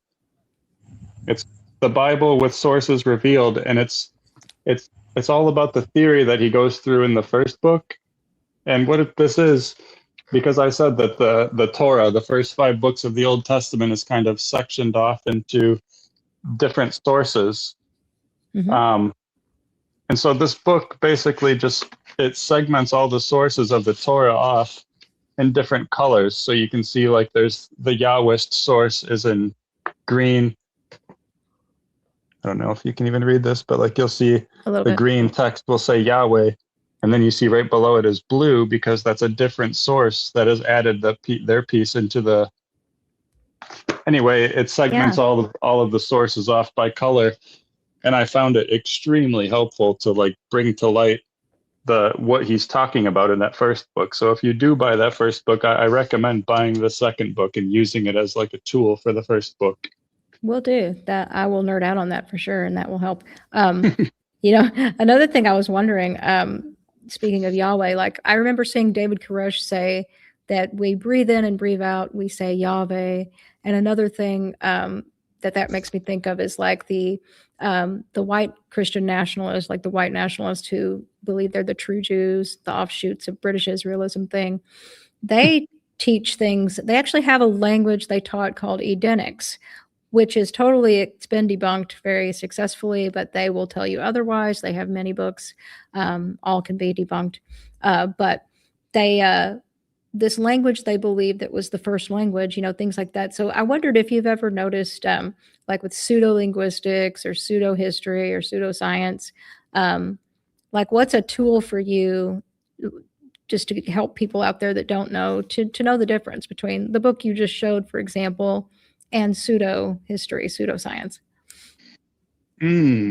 That's a tough question. I hate to say that I don't listen to Christian scholars and Jewish scholars. Well, mostly Christians, actually. I feel like Jews have a fairly good approach towards assessing the Bible. But and I don't say this to be rude, but I basically just reject any sort of oh, whoops. Sorry about that. My air conditioning just freaked out. No worries. But I tend to reject any sort of theological scholars at all, just on their face, because I know that they're biased by their belief. So try not to, gravitate towards people with dogmatic beliefs to begin with, because they're almost definitely going to lead you down some sort of lying pathway. Just try to take not necessarily an atheist scholar, but just someone that's at least willing to be skeptical about the subject and put their emotions to the side and their beliefs and their desires to the side, and just assess something for what it genuinely is, which is hard to find. Yeah, I'm writing something in that check really quick. But yeah, I noticed the big battle between Bart Ehrman and Richard Carrier. But first, before that, I want to say, Crystal, thank you so much. She's got to step down. I'll let you have some final words if you'd like, but you're amazing, and I will read that when you send that. That's what I'm trying to write you right quick. Yes, no worries. Yes, thank you for hosting again, and thank you to BNW for allowing this forum for women. It's much appreciated, and you always do a wonderful way of handling things on here, Emily, so. Appreciate you, thanks. Anyway, everyone have a good night, and I'm going to work on trying to send you that document. It looks to me like a proper court document, Emily. So okay, that'd be great. I'd love to see that. Take care, Crystal. Nice having you on the panel. Yeah, have a good night. Thank you, guys. And I'll tell you more of the backstory that I know of the person who is the child in that document later. But anyway, everyone have a good night. Andy, you have a good night. Much love, everyone. Take care. Thank you. You too, Crystal. As well. So yeah, Bart Ehrman and Richard Carrier, that's one of the things. Like, I do believe Bart Ehrman is kind of biased, but obviously Richard Carrier is too. And to me, I have both of their sets of both of their books for that very reason. And then I kind of meet in the middle, Do you have On the Historicity of Jesus? I do. I do as well. I haven't gotten around to reading all of it. I've kind of poked around a few chapters, but from what I have read of it, it seems really good. Yep. And David Fitzgerald's Mything in Action. I've read some of Robert Price's stuff online, but I did read Ehrman really hopefully, and then there's kind of some, if you look at Richard Carrier's blog, he always goes after Ehrman in a very, like, he does a good job of going after him. Rightfully so. Rightfully so. I think Bart Ehrman, and Bart Ehrman is a brilliant scholar. I don't want to cut him down too much, but he refuses to step outside of the consensus, and I just had to abandon listening to him because of that reason. Yep. He definitely leans more toward the bias. And have you seen Richard Carrier's book, Jesus from Outer Space? No, I heard him talk about it, but I haven't even bought it yet. See, I have that one, and I started to read it, and it's just been sitting on my shelf because it's so, Richard Carrier does, and it's part of peer-reviewed scholarly writing. He's very OCD, so like he's just looping. He's like, going over why it's this and that and this and that and this and that and this and that before he even gets into the meat of the topic, and I couldn't stand it anymore. So I've been meaning to read that one. But basically, there were a lot of different cults born of this Jesus figure that kind of framed him up as somebody not of this world, but in a very literal way. There were literally alien cults. So yeah, it's interesting. I just haven't gotten around to caring enough to deal with Carrier's writing. One other thing I wanted to add about I was talking about scholars and like an approach toward, weeding out dogmatism. One other way around that issue is to just cut scholars out of the picture altogether and just keep a good collection of original sources on hand. So like you'll want a modern version of the Bible, the NRSV or an NIV. You'll want a King James version of the Bible to contrast it with the typical Christian view. You'll want a modern copy of the Greek Septuagint, the full Dead Sea Scrolls collection, the Old Testament pseudepigrapha, Josephus's works. Just keep that. Collect those. You know what I mean? And just don't take opinions from anyone. Just read the sources themselves and see what you think. Maybe I try to do that as much as possible. Yeah. Do you guys think that religion? A lot of people do tend to sort of lean on religion as a type of sort of hopium or copium. I clearly have done it in the past. I think that's what religion's main appeal still is that it does give people a lot of solace, should I say, especially in the sort of cruel, sort of brutal, hyper-competitive world that we live in. And I think it's that solace that, as Karl Marx says, it can put people to sleep, it can become a sort of opiate for the masses. And people who kind of indulge in it, it almost acts like a drug. It kind of soothes them, you know what I mean, from the harsh realities of existence. And it's so funny that you say this, because earlier today I was on a friend of mine's panel. I'm not going to give her name, but a lot of people here know her. And we were talking about religion. There were a bunch of Christians on her panel, and they were all going at each other as Christians normally do. Insults and screaming and disagreements and that sort of thing. And then there were a few atheists chiming in. I was among the few atheists. And somebody made a point that must have struck a nerve with her. And she said in a comment in response, sure, so I'll just never get to see my dad or Tupac again. The Tupac part I thought was a little bit funny, but it kind of put it into perspective that it almost made me feel like I'm stealing something sacred from her that she needs to cope. I don't know. I don't know. It's a touchy subject. Should Should we pull the pacifier out of their mouth, or do they need the pacifier? Well, this ties into what we were talking about, me and Crystal, earlier. And I know different people see it different ways. And I think I'm struggling with wanting to believe, and that's why I'm doing this deep dive again. I don't think people dive into things hoping to come. It's better to look at it where you're not hoping any particular conclusion, but the truth. But I agree, because I, like with my mom, like she's wants to believe certain things politically and they make her happy. I get annoyed because I know how intelligent she is, and then I think she's falling for something, and I don't like seeing that. But at the same time, why would I need to, invade her joy, basically? So it's the same thing with these religious concepts sometimes. And let's, just to make everybody more comfortable, people who do have a belief versus don't, we could even just make it be a particular religion. Let's say somebody that was, in some little small group that believe very specific things, and they're super happy with that. Do we disrupt their life with making them doubt? Yeah, that's a Yeah, weird, it's a good weird question. gray area. Because I've had the sort of run-ins with Eastern mysticism, specifically Theravada Buddhism. I did go really down the rabbit hole. I mean, I did take a lot of good things from it, but then where, because of the efficacy of mindfulness meditation or vipassana meditation, I did kind of swallow along with that a lot of dogma, a lot of sort of Buddhist dogma. And I think that's where a lot of people can fall into the trap, regardless of what belief system you may follow.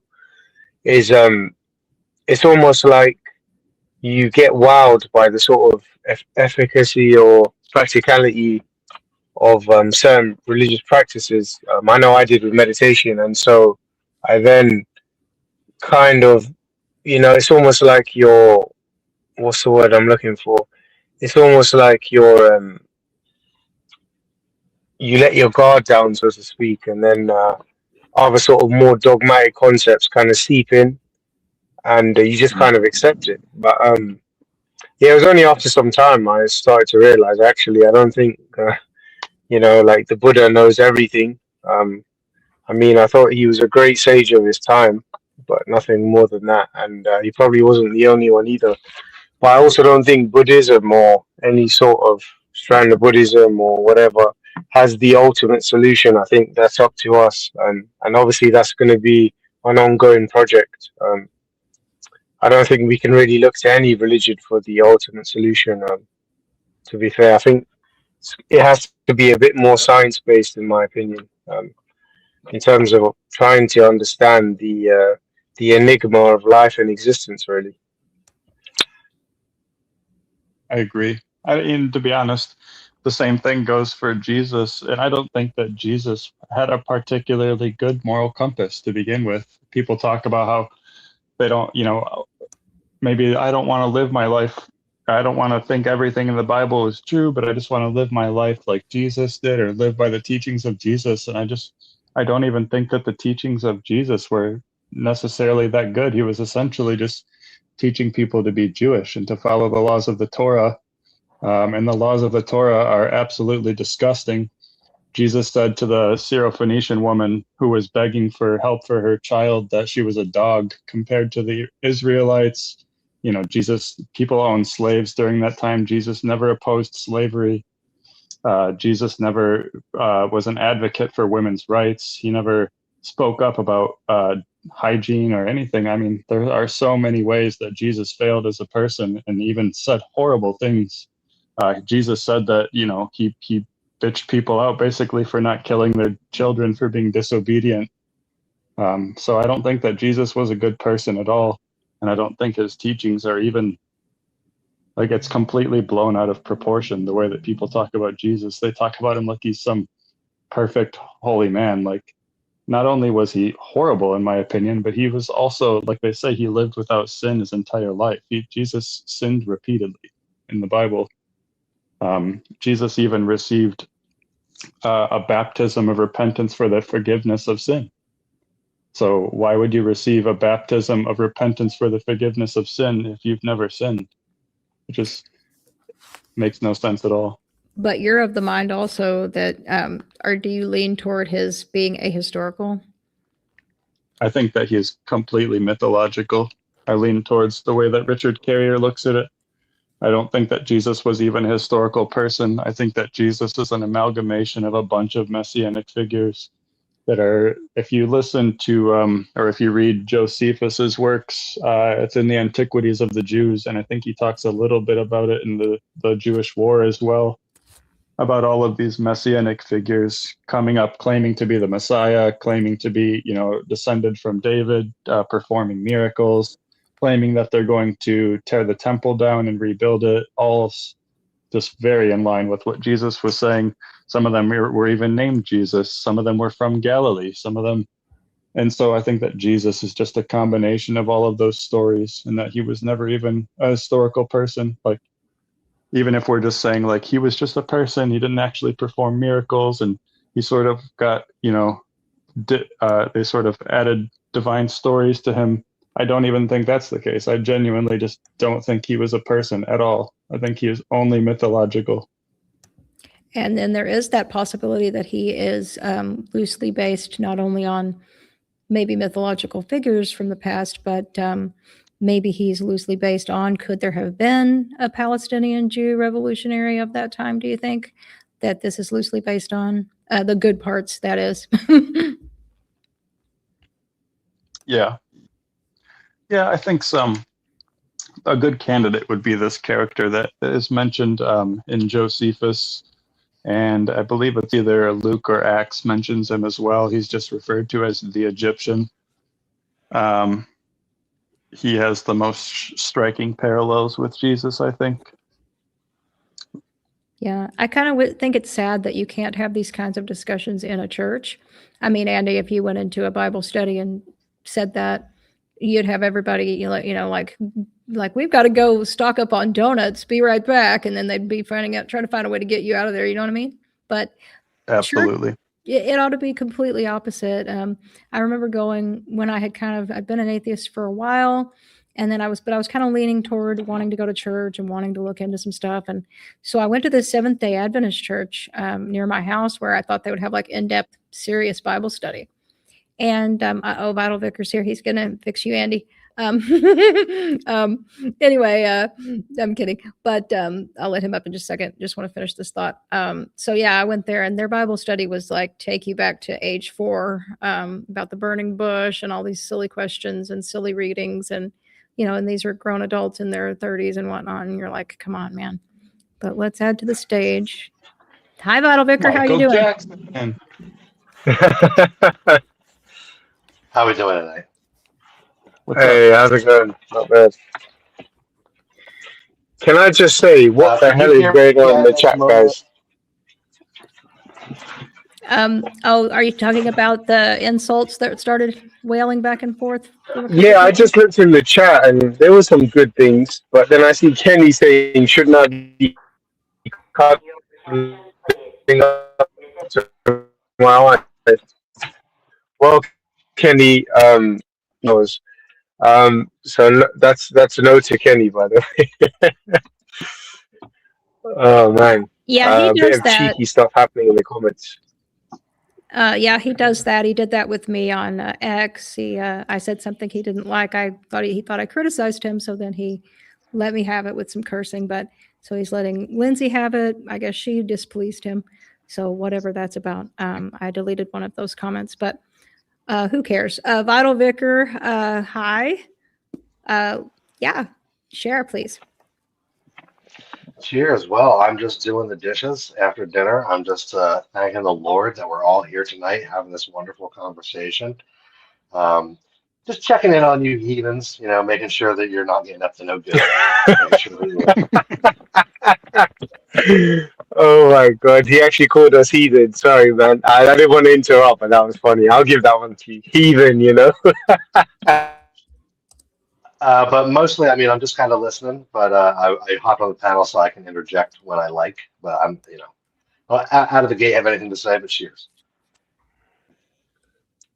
Sounds good. I'm too scared to talk about the Bible now. Well, I'm glad that Vital Vicar's in a good mood because I haven't slept enough to deal with like a whirlwind of stuff. It's okay, we outnumber him, guys. It's the Vikings all over again. The heathens. Yeah, and who won? Christ. Actually, I would say, yeah, Christianity won, yeah. We definitely are taking a knee right now, though. That's for fucking sure. Well, you can't be on top forever, can you? Well, yeah, I guess not. But yeah, so I mean, it sounds like Andy has some very strong viewpoints on Jesus, and I was wondering where they come from because I haven't. Some of this stuff is new to me. I've never really heard this before. So where what's the genesis of all these stories about Jesus yelling at people because they didn't kill children? What's going on?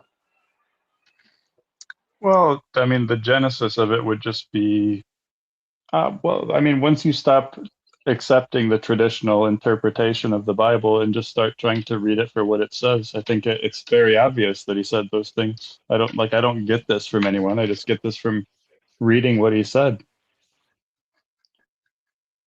He did complain that people weren't. Sorry. That people weren't what?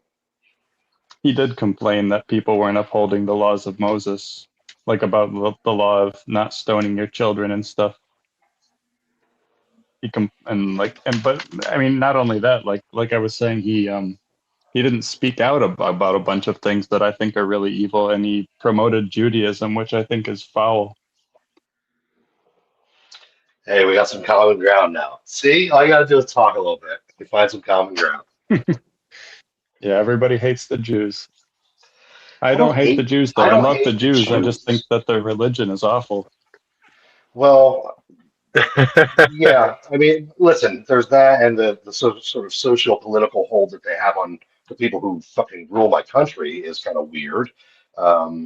It's been more and more obvious in the past few years that through blackmail and outright bribery, so many of the powerful people in my country are just completely captured by the Lakudniks who run Israel. Now, that's not Jews at large. That's the Lakudniks that run Israel. That's Miriam Adelson. You know who I'm talking about. So, yes, there is an adult conversation to be had about how, there are many Jewish people who we love, but there are some shady things going on with some very powerful Jewish people in the world right now. Sure wish I didn't have to talk about it, but I feel like I do.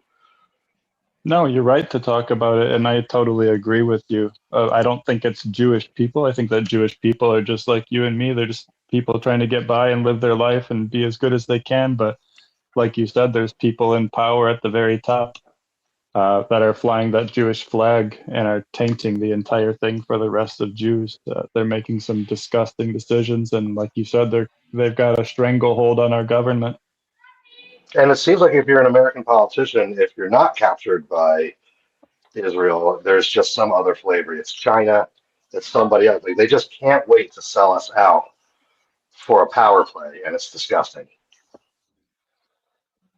Yep. Yeah, it's hard to even know what the motives are. Yeah, so Vital Vicar, did you not like our critique of religion in general, or was it the fact that Christianity was mentioned? What's your gripe?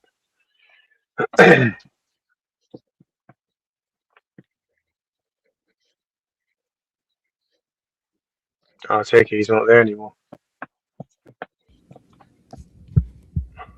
I would like to say that I wanted to say this earlier, that I don't think people, if you want to remain Christian, but you start questioning your beliefs about God or about, the validity of some of the stories in the Bible, I don't think that you should throw the baby out with the bathwater, because the Bible teaches a lot of really good things that I think people should live their lives by, like, helping the less fortunate and, being a man of your word and things like that. But I think that you should also take a realistic outlook. Yeah, the only problem I have with any sort of religion, but specifically with the Abrahamic religions, is this ongoing fucking rivalry that's been going on for thousands of years now. And it's almost like it's almost like a certain sense of religious hooliganism, I call it, because it's like, you know, people who are really into Islam and Christianity, you know, there's always going to be that thing where it's like the Crusaders versus the Saracens, and it's like people are picking up quote unquote beefs that happened a long time ago, you know, for various different reasons. And I know Emily mentioned the whole sort of white Christian nationalist movements, the resurgence of them, and it's like they're bringing up that term crusade, and it's like, because obviously, you know, they got competition with the Muslims and Islam, and then, you know, the Islam's got its own thing going, right? And then Judaism is somewhere in the mix of that, you know. And to me, it just seems like lunacy on all fronts, man. Like, honestly, like people are fighting for things they don't even truly understand. You know what I mean? Like, That's, you hit the nail on the head. Most people that I encounter that are Christians, and I'm not saying that there aren't intensely educated Christians, but I'm saying a majority, like, and I've talked to thousands of Christians in my life about these subjects, and I want to say 80+% of them have never read the Bible. They have no fucking clue what they're talking about. You could quiz them on the most basic fundamental aspects of the Bible and they'll fall flat on their face, but they're willing to criticize you and judge you and tell you how to live your life because you don't believe it, but they don't even themselves understand it at all. yeah, Just to let you guys know where Kenny went. You know, Kenny's already had a history of, he sent me essentially what amounts to porn writing, not videos, but like pornographic writing. And I didn't want to be mean to him. So, you know, I let him know, you know, hey, no quality woman would really want to get something like this, but, you know, nothing against you. You're not a bad looking guy, you know, blah, blah, blah. And, you know, and he says, thank you, you're a lovely woman and this and that. And then he would say things like hello and good night and whatnot. And periodically on X. So then he comes on there and the ladies are asking me about Vera. So I asked him, hey, oh, this all started because we were going to do a debate about Israel, which he never sent me more than one link. So anyways, so then he would always send me these, like a man kissing a woman or something and say goodnight. So I would just say goodnight back. And then I just put a pleasant dreams, you know, things like that to be nice. But because it's flattering if someone's liking you, but he, of course, is sending this to multiple women, which I said to him and he admitted it. So then he's got Vera as a girlfriend and announces it on Jax. So then he sends me something that says, oh, the ladies are asking me, they're worried about Vera. So I said, hey, the ladies are worried about Vera. I don't know her. So can you, you know, is she all right? You can let me know. I can let them know or whatever, or tell her to contact them. And then he shows me a screenshot of asking her and what she said back. And that she says, oh, sweetie, you're my, you know, we're a couple now, right? And then he says, she thinks we're a couple, 3 laughing emojis, which I thought was mean. And then a heart at me or something. And I said, so I made a joke out of it. And I play, you know, that song Living in America by James Brown. I put, maybe you should listen to this tune while you think about how you treat her. So he got really mad and he said, let me tell you something. You can take your condescending telling me what to do and shove it up your arse. I was joking, you cunt, you know. And so then every time I opened my thing, I saw the word cunt. So I blocked him and he had blocked me too. So then the other day, on his birthday, I guess, he unblocked me and deleted his nasty mouth. But now he's on here in the chat calling Lindsay a slag, which I looked that up and I guess it means slut. So I deleted that comment. yeah. And then he got up here and you can see in the back, he's telling me that I told him he's not going to come on here and cuss any of the women. And he says, I don't dictate what he does, mind my business and my boundaries, and I don't have any control over him. So then he says, it's the last time he's going to fucking tell me. And then I said, this isn't Imperious and I'm the host. So that stuff's not going on here. You're not calling women WHOREs or anything here. And then he says, putting me backstage doesn't change my position. And then I said, are you going to try to humiliate or abuse women like Lindsay or myself, or are you going to discuss something? And then he called me a pathetic, weak, triggered little feminist, and I kicked him. So that's where Kenny went. Kenny was welcome to come on here and talk about anything he wanted to. And if he thinks not abusing women is feminism, he's mistaken. Yes, you can. What was you going to say? Can I get in? And I want to apologize because I'm about to get really crude here. So I'm giving you guys a heads up, all right? Kenny, I know you're listening to this, Kenny. You're a grown ass man. Let me give you some advice. Yeah, you're always getting into the model with the ladies. So why don't you just have a wank so that when you come on the panel, you're not some thirsty hound dog that's just fucking losing his shit because you know of the females on the panel. That's just my advice to you, Kenny. Have a wank, mate. Sorry. Go ahead, guys. Solid advice. I also wanted to add that Lindsay, I've seen Lindsay a lot in the past. She's gotten flack for being a slut because she dresses promiscuously sometimes, or tries to look sexy. I've talked to Lindsay at length for a couple of years now. I promise you, on everything I know, Lindsay is not a slut. And even if she was, like, this is something I'm tired of on all the panels, like, and it's the same thing with men. I said that to Kenny. If somebody was on here making misandrist comments about men's bodies and going after specific men, calling them things, I would kick them. I would first warn them. I would say, we're not doing that here. And then if they kept on and on and on, no. So, yeah, it's ridiculous. But out of the 4-year-old fodder, and since I had to do that, had to tell that because that's going on here now.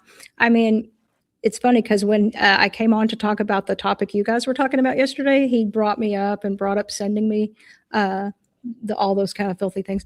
And, and there's nothing wrong with it if it's somebody, an adult can send an adult something like that and people can handle it however they want to handle it.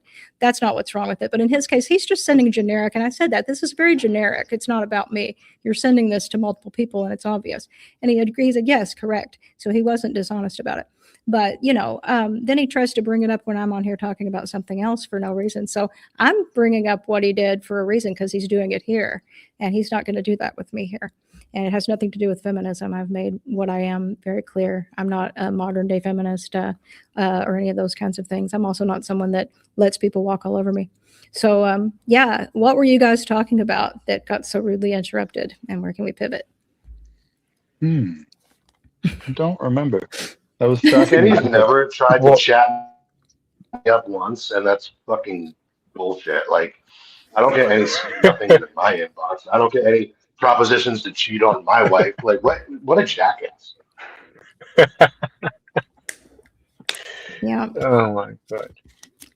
I just think, do you know what it is? Yeah, I feel sorry for the women, like in online spaces, because even if Lindsay is like flaunting her goods, so to speak. Yeah, I'm not saying you are, Lindsay. Yeah, like why are you like? What is wrong with these grown-up men that are so thirsty? Like, if you was a 16-year-old little boy and you've just come into the heat of puberty, then I understand. Like you're just a fool. But some of these guys are grown-up men, and like you guys are so thirsty. It's like fucking pathetic, bro. Like, can't you have a conversation with a woman without fucking drooling all over her, bro? Like, grow the fuck up, guys. Come on.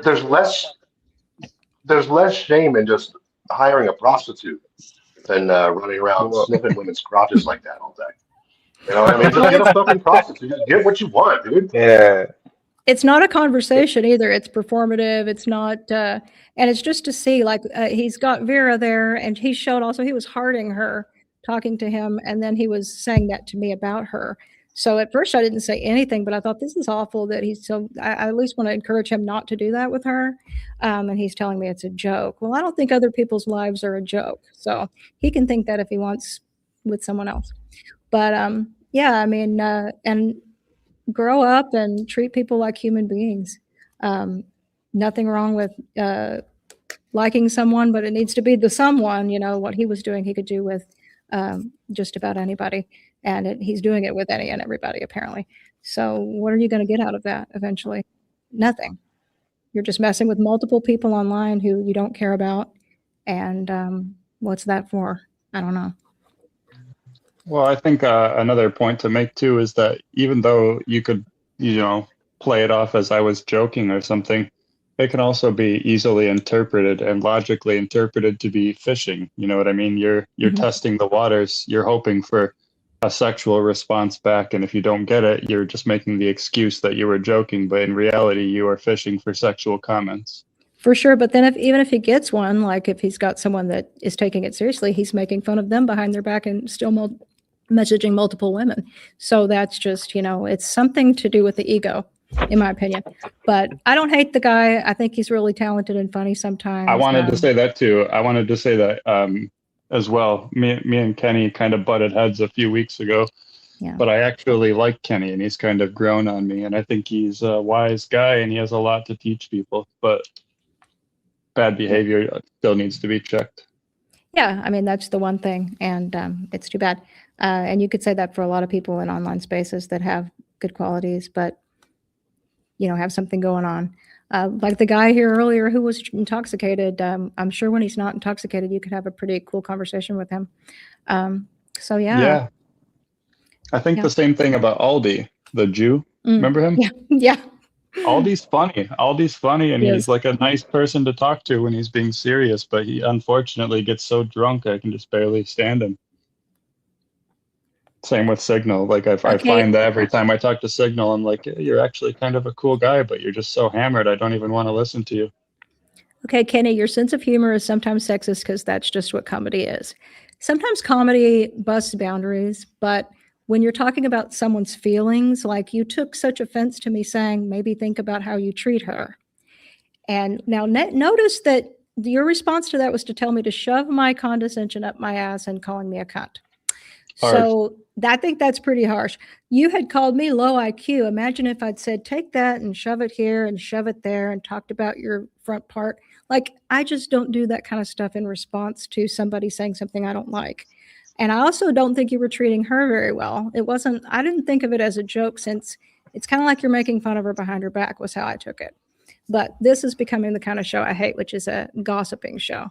But yeah, same thing. It's also, and I don't want to add to the gossip, but like also the way that Kenny like publicly fillets Benjamin Netanyahu, it's gross. It's like Benjamin Netanyahu is exposing himself to the public. That's a crime, number one. And then Kenny just like sucks him off in front of everybody. Like, dude, stop! But he won't. Well, that I would have let him come up here to talk about, because that would have been something. But yeah, this personal attacks on people, which some of these panel shows, that's all it is. It's hours and hours and hours of people coming at each other about stupid shit that new people coming in don't even know what they're talking about, first of all. And even if they did, who would care? And so yeah, this is just similar. But yep. And I don't know why they expect somebody never to stop them from it. Like, I'm going to let somebody cuss me while I'm running the show? No. Or other people. That's the thing, that's where to me, that's where you draw the line. The line on free speech is that you're doing things to other people that would be not allowed anywhere. It's not like the internet is just some free for all where we can just start accusing people of, like I stopped Chickpea from, remember when she said you must be the type of guy that commits certain type of crime, let's just say because of your opinion on abortion. So I stopped her immediately from that. Yeah, that was insane. So, but she stopped, so we could go on. But if she kept on and on and on saying something like that, then nobody would have, been able to leave her here unless they were being completely irresponsible. You can't do things like that to other people and have them expect to feel comfortable here. So, yeah. Yeah, I don't blame Chickpea. I mean, I so thoroughly rape her arguments all the time that I could see how she could get the impression that I would, do that kind of thing to a person. Right. But yeah, yeah, Kenny, I don't know what to tell you, but like you're coming in here all angry and you're talking about stoicism all the time, but all caps, coming at me, calling me names. I mean, you're welcome to come on here and talk about something real and not do this kind of crap. So yeah. But yeah, if nobody has anything, I was kind of thinking we were kind of winding down, but did you guys want to get into no, Kenny, I'm just not letting you secretly cuss people, and I'm not letting you you cussed someone in the chat and I removed it. Then you came up here and in the back chat I told you when you come up you're not going to cuss Lindsay, and you started cussing at me. So that's what actually happened. So sorry you can't live in reality. Damn cusser. So stoicism doesn't mean not getting angry. Yeah, people can get angry, but you lose control completely, like you did multiple times already in the past. We've seen, and you can't even control yourself around Chickpea. She triggers you so much, you start cussing her out. Most people, they might be really annoyed with her ideas and stuff, but they're not calling an old lady names and telling her to go die. So if that's your idea of stoicism, good luck with that. Anyway. So Andy, would you like to plug that book again? What was the name of that author? The author's name is Richard Elliott Friedman. And the first book is Who Wrote the Bible? The second book is The Bible with Sources Revealed. Awesome. I think you will love those books. They're some of the best books I've ever read. Oh, Dick's here. I'm going to jump down, though. It was wonderful talking to you guys. Take care. You as well. Have a good night.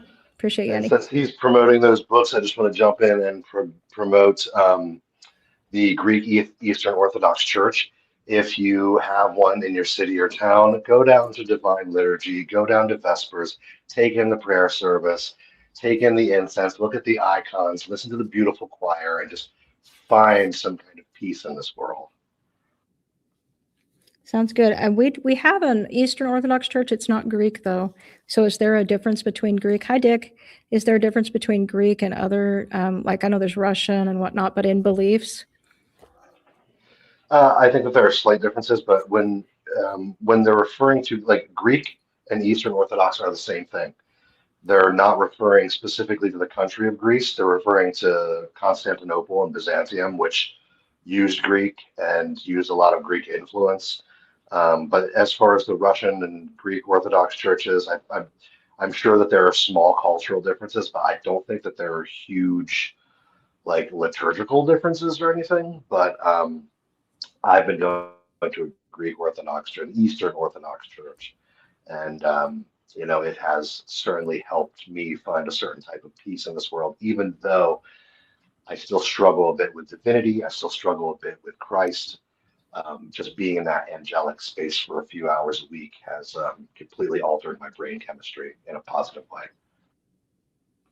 Well, that sounds awesome. And yeah, I know some of that music and architecture alone is beautiful and gives a really good experience. So Dick, what did you want to contribute? Nice to see you. Oh, I'm just jumping on board here and hearing what y'all are talking about. I saw Kenny was kind of up there in the chat getting all upset. Why does he think you're an egotistical gossiping control freak? He cussed Lindsay with some British slang, or I guess UK slang for cussed SLUT. Lindsay. And I told Kenny, him, how could you? How dare you, Kenny? What kind of man are you? Well, coming in here terrorizing these women. When he came on here, I just told him he wasn't going to come on and cuss her out on the panel, and he told me to go F myself and blah, blah, blah, blah, blah. So it went back and forth. Wow.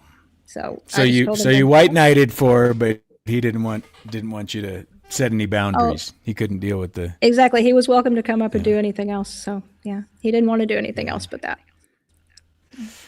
So I'll contribute in the best way I can, but I don't mind just listening too, because I don't really know the subject that you guys are talking about. Is it religion? What are we doing? I'm not a woman, but I could be. I could be slightly in transition. Well, we've talked about a lot of different things. I don't know how long you've been listening, but we've gone everywhere from the Tate brothers being arrested to we had Alyssa on talking about homeschooling her kiddo and, her curriculum, how it differs from stuff in the public schools, and nature versus AI. And then we kind of pivoted into eventually addiction issues with some folks, and then religion. And now we've been kind of, talking about our different experiences in different churches and the Bible, and how we decide what is a good source of information versus not. And then we had the garbage behavior that I put it into that is what it is. Yeah.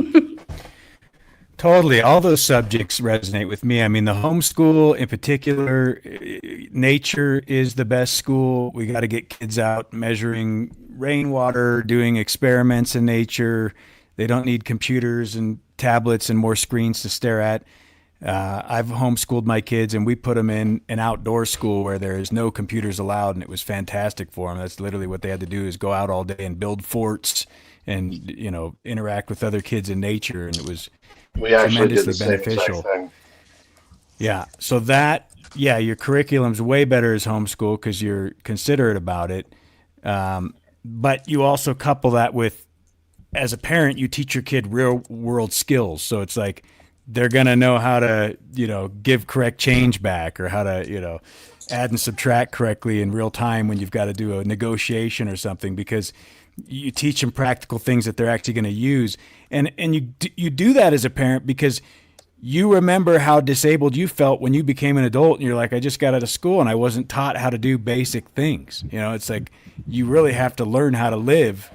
And it's funny, you get all this curriculum, all this school, and then you go out into the world and you haven't even learned how to make money, how to negotiate, how to actually lead, how to, you know, create a business plan, how to do a marketing campaign. You know, it's all stuff that in some capacity you're going to have to do if you want to sell something or be something in this society. For sure. Yeah. I remember that the first thing that I got upset about when I went to school, it was a Catholic school, and they wanted us to count money on a test. And I cried. I was like, they didn't teach me anything about money. I thought I was going to fail the test, you know? So it's really true. There's a lot of things that we don't learn. And we have two new guests in the studio here. We have Chickpea and Joe Cool. Hi, Chickpea. Hi, Emily. How I are you must doing? say, I'm fine. You are doing really well. Wow. Appreciate you. Yes. And Joe, how are you doing tonight? I just hit a curse at Lindsay. Am I too late? I just wanted to curse Lindsay. Got some choice words, huh, Joe? Yeah, the difference is if I said, you know, we're not going to curse Lindsay on the panel, you'd probably be like, okay, cool. I wouldn't curse Lindsay Not for real. fuck I you, wouldn't you know, do that. I'm going to do what I want, you fucking this and that. No. I like Lindsay. I don't curse nobody, and I like Lindsay. That was the only part I heard before I came up here. You explained to Dick that somebody here was trying to curse at Lindsay, so I didn't hear the conversation. I don't know what you're talking about. I heard you recap it to Dick and got into the homeschooling, but it doesn't matter. You know, I like you guys' company. Alrighty. Did either of you have something that you wanted to come in and chat us up about, or Besides cursing at Lindsay? besides cursing? Okay. No, I got nothing. It's interesting what Dick had to say about children nowadays, because I live in central London, and the children where I live don't even play outside anymore. They just go to school, come home, and spend the rest of the time playing with screens. They don't actually play outside at all. It's the same over here. Sorry, We used to have to know 4 or 5 different sports. Everybody on the block knew not only the regular football, basketball, baseball, but he knew off the wall, fast pitch, running bases. You know, there were you had to excel in a bunch of different stuff. Just to every average kid when I was young. Now you're right. These motherfuckers, I don't know. They don't even have any coordination and stuff, man. They don't know nothing about the, you know.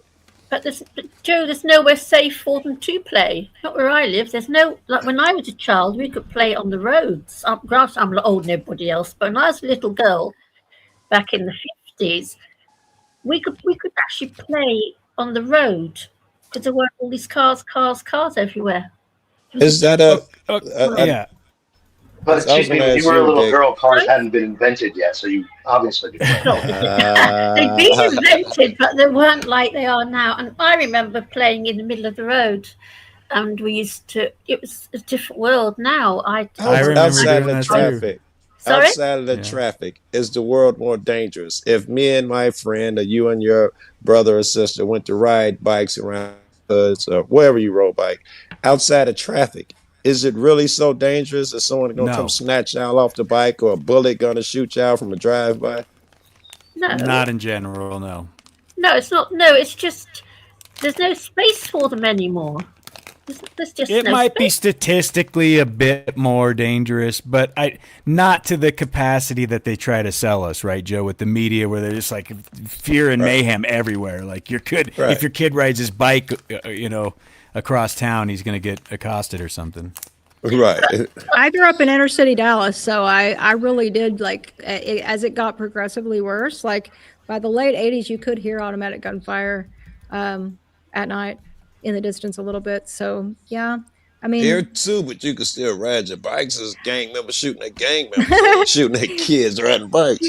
well, yeah, you could ride your bike a little bit, but there was that whole not past this point. At least that was kind of the consensus. You know what I mean?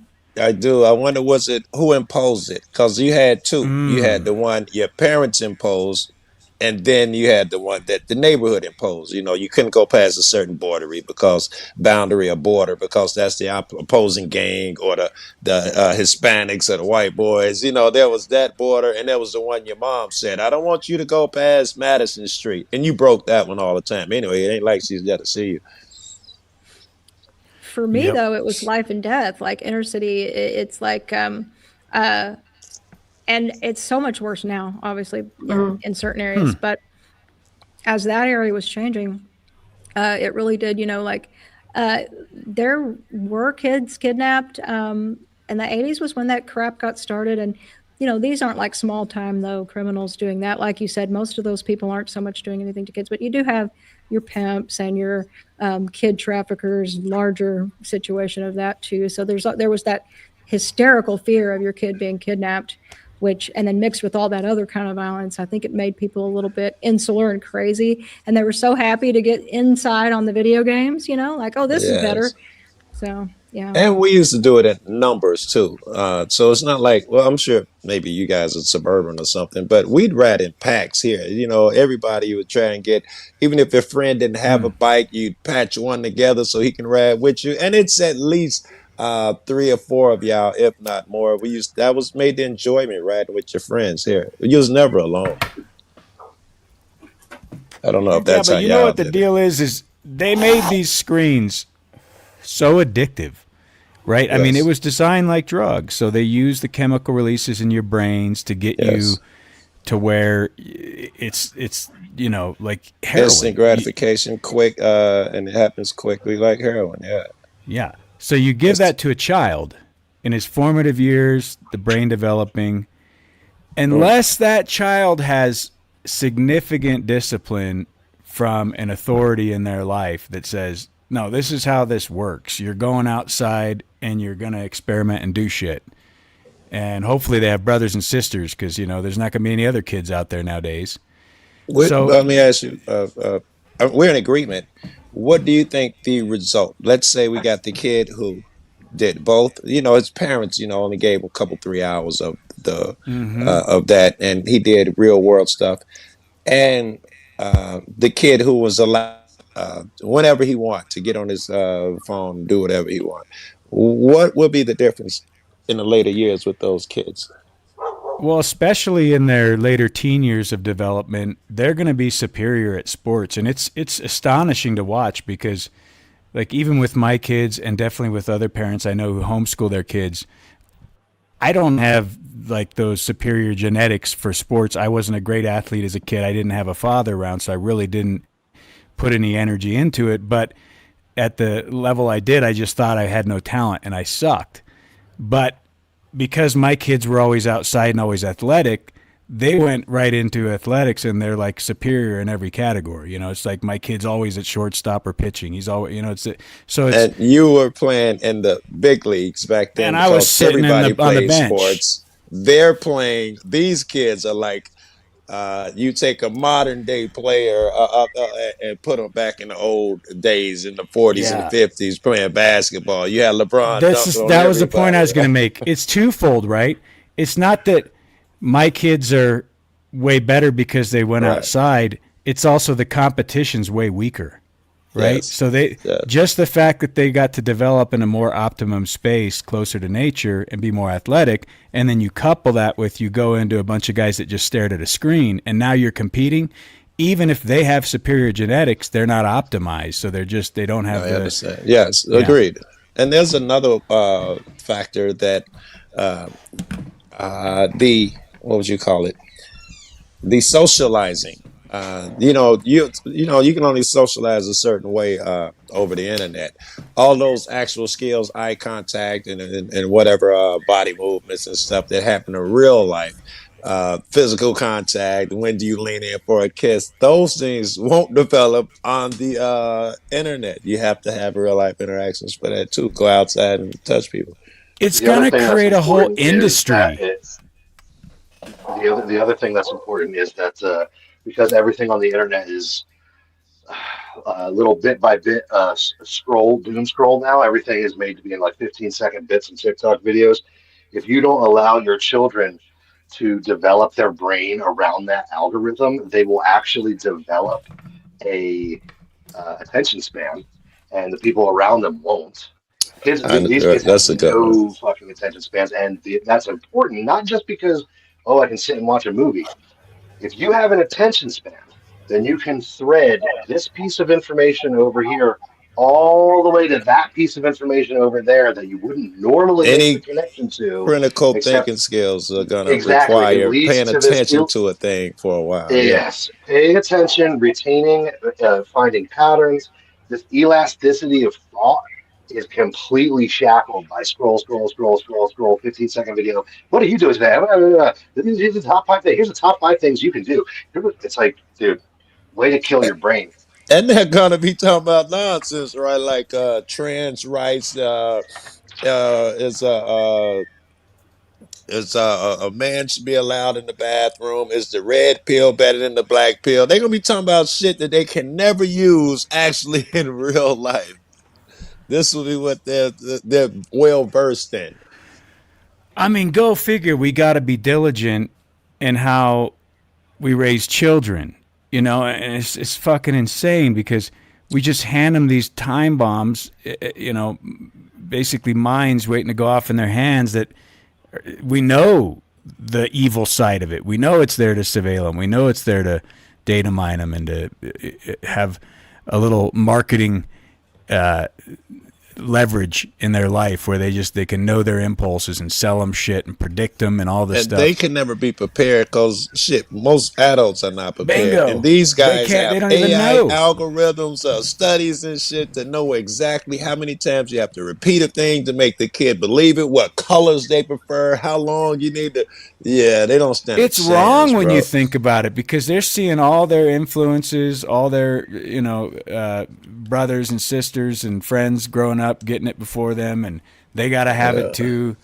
Oh, yeah. And there's no, you know how you have to usually have a disclaimer when something has danger? Like in California now, they make you put on the fucking package, it's got cancer ingredients on everything. Right, same here.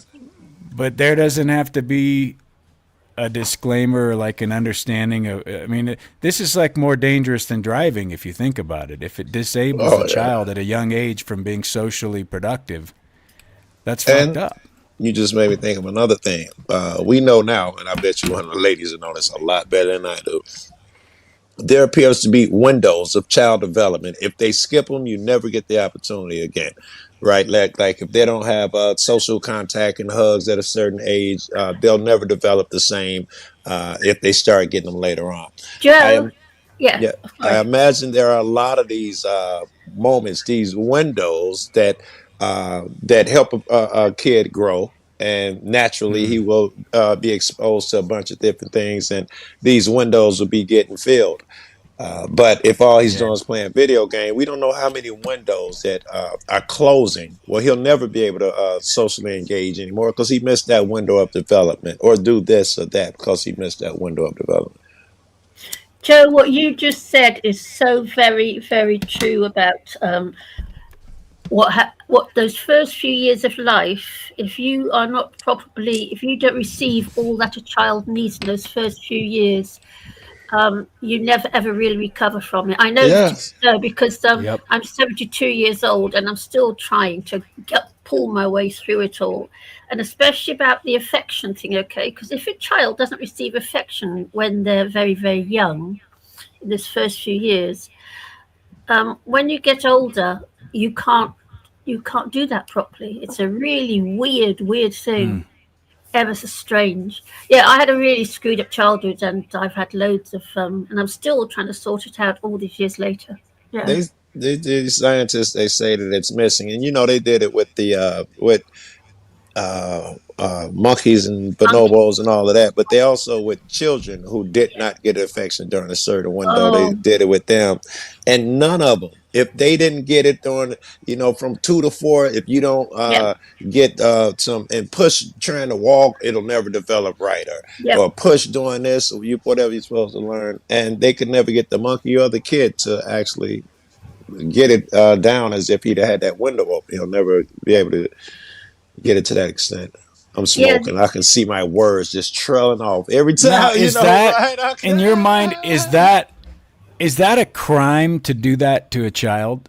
To deny them of the ability to experience love, to have the ability to bond, or if to neglect yeah, at that level? Isn't that I mean, I'm just curious what you think. Like, yes, that's yes. abuse, isn't it? To not. It is abuse. 100%. Yeah. That's the definition of abuse. It is abuse. I tell you, Dick, and I'm an old lady now, but you never fully recover. And I look back on my life, I've made so many mistakes, especially with men and things, and it all goes back to those first. Should I tell you a funny story? I never knew my natural parent. My parents divorced when I was 2 years old, and I never saw my father again. And I've always had a philosophy when it comes to men: I'll reject you before you reject me. And I've done that all my life. It's not just women. A lot of people are like that. I'll break up with you, even if it's not a relationship. Two men, two friends, when they see something coming, I'm going to break up with you before you can hurt me. That's a real thing out here, men and women. Wow. Oh, you know a lot about you. Yeah, the Chinese have a saying: if you snag the sapling, you'll scar the tree. It's true. No, I haven't heard that saying. Wait, say that again. Say it one more time. If you snag the sapling, you will scar the tree. And as you get older, the scar gets bigger. It's a Chinese saying. Gotcha. Yeah.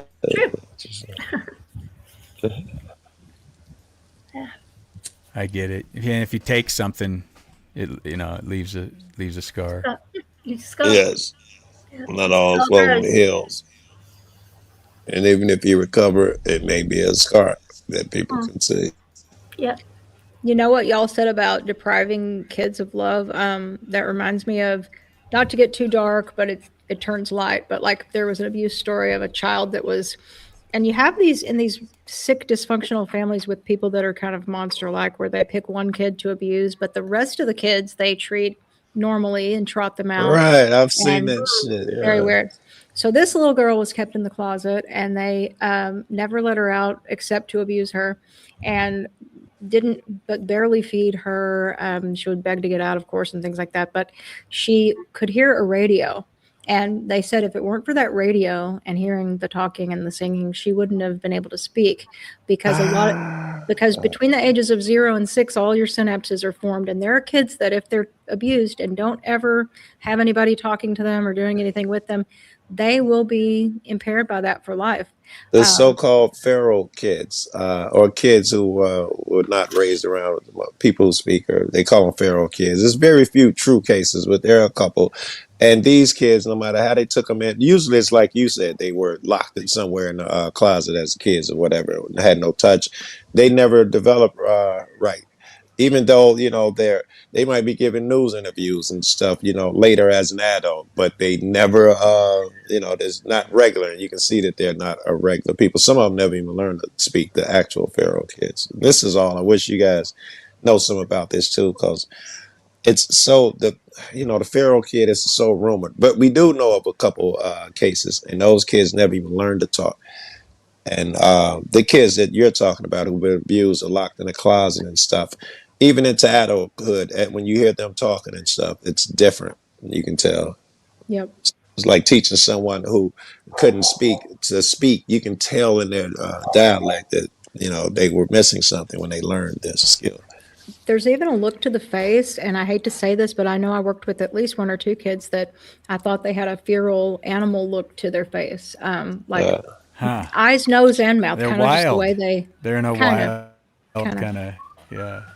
Something it like could that. show on their face, right? The stress and anxiety, like if it's a wild environment, you have to stay on your toes, stay alert. It seems logical that it would show in your expression. It's logical. Of course, of course. And carry Well, over say if even you when take things calm down. a domesticated pig for agriculture, for for a farm or whatever, then you put it out in nature, it'll grow the tusks and the hair will get all.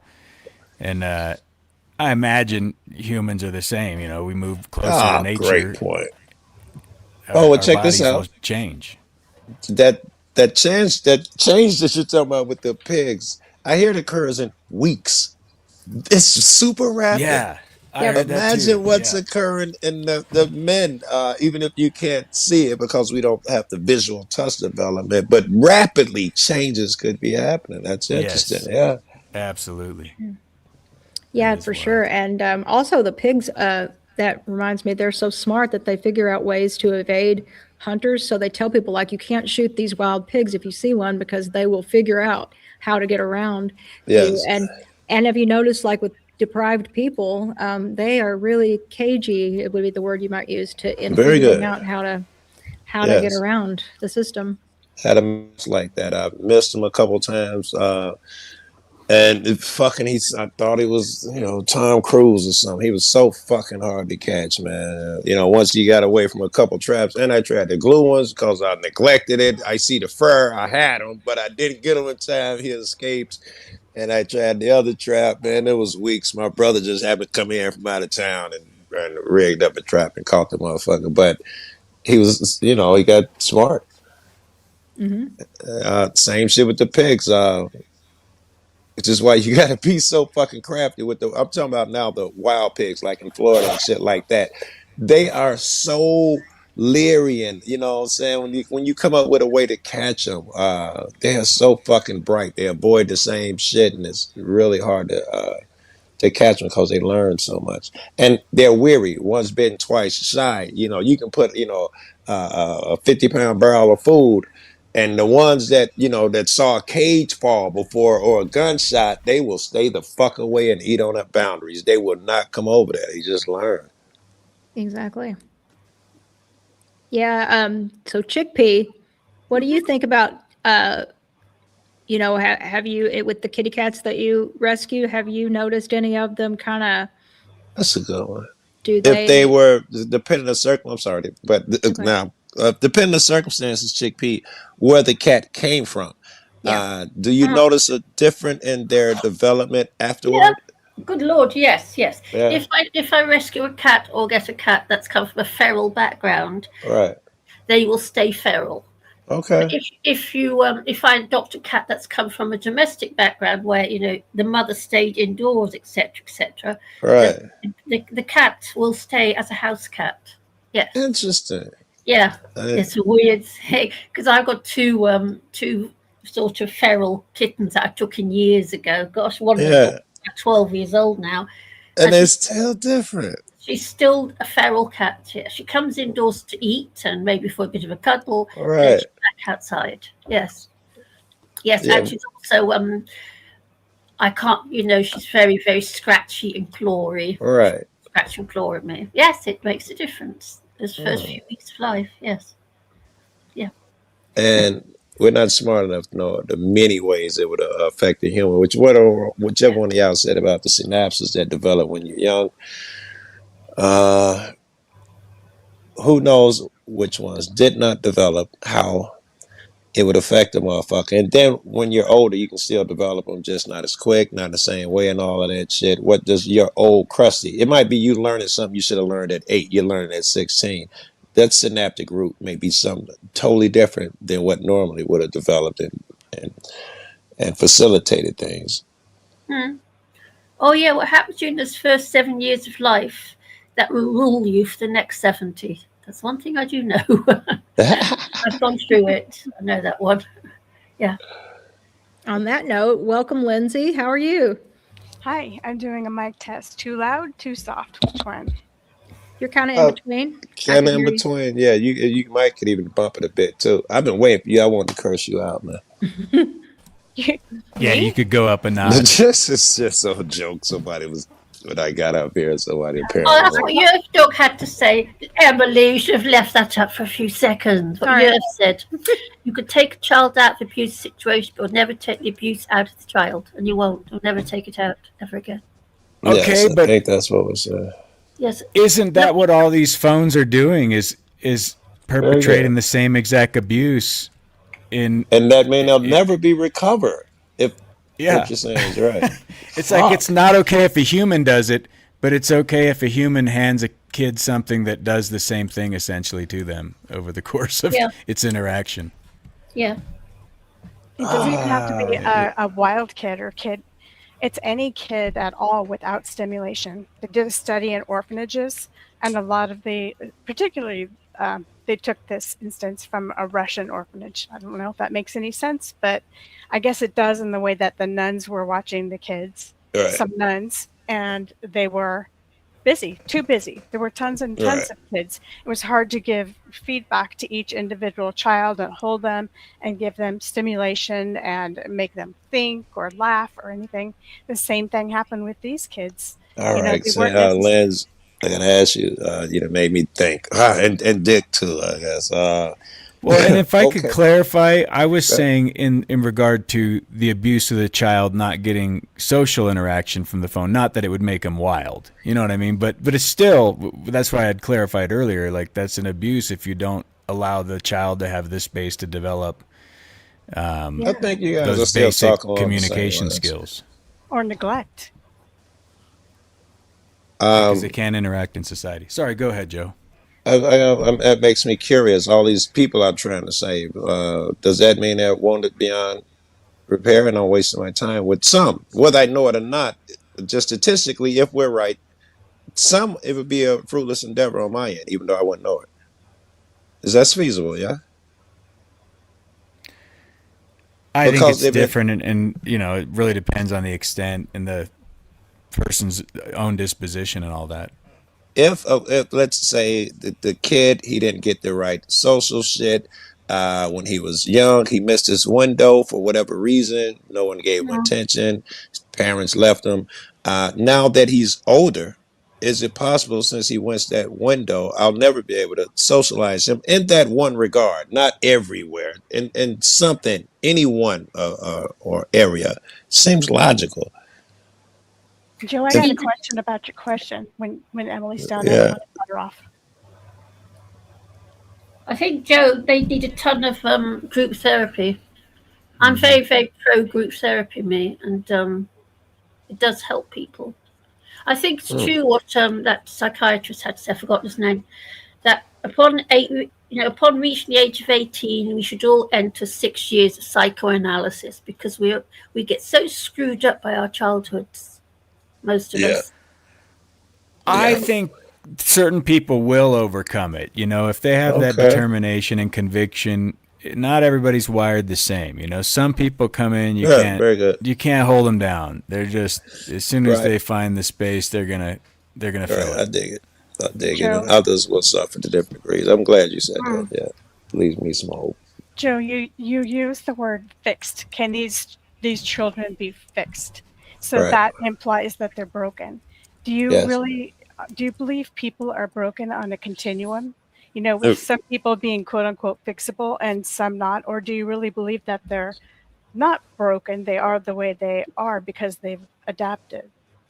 Two things. One, I wasn't talking about kids, and when I was talking about, I meant adults. I was using kids as an example, but how does it happen to adults? Can adults change when they miss the window? So I was just talking about adults. But you still And use the word fixed. fixed, yes, and I still use fixed because in this case, I was thinking about people with the in particular bipolar, narcissistic, borderline.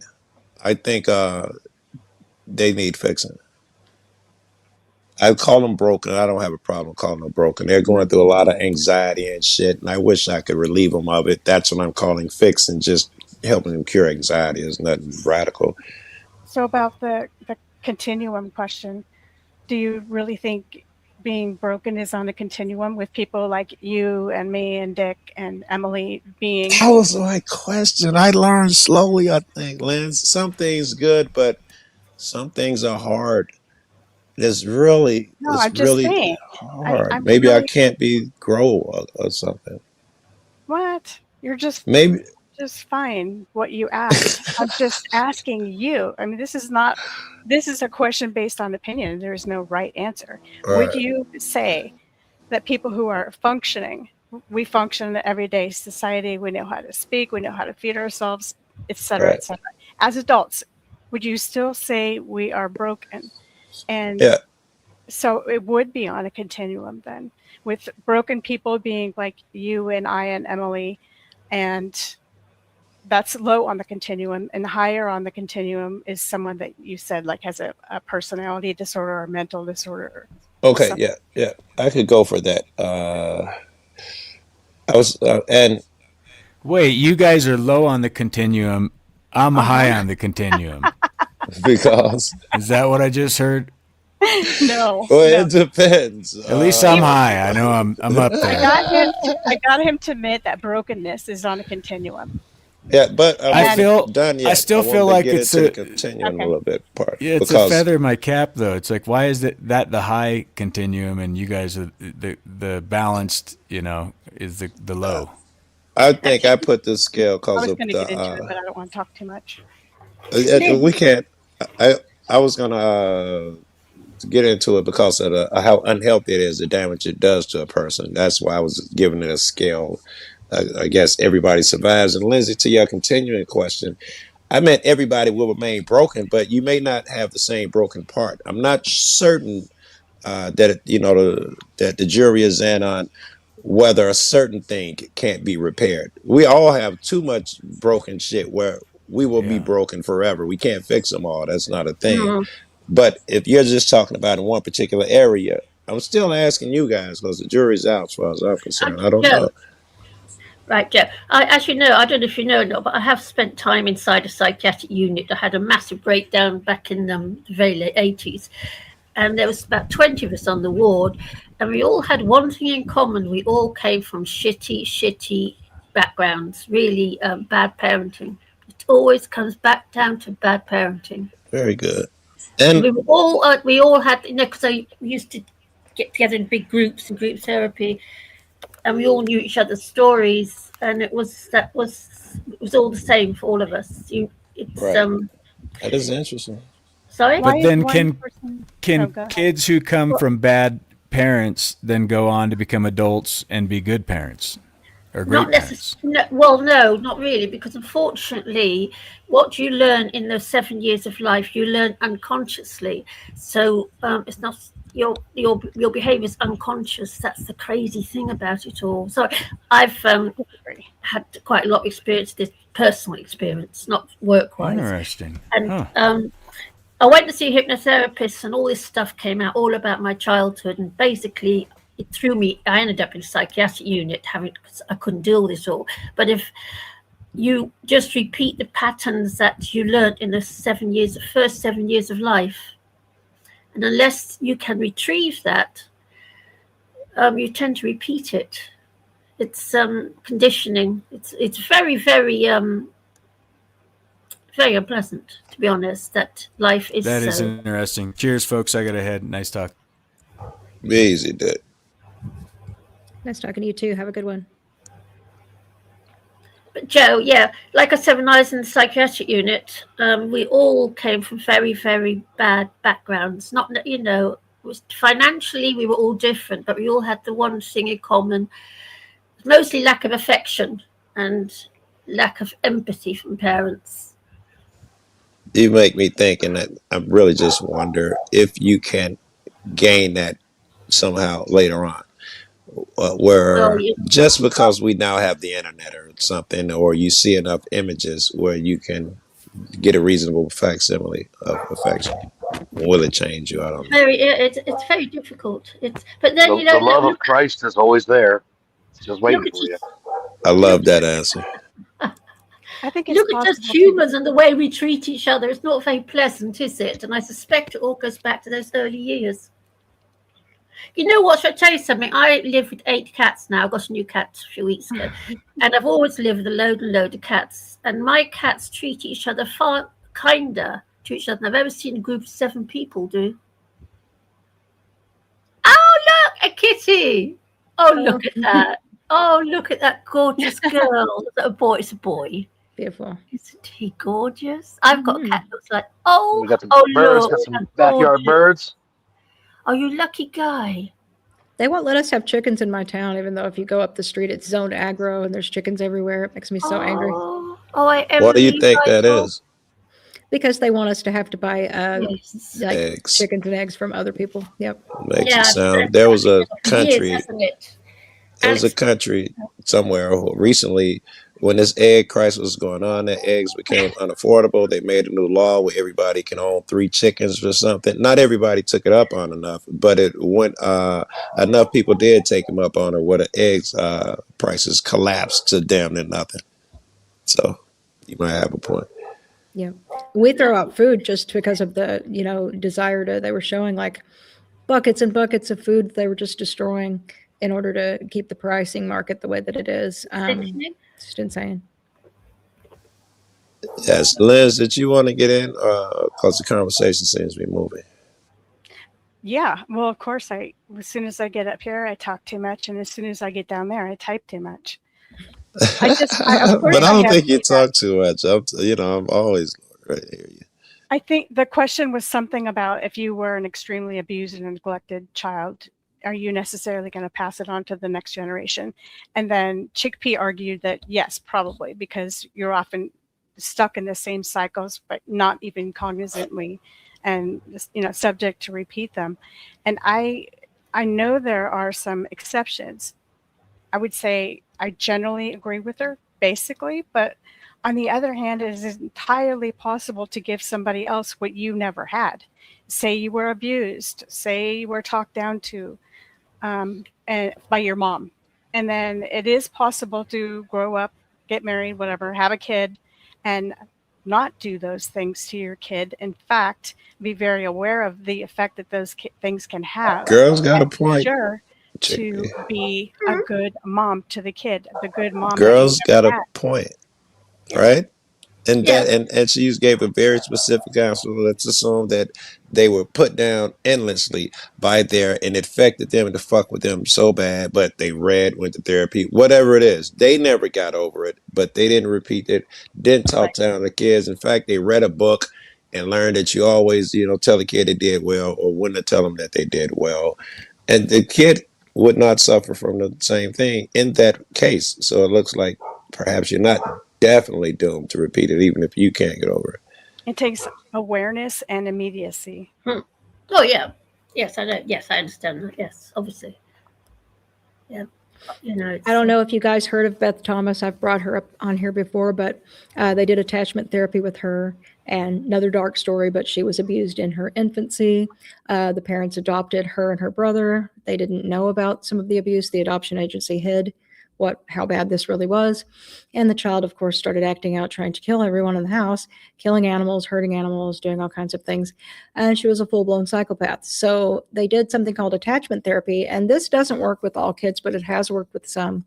And in her case, it did work. In her adulthood, she became a nurse. She lives a fairly normal life. I'm not saying that she doesn't have, leftover issues from that severe of a start to life, but if you can form attachment is the main thing. I guess in psychology, that would be bonding with some type of caregiver and developing empathy. And the lack of having that is, I think, the biggest issue with, turning into somebody that just doesn't have the normal feelings of a normal human being in that way. So if you can replicate that later, and maybe sometimes they can. I dig that you said that lack of empathy. It struck me that might be what it was for all of these adults that get up here and have lack of empathy. Perhaps it all developed in childhood, and they're just, victims of their childhood. I don't give a fuck how old these fucks are. They all act like, I shouldn't say everybody, but a lot of them act like children. Perhaps it's more out of their control than I thinking I should be a little more lenient or something rather than jumping everybody. How about you, Vital Vicar? Are you still around? How do you do with empathy? Vital, show us some more pictures of your hens. Please let us see them. Hold on. I said, hold on. No problem. Lucky guy, I really envy you. Actually, I'm my empathy is being tested right now because I'm about to start the process of putting children to bed, and I have asked nicely 3 times for children to pee, start brushing their teeth, and they haven't. So I have to take my answers off the air for about the next 20 minutes, so I don't end up smashing their little heads with a brick. I'll be right back. All right. No worries. I'm not sure what Mom said. He's doing it wrong. You put the first 2 times on Mom, telling them, and then that way you come in as superhero dad and you tell them once and they do it. He's doing it all wrong. Let Mom take the heat. Then you come in on the 3rd time. You're like, damn it, you heard your mama. Normally, listen, in a normal society, that's the way it would be. That's the way it used to be when I ran my own business, but then I put myself into the W-2 world, had a bad experience. So now I'm Mr. Mom. Now I'm I dig it. I'm Mr. Mom. So I have to do that for the next year until we move back home and I can start my business again. But yeah, I'll be back in a few minutes. All right, Bill. Sounds good. I know that one. So for you guys, are there any, we've never got into spirituality with, I've never got into it with you, Joe, or with Lindsay. I've not even been on a panel with Lindsay. So do you guys want to pivot to that at all? Do you have any takes on, the Bible, the historicity of Jesus, and how this ties into kind of how Lindsay is a Zoroastrian, and I believe she her god is named Baal. Lindsay, could you tell us a little bit about that? Please do. She's obviously not here. She'd have jumped me over that one. As far as I know, I'm here. So I can't even say that word. Right, Zoroastrian. Zoroastrianism. Okay, I got a question back for you. I think that subject is entirely interesting, but I didn't get up because I think that I am unqualified to speak about it. For example, I've never even read the Bible all the way through. I'm agnostic. That'd be most people. And religion, especially organized religion, does not really fit with my schema of things. I've never been to church a day in my life, so. And so I asked you. In response, I've noticed that, Emily, that you continue a few times. You brought the conversations all back to religion. I would like to know what is your, and I hate this word, agenda, because it sounds bad. I know your agenda is not bad, but what are you here to try to do with the religious questions and questioning? It's a good question. I mean, I feel like it's really entrenched in this space, especially so if you take the truther space, the religious-ish space, and the political people just wanting to talk about current topic space, and you kind of smush them together, so I kind of try to hit on all of those things because they're the things that I tend to think about the most because of my super saturated in religion and then anti-religion and then reframing it and thinking about it for myself worldview. And then for me, I have an agenda with in the audience that I was in with my little niche case. I don't know if you know about it, but it's the case against Google and YouTube to deplatform a couple of fugitive child harmers on here. That is part of the truther space, flat earther space. That's who was involved in it. So it crosses over into this space. But talking to the same circle over and over again only goes so far. So then expanding your circle, you're going to start talking about other things. And some of this audience crosses over. So there were people that used to be on Jake's parody channel that I would see and I recognize their names and they're on Jack's channel or they're on this channel. So I ended up over here. Yeah. So there's a religious, leaning this way, but it's not. If this was just straight up Baptist gobbledygook, I wouldn't be interested in it at all. There's plenty of that on the internet. So this is more of a free thinky kind of space to talk about it. So that's my agenda, though, is my court case and the stuff that interests me. So religion is part of it, yes. But only out of interest, not because you are particularly religious in any way. No, I'd say I'm kind of a little bit obsessed with it as a niche topic, though. So yeah, I mean, yeah. So I mean, I was an atheist for a while, and I was just as obnoxious about that. So, I mean, I was. So, yeah. And then I kind of realized that was culty to a degree, and that I was denying myself certain things. So for a while, I kind of just was doing my own thing, which I still am, which involves looking at it from all angles. I'm not the least bit offended when someone comes at me with, if it's sincere anti-Jesus talk and they just want to discuss, or super pro and they just want to discuss. I can kind of sit in the middle of that and be fine. So does that mean you're a Christian? I know you use the word religion. Does that make you a Christian? No. It makes me a person, though, that there's no question that my religious ideation is totally Jesus-y because of my upbringing and I my like that word. It's what's in my head. I even said that when I was an atheist, because it's just the truth. I don't think Let me tell you why I asked that, because that was all as much as I needed. The reason I asked that because every Jesus-y person seems to be a zealot. And that means that your agenda could not strictly be around your court cases. You would have to be, you'd be driven to change minds in other ways. And if that makes sense. Yeah, I do think I tend to be driven to accomplish something with different things that I do, but I don't have a religious agenda other than finding the truth. And what I do about lean. pushing it on other motherfuckers? That's where it gets interesting. But that's where the zealotism comes in. That's how you can tell how much of a zealot a motherfucker is. Because some people can say they're spiritual and they can be content, and my job is to improve myself, make myself a better person. But those who use the word religion or Jesus-y, they seem to have that secondary nature drive to spread it. I mean, in their DNA. That's what I was going to mine. say. I was going to wait for you to finish, and that's what I was going to hit on, because that's a belief that some people are wired to be more religious-y, or whatever word you want to put on it. And I'm doing that. I'm using that word to refrain from saying Christian or I don't know what word to put on it, so I'm just using that one. I like Jesus-y. I think we all like that one. Yeah. But I do think I tend to have those tendencies, and I think you can be a super logical or intelligent person, but have a throwback to a tendency to be dogmatic. I have it in my family. We have nuclear physicists in our family, and we also have preachers. And it's like, what does that create? Stuff yes. like this.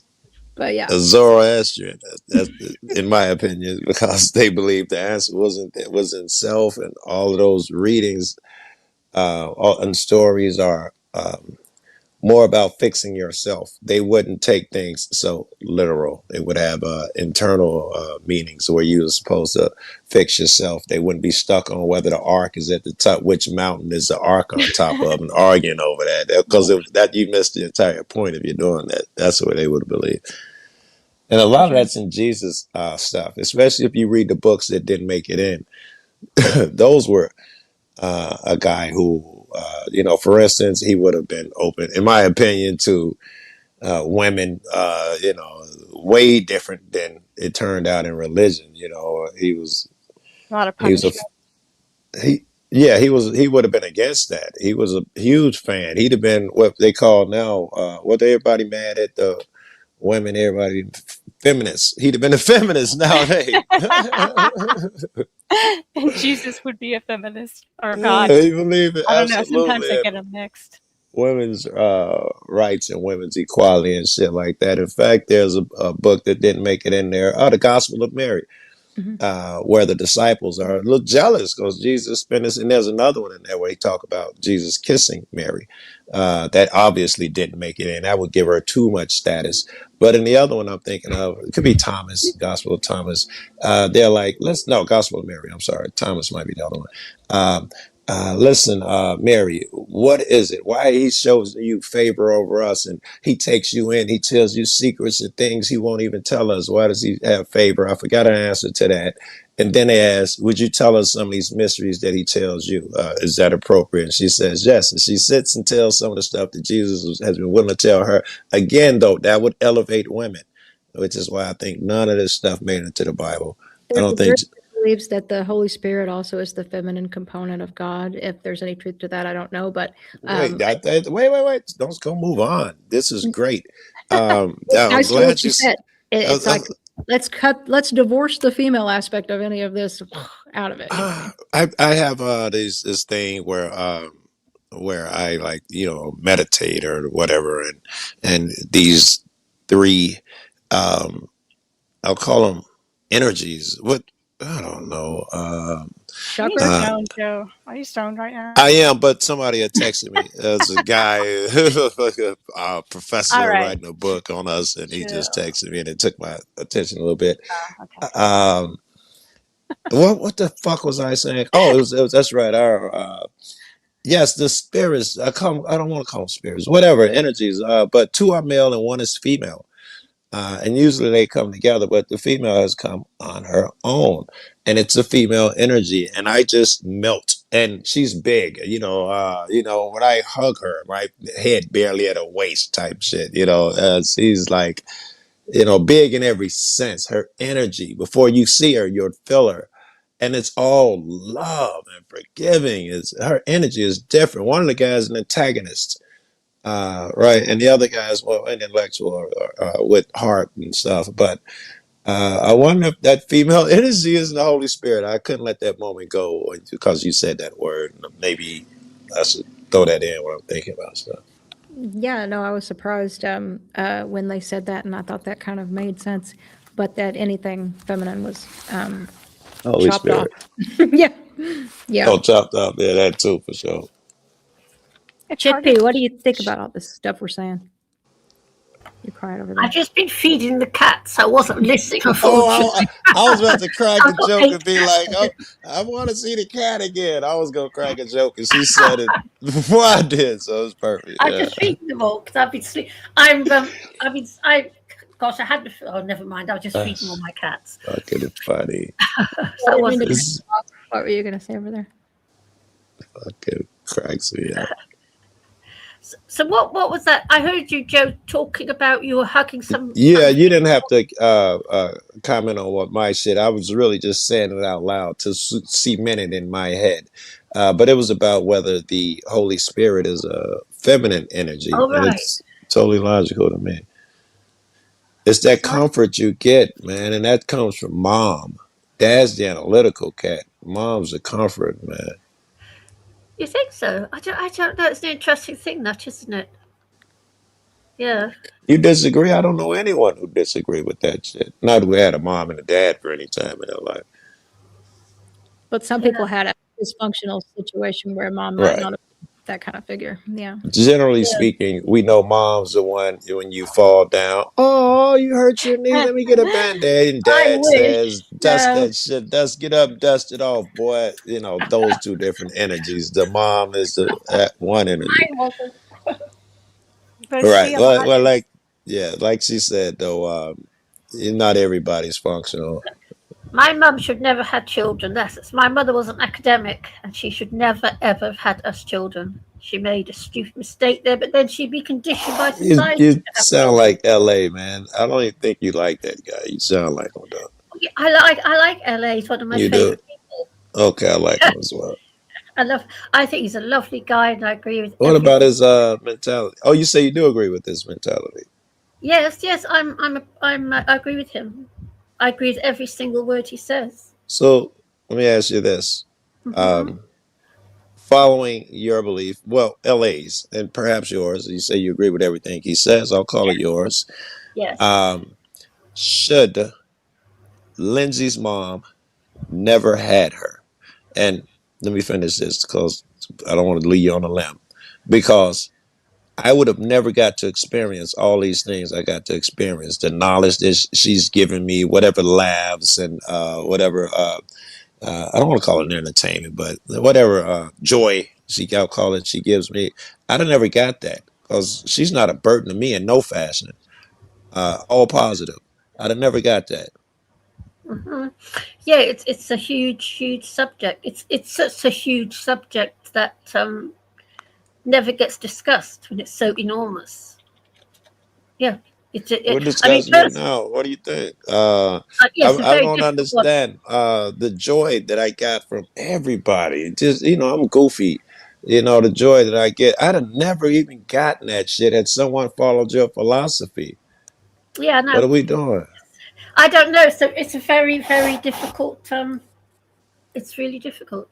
Yes, it's Lindsay, I think I cut you off earlier. Were you trying to say something? I don't remember. Is my voice loud enough? I mean, yeah, I'm always going. No, no worries, no worries. Yeah, I can hear you. Sorry, Chickpea. I just go had ahead. a comment about confirmation bias. I Oh, did. Go I ahead. had a comment about the need to understand and conceptualize the things that we don't understand, and we can't conceptualize because we have no other thing that they relate to. For example, Right. say you see a UFO. Not everyone does. Some people say they do. Because Right. I know somebody and their father who said they saw one. It was very close, and nobody believes them when they tell Yeah. the story. Now the thing Right. is, they both took out the binoculars. They looked. They saw the same thing. They both said, "Yes, this is absolutely not ordinary, and it is happening." And the thing was there for like 15 minutes. Right. Later on, the dad reneged and said, "No, that never happened." And the son Right. said, "Yes, it did." But I think we're dealing with things like denial and bias, where we have this dire need to know exactly what we're experiencing and what we're going to experience. And nobody is okay with just saying, "You know what, I don't know." Yeah, I'm not okay with it, but how is that inherently negative? I think that's just the I didn't latter say part of the anything was statement. inherently negative. I think Uh, that your need to you see these three figures on the regular. You yeah. said maybe the woman represents or is Mother Mary, and I was thinking, of course he would think that, because that's the closest thing he knows to compare. I guess, None but of none I of didn't this. know nothing about that when this experience happened. I hadn't read the Bible. It's never been to church. I was still selling dope. Why are I you hung with defensive? Why are you exclusive. defensive? I'm not picking on you. I'm No, just I don't mean to be analyzing what you defensive. said. I'm giving a counter argument. It would make sense, but that's what made me start reading the Bible and stuff.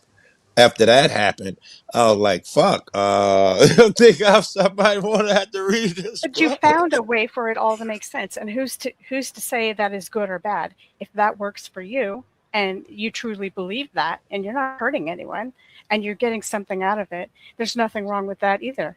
But people who are straight truthers question everything. But And I think, listen, hold on. You got me believing it's Mary. Remember, I didn't say that. She just threw that out here, and I was like, maybe it's the Holy Spirit, maybe it's Mary or something. I don't know, and I'm not saying it is, and I'm not sure where confirmation bias comes in, because that's hard for me to believe. It's not confirmation, something I want to I'm not believe or picking on do you. necessarily believe. I'm not saying you're picking on me. These are just arguments. Stop It's saying that. all love, Joe.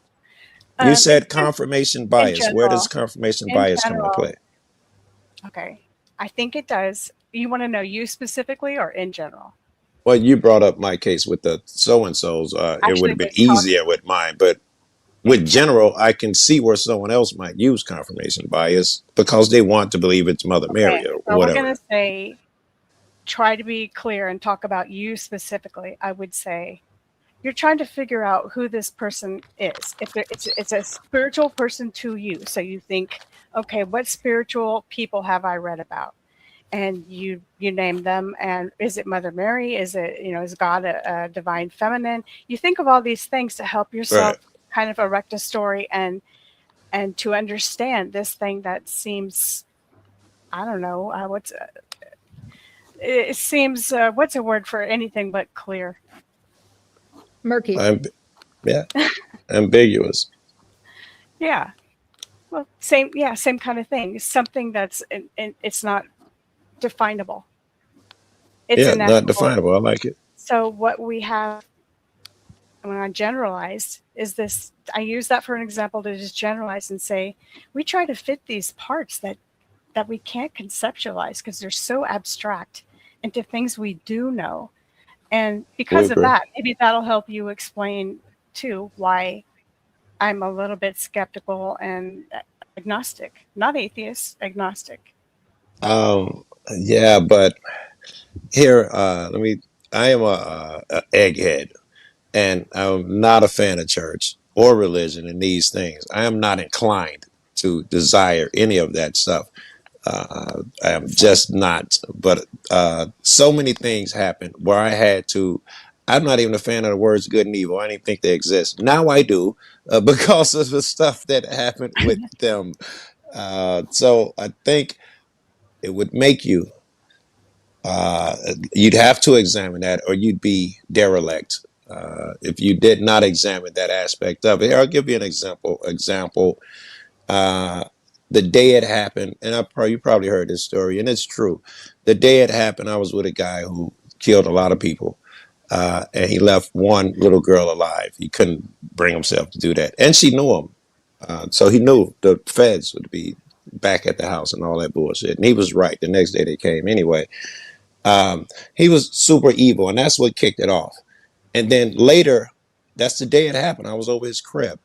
And then later, this is years later, not many, but years later, I'm with another guy, another mass murderer, and he's also a gang chief. He just died. You could Google, well, 2 years ago, maybe you could Google this guy. He's so big, and he's really bad. I know all. I shouldn't say anyway. Let's say hypothetical or allegedly. I know of a bunch of motherfuckers that he murdered, and right before he me and him started hanging out again. He just got out of jail, and he told me he wanted to be a good guy. He saw me as a good guy. So he's like, I'm gonna start hanging out with you, Joe. I told all my friends I'm ready to turn over a new leaf, be a good guy, and I can do that now because I murdered. And he went off to name a list of, I don't know, 8 people that I know. That guy there, remember the guy who did this to me, and that guy, I got him. That old lady, I got her. That motherfucker who did this to my family member, he named all these people. Really horrible dude. I just read a book called Divine Revelations of Hell, and it just had to ring. I read a lot of books like that, not Bible, Qurans like that, a lot of Eastern shit. It just has the ring of truth. This one was exceptional. And I was telling everybody about it. He's one of the people I told.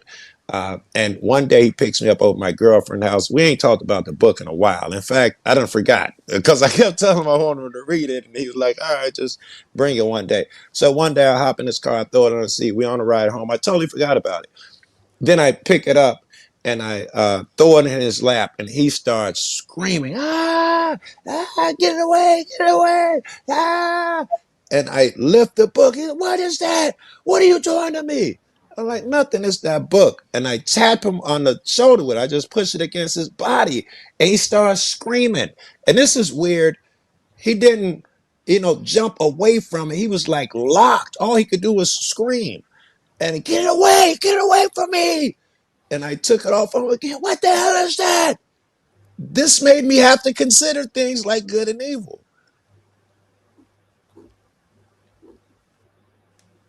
What say you, Lindsay? I'm just thinking about it and thinking, oh, I wish I saw that horror show because it has some reality to it. And You know, I wouldn't lie. I might got it wrong, which I don't think I did, but I hope you know that I wouldn't outright lie to you. I don't think you're lying at all. Yeah. I've always had trouble with the concept of evil, so it's interesting. And Me the too. story that you told just kind of gave me goosebumps. Like, oh, that is scary. But I would say, talk about confirmation bias. I would say, was he on any drugs? Was he lacking sleep? And I would ask I don't myself, mind. I could. Good, and you should, because I ask every intelligent person I know, because I don't want to be good and evil. And no one's come up with nothing good yet. Was he on drugs? He did weed. That was all he did, and he didn't have any yet, because I was the weed dealer. That's why he picked me up every day to get his morning weed. So he didn't have any drugs in him yet. No, and lack of sleep. Not that I can tell, and no reason he would. He went to sleep every night, and then he'd pick me up because I lived in an adjacent neighborhood with my chick, and we're good friends. So when he get up in the morning, when we both get up in the morning, I just say we have our coffee, and then he'll come pick me up. I was doing heroin. He's a heroin dealer. I had weed. I did the weed dealer, and he did weed. So we would make that exchange in the morning and all of that shit. So And he how lived old over were here near you my doing family. drugs at the time? I see you said you weren't on pot, you weren't smoking pot, but were you I doing heroin or anything like that at the I time? I I was doing heroin, but I wouldn't have been high. Remember, I would have been getting it from him first thing in the morning, and heroin don't last overnight or anything like that. So I wouldn't have been high or anything because I hadn't got my shit from him. He hadn't got shit. We just in the ride on the way back here where I am now to this neighborhood. Um, I've racked my brain. I can't come up with shit. And he was so specific. Oh my God. And he's so evil. He's so evil. I'd like to tell you stories, but I don't want some internet hound to put it together. But Good he's idea. done. Not Here, to. here, here. I'll give you one. Give you how evil, because no one dies in this one. Uh, uh, two friends of mine and his, they were all friends. They're working for him, and he give them a pistol. You know, so while one's working, the other guy has a pistol to do security. Then when they work, they switch up, and the other guy gets the pistol. So he comes and the pistol's missing. And I know the type of cat this clown is. Oh, I got another horrible story about him. I'm trying to see which one is worse. Yeah, I'll go with this one. He tells them, listen, man, y'all better get that pistol back. I'm finna make a call. We know he's calling niggas like me, underlings, and they pop up and they're just whining and crying. Me and my boy are listening to them because they're damn near out in front of my crib, and we know what's happening because we know how evil this dude is.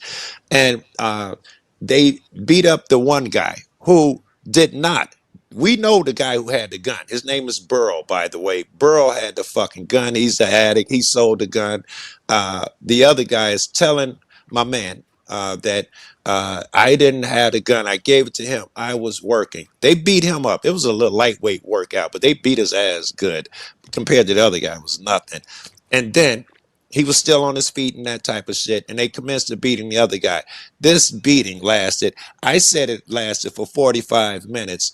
My friend thinks it lasted more like an hour and 10. And we watched the whole thing. And they beat him from the front of the block through the gangway to the back of the block. Knocked him out 3 times. He went unconscious. The guys who were beating him were dog tired. They stopped when he went unconscious the first time. This dude, so we like, what the fuck is y'all doing? I ain't tell y'all to stop. Whoop his ass. He's asleep. They're still beating him. He wakes up. I've never heard this. I always admired this dude. He was big and strong and muscular and shit. And he wakes up screaming like a chick. The first thing it was, I don't know what the fuck was going through his head, but he made female sounds and they were super loud. And he tried to get to his feet. Bloop, bloop, bloop. They knock him out again. When the guy hits him, he go bing. And he makes his own sound effect when he knocks him out. He's out again. They stop and they thought about it. This nigga gonna yell at us, and they go back to beating his ass again. This shit went forever. Then he stands in the ambulance. Dude's out. Obviously, he's not unconscious and shit. When he's done this with other people, and he stands at the ambulance while they push him in. It's an intimidation thing. Dude wasn't even conscious, and he did that shit this time too. That's the type of cat he was. Evil would reside in him, and good would offend him. Love, God, these things would offend him. I'd still chalk it up to a power thing. I mean, I don't mean to be offensive at all, but when I think of You are not. Of evil, I draw a blank because evil means different things to different people, just like the word love. And so I'm thinking that this guy, this leader, this bad guy is doing all that he can to substantiate and hold his power. He His uses power fear. and reputation. We agree. Right. So he's going to beat the holy, you know what, out of people. He's Right. going to take no, oh, I'm so sorry. In fact, he's going to beat the guy. So not only does the guy remember it, but you remember it. Yes. It's like Putin. Somebody who remains in power is always has to be feared. We And I think that's agreed. what- I and only told that and not story to show that how evil he was. I agree that that's what the purpose is why he was doing it. We're in agreement there. It was just to show you that he would be the type of nigga who get burned by God and good. I really don't know. I couldn't say. I thought God loved everyone or was supposed to love everyone. Here's what I think, Lance, and maybe and again, you may think this is confirmation bias. I think there are teams. It is in my DNA. I'm all in on, we'll call it God's side. good is what we should call it. I've chosen a side. And I think it's warriors out here. I think it's battles. Every religion has that in them, by the way, all the way back to the very first ones. They even had the same stories. But it looks like there is good versus evil. So, Even in yourself. excuse me? Even in yourself. I don't know if I'd call it evil, but good Yes, versus it's bad. more, Even the in battle yourself. is really in yourself. That's what Jesus would tell you. Yeah. Yeah. But I think that some people choose evil and some people choose good, or perhaps it chooses us. But there are the other people who, like that guy, he is really evil what he was. He's dead. He's just really raw But evil. he has a choice, yeah, in what he does. I don't know. Do I have a Makes it choice? not innately evil. Yes, you can stand there as you're beating a grandfather on the street for $5. Of course, it's a hypothetical. You have a choice in your head. It's called a consciousness, conscientiousness. Yeah. And you say, "Whoa, I know this isn't right. I don't need $5 that bad. Forget this. That's stupid. It's against my Right. whatever sense of Right. integrity." There's your choice. You take I'm off. saying I don't have a Do it. choice. I am saying that I You cannot. don't. It is in my DNA to, there is no choice. If a You're motherfucker not tell me evil. you got to kill somebody, or I'll kill you, or you got to pick which one of them die.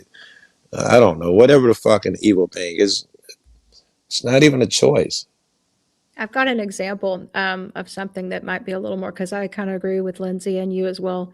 And I see why you thought of him that way. But then what she's saying, the ego and the dominance factor are part of it, of course. But so, like, I can think of a specific person who was telling me one time, and this was when I was an unbeliever, and this person was as well. But we were unbelievers for very different reasons. I started realizing that because I said to this person, that this totally set them off, and I always remember this because it was one of the things that made me want to kind of reevaluate things. I said, they were saying, every time I meet a Christian, I know I'm dealing with the underbrained. That's how they put it. And I said, really? And I said, well, and I kind of laughed because, of course, there are those characters, right? But then I said, well, there are some real scholarly, learned ones, and you expect them to say, yeah, I guess some of them are. Nope. They weren't having it. And I had an example of a guy with a doctorate who was actually really smart and knew a lot about history, and I was going to show it to him. And they went off and looked like the way they looked changed. They were so angry. They were Interesting. not going to listen to it for 5 seconds. And I Demon. noticed this flip, like from human to monster, I Yes. was like, what's the flip about? So, like, and other things they said indicated that the reason they didn't like Jesus was they didn't like the character of Jesus. It wasn't because they were, wanting to know the historicity of Jesus or thinking there was something wrong with the church. It was like Jesus himself, the That is concept, interesting. bothered their brain. Yeah. Sounds like evil. It sounded like evil, and it seemed like evil, and it kind of reinforced to me that maybe there's something at play here besides, everybody that's questioning this isn't like me. Maybe there really is some stuff Yes. going on here. I've done that thing where I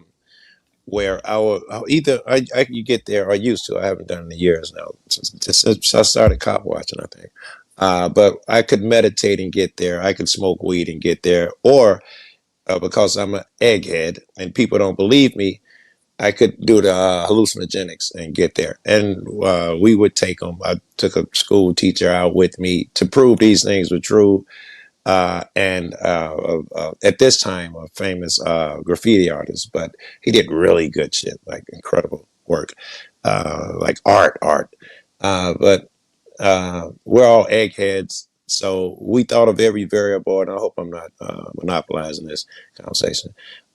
Every variable that we could, this is like Lindsay would have done this shit, how we could do this. So we had to get away from people. My guy says, I know a great place, Starved Rock. I'd never even heard of the place. I've only been there once, and that's because he suggested it on this day.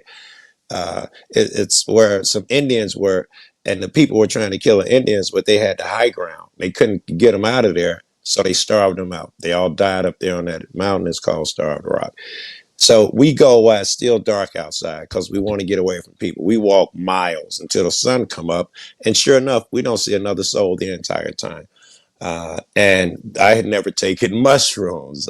So we all take mushrooms with Chippehoy cookies to wash them down, and we go on our little journey and shit. But on this incident, what the important part, well, I want to say this part too, that every time I try to do the meditation thing, someone, in my opinion, an evil spirit hops in the weaker people and tries to prevent it. It doesn't matter where I am. I could, if I'm doing it here, I'm back in my mom's house. And so I would have been doing it a lot here. Uh, Someone would come in here and push the door open and have no idea why they do it. Hey, you're like, what? Nothing. It's that thing that got into him. He's done it so many other times that it's crazy. And I could tell you about other times, but he'll use anyone around him. And this time, why I said that is because he used people this time. I had got so good at this. They taught me to lay down and do it. Relax your muscles one at a time, blah, blah, blah. I got so good I could sit up and do it. I did it so often and just meditate. And they come to me. I just clear my mind. They come to me and communicate. And when I did it, a guy walks past. And here we are, miles away from anybody. Sun just come up and we do this shit and the guy walks past. Hey, how y'all doing? I ignore him. Another guy, hey, what you guys up to? I ignore him. Third guy walks past. Hey, what's going on here? And I cannot tell you, we found oh my God, we're so far, tiny place. No one ever even fucking, and I say, oh, they're serious because I've been here before. I've done this before. So I laid down and did it like they taught me. Here comes another person. Hey man, what's going on? I'm zoning. I tune them out. The next guy comes, say, hey, you can't do that. Another guy comes, say, hey, you shouldn't be doing that. Another guy comes, say, you're landing poison ivy. These things just, they didn't say anything else. They just trying to stop me from doing that as if they know what the fuck I'm doing. And the end result of it is, sure enough, they come, I talk to them, it scares my friend. I can see them. I open my eyes, I see them move away. I want to say run, but they didn't run. They backed up about 25, 30 feet away, maybe at least 30 feet away. And they would come closer and back up. And when the shit was over, I asked them, because I've done this with other people and they can hear the voices too. I asked, could you hear them? And they said yes. And I asked them what they say here, what was here, and they knew. I said, okay, now that you know, that last thing they told me, which I'm not going to repeat, they said yes. I say, what do you think they meant? And both of them got mad and was like, you know what they meant? And then both of them did that. It was interesting. But I don't know. That would be more. That's like good and evil shit. It's and Lance, that's just the start. I've done this with so many people. I can call motherfuckers up and verify it too, and put them on his phone right now on my other phone, and they can tell you this shit actually occurred, and they can tell you their version. But one, when I was doing it with a friend, if you want proof, I'll get one I can call right now. He was at my crib, me and my girl. And I was talking to him mentally. If you want, you don't have to hear the whole thing, but I was talking to him mentally, and he could hear me. And he was doing what I was saying just to make sure that he could hear me, because I'm an egghead. I'm like, sit over here, sit down, go over there. He like, dude, I can hear you. What? Hey, it's crazy, bro. What's going on? He was not high. I was fucked up, and to prove it, I'm like, sit here, sit there. I'm saying in my head, but he knows exactly where. I was like, okay, all right. I do this all the time. Now remember, I have not moved my lips or opened my mouth. This is all with my head. I tell him, okay, I do this a lot, man, and that's something I wanted to do, and I want you to do it with me. Of course, I'm riding with you. I say, who you riding with? He said, I'm riding with you. He's answering verbally. I am not speaking, just mentally. I says, well, I'm riding with Jesus. He freaked out. He flipped out like, no, fuck that, man. Talk to me. I'm like, can you hear me? He's like, yeah, I can hear you. I say, well, I'm not going to speak. He says, yes, you are. He physically grasped me and tried to part my lips apart. Anyway, there's more to that story. The next morning, this is when answering machines was a thing. He's steady calling, Joe, pick up the phone, pick up the phone. The answering machine's in the hallway. I don't want to get out the bed. After about the sixth call, I answered. He's like, what the fuck happened last night? I said, I don't know. He's like, but you was talking to me. I'm like, yeah, but your mouth wouldn't move. And I'm like, I know. What the fuck happened? I don't know. And I got endless of these fucking things that I tell me this shit is real. And there's more evidence of it, of that one incident. I just left it out the story. There's endless evidence of that. Oh shit, I lost sound. I'm so sorry. I gotta leave and come back. I see your mouth moving. I can't hear No, you. I it's me. probably It's my microphone. Sorry about okay. that. I thought I've been Yeah, yeah. talking all over. Yeah, okay. No, you're good. Chickpea or Lindsay, what say you? Have you had any of those experiences where you think that somebody kind of flipped out on something and you thought you saw evil? Yeah. No, I've never done drugs, so I I've thought never for done it in sure my you life. just said yes. You've seen evil though. So no, I've had weird experiences, but not via drugs. Gotcha, Okay. gotcha. Well, you Well, I've could have got took the drugs part out though. No, I've got I've never taken drugs. No.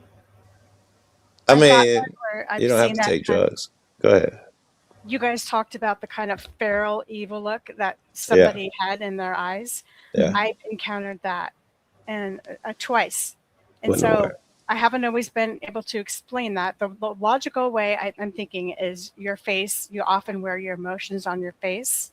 Yeah. And if you're relaxed, you're listening to people. You can see by looking at Emily's face right now, since we're live. Her eyebrows are relaxed. Her face is calm. She's not threatened or in fear. Or you could, she's Ice it's just cream. on her She's thinking face. about ice cream. I can tell it too. I can see it. No.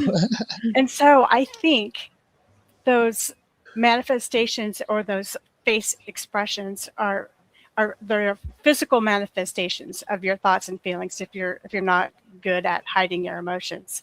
Right. And when people get this feeling like they're going to do something bad or tricky or something, they're either going to laugh or they're going to look a certain way. Right. Their feelings are going to come through their faces.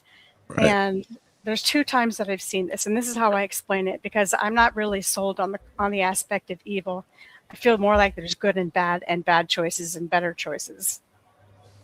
So 2 examples I've had. The first one, I don't really have an explanation for it. My cousin brought her new boyfriend, who was abusing her, to meet the family. Yay, we didn't know that at the time. And I looked at his eyes, and they were like a cerulean. They were ice blue, and they were so beautiful. It's rare to see that color of eyes. So I thought maybe that's it. That's why I'm getting this feeling about him. It's cold and creepy.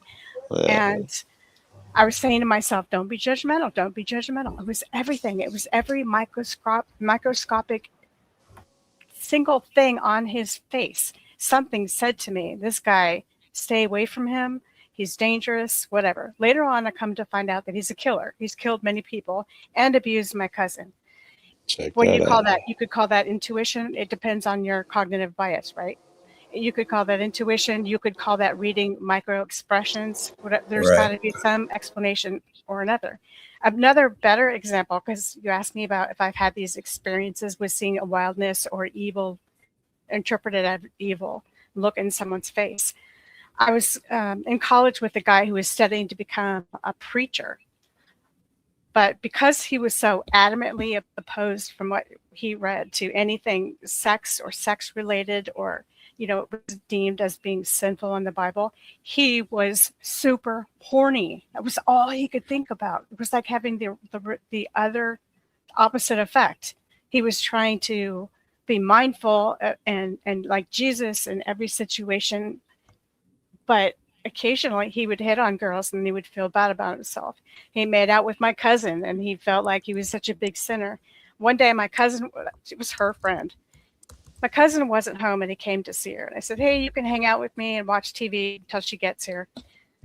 And he started tickling me. And like, no, I'm not, it's just, I'm not, don't touch me.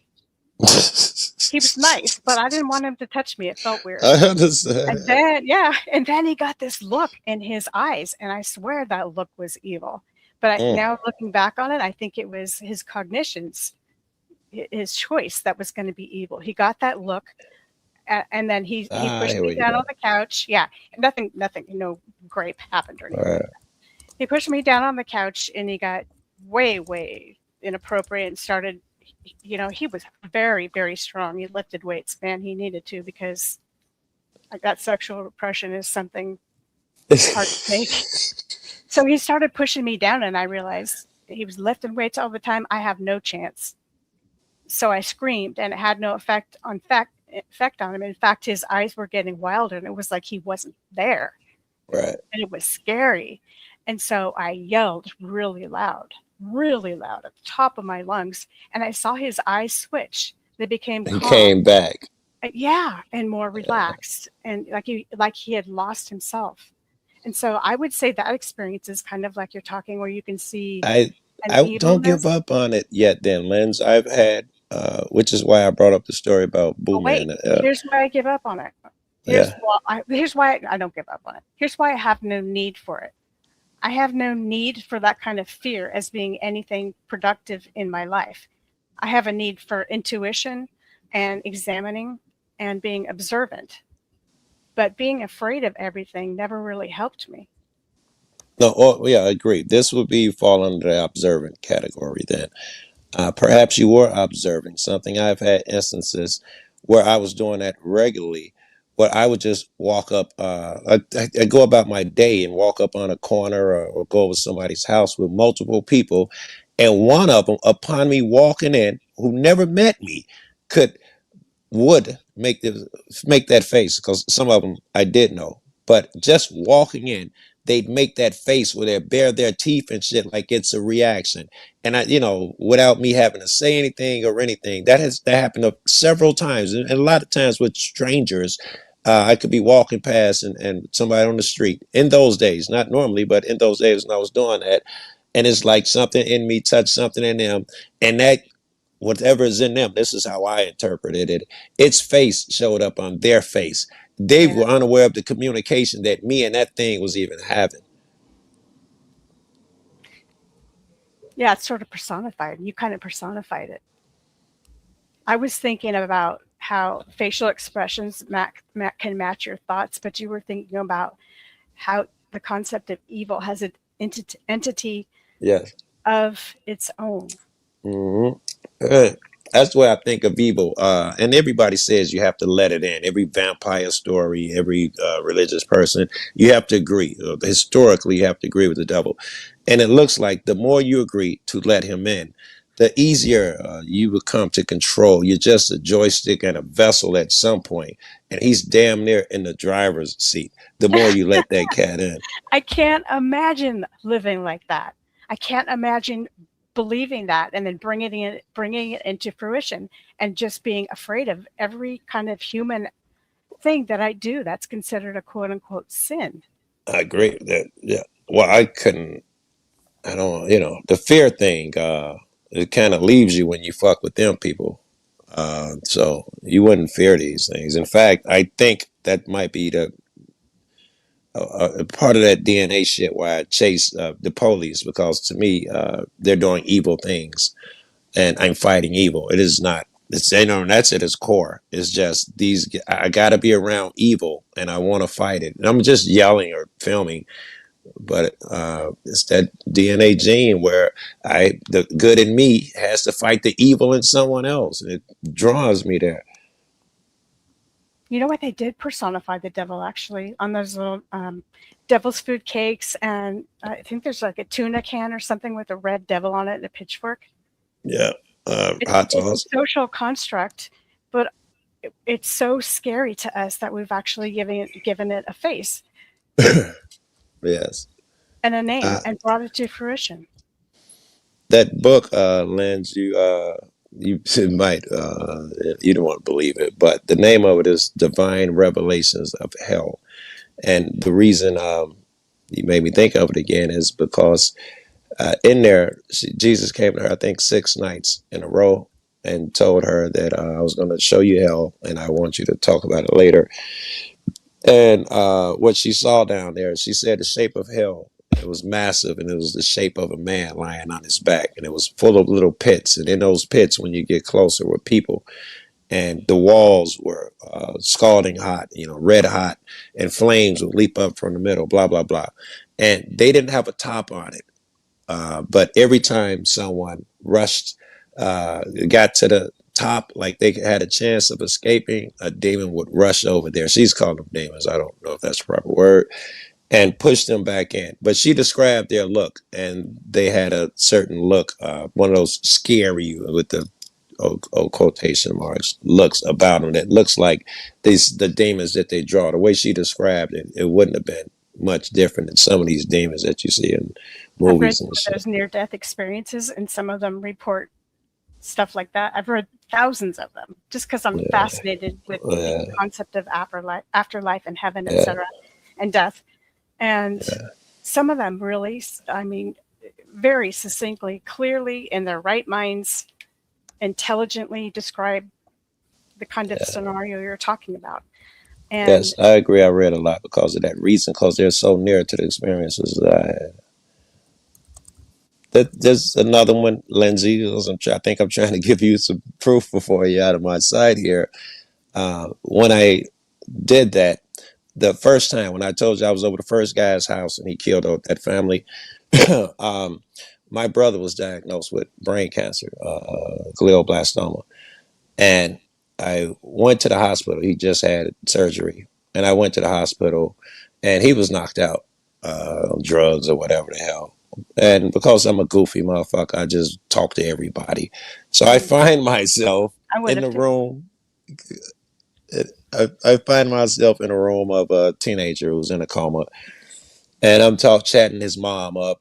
And she's explaining to me that this young black kid, he got hit by a car, but it wasn't hit by the car. His head hit the concrete, and doctors say he was in a coma. He's not looking good. All of these things, and she got so comfortable with me. She left out of the room. I'm in there with her son, and I leaned over to him, and I told him the things that they told me. I've been where you are. I know what they're telling you. They can't lie, so it is the truth, and I know what they told him. Which I'll save y'all from that right now. But I told him that you can come back here, and if you open your eyes, you will be back at the place where you left. They tell you some shit about this place where you would not want to come back. But I say, and because I was there, I had an experience, and I was out, and I had to come back here. It's 27 hour. That's what kicked it off, and. I told him, because this is what I did. If you squint, open your eyes, you look to the left, the chair, there'll be an empty chair. I'm telling you, your mom was just in that chair. She just left out. She will return. And I told him a few more things. And the kid wakes up out of his coma. And I did some little tests with him, pushed his hands and his feet and had him write his name and stuff to make sure that he was totally back. And his mom come in, oh my God, and they call the doctor and all that, and I creep out. And my sister's blowing me up. These doctors want you to come back up here. What'd you do? I was embarrassed. I never went back up there even to see my brother. Every day my sister would take over and started going, and she like, boy, they drive me crazy. They want you to come up to that hospital. But I didn't know how to say, what am I, what am I going to tell them? I'm not going to tell them that. Well, you touched on the kind of phenomenal experiences that you can't explain. We're kind of getting away from the evil stuff, but these things that you can't quite explain. Yeah, I think most of us have had these things happen. There's just simply no explanation, and they seem miraculous. Yes, don't have to be evil. I'll give you that. Don't have to be evil, good or bad. And in fact, my egghead shit does not accept the terms evil and good and bad. It's so fucking from your perspective and subjective. Also, when you take all of that out of the equation and you look at just people who are, let's say someone is prone to anger, and let's say there's a biological reason, like maybe there's a medical reason why they go into some kind of rage sometimes, or people that are overly scared of things, these excessive emotions where that's dominating the person. It is like a person that's not really able to be themselves when they have these extremes. They swing from one extreme to another. And I don't know if I was reading or watching something today where they were talking about how, I was watching a video, and it was a chick, and she was talking about how these things, I think Lens may agree, we won't really be able to understand just because we don't have the receptors and shit. It's like trying to teach quantum physics to a grasshopper was the example she used. We just don't have the skills and the mind to accept these things. So we're kind of doing what Lindsay said. We're speaking about it in the little tiny language that we have, and understanding that we're just two-dimensional in a three-dimensional world. We don't even see the other dimension, and we're so small. And there's that too, that maybe we could grasp at these things. We just don't have the facilities to figure it out. That's highly possible. And when we're locked into something like anger or fear or whatever, you can't see anything else. Yeah. And your experience is just, it's kind of like putting somebody in a plastic bubble. Point. Really good point. Yeah. Hey, well, now with the facial shit, this is a little different, but maybe there's a connection. The faces that it's funny. The way you put stuff is funny. Oh, okay. The facial shit, that motherfucker. That cat. Okay, go ahead. Sorry. Yes. Some people, they get angry and they just look angry. Some people, they don't have to fight or anything, but you see that, well, I'm seeing, and I'm calling it now, that evil. They have a different degree of things. And it's not like irate, and when they're fighting, that person looks more angry. It's not that. Some people, when they get angry, and I try to get away from this energy, some people just have a different energy that's evil. I'm going to call it evil. And it would show on their face. When they make a face, I call it rage. that's when I don't want to replace it with rage, because I've seen motherfuckers rage. You can get into a fight and rage out and beat a motherfucker, but never have this look. But a motherfucker could be calmly have that look and say something to you calmly and have that look, whatever that shit is. It's like a devour. It's like a devouring look, like like they're ready to devour you, but they can do it very quietly. Right. Yeah. I've really, and some people are absent. I've been very fortunate. I'm around some people who don't even have that energy. Argue like cats and dogs, but not with that precise energy. And some people, though, they hide it. My ex, she would hide that shit for months, and it would pop out. And I'd be like, this nigga, you better hide this for months, because I'd have never fuck with you with this energy. I don't mind, people yelling, fighting, or whatever. This that really, I can't think of a good word for it. Did that scare you? I think it does. Not physically. She's 5'2" or something, but not physically. But that shit, does scare me. It's super unhealthy. Anybody who has that shit is like doomed, in my opinion. Only the worst of the worst people even show that shit. Really fucked up people. You know Ralph Cramden. He modeled that character on The Honeymooners. Jackie Gleason. Jackie Gleason. Yeah, he was brilliant, and he could do either kind of acting. He just didn't get a lot of opportunities to do serious acting. But he modeled that after a real guy, And the person that's raving in the apartment off the cuff, not that that's healthy, obviously, but would be, it's a little better. What you're getting is here comes Mr. Angry Guy, than somebody who. Every single really dangerous person you've ever heard of is very good at putting on the scheiß freundlich persona, and then underneath, whoa, when it comes out, everybody look out, Yeah. If you're able to compartmentalize your feelings, which you kind of have to do sometimes, like say a relative just died and you want to cry your eyes out, but you've got to go to class. So for an hour you can sit there and you don't have to cry. After that, you can whatever. So if you're supposed to maintain these emotions, maybe they do that times 10. Maybe there is such thing as an ability not just to compartmentalize your feelings, but to sort of get rid of them altogether for as long as you need to kill someone, to grape someone, or whatever that is, whatever evil thing they're going to do. Okay. And disassociation, close that door. Genuinely close that door. That's interesting. I think there are a lot of people probably that are that have done something that they look back and they just think if they had that 10 minutes back, Yeah. Definitely. And that's really sad. Yeah. On that somber note, Not to be negative because you are awesome, but I do need to kind of start wrapping it up. Yep, groovy. So I love talking to you guys. In any order, Chickpea, do you want to go first? Whoops, sorry. Just switch. Yeah. I admire your stamina, Emily, because you're doing something that I couldn't do. Don't do it. Not in a million years. You're doing a great job. Appreciate it. Thank you. For it. Oh, thank you so much. Give a hug to your dog for me. Where is he? Is he with you? Oh, my dog? No, I'm not at home. So he's at home. All right. Okay. Yep. Hope someone's. I'll pop him on sometime.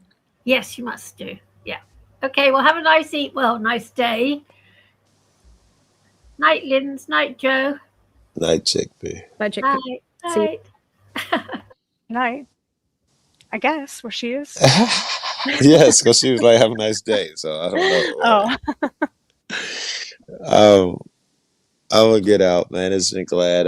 Whatever women came up here, I'm so glad they came up here. And even though I didn't see it, I have a feeling because you're talented that it was a good night, and it was nice rapping with you guys.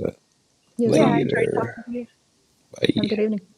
I'm gonna go out with that too. And thanks for having me up. And also, you're a really good listener, so thanks for that too. Appreciate you, Lindsay. I'm glad you went ahead and came up. It was nice talking to you. Talk again soon. Okay. Have a good one. Bye-bye. Okay, guys. Well, we did a long one, so I appreciate everybody that tuned in.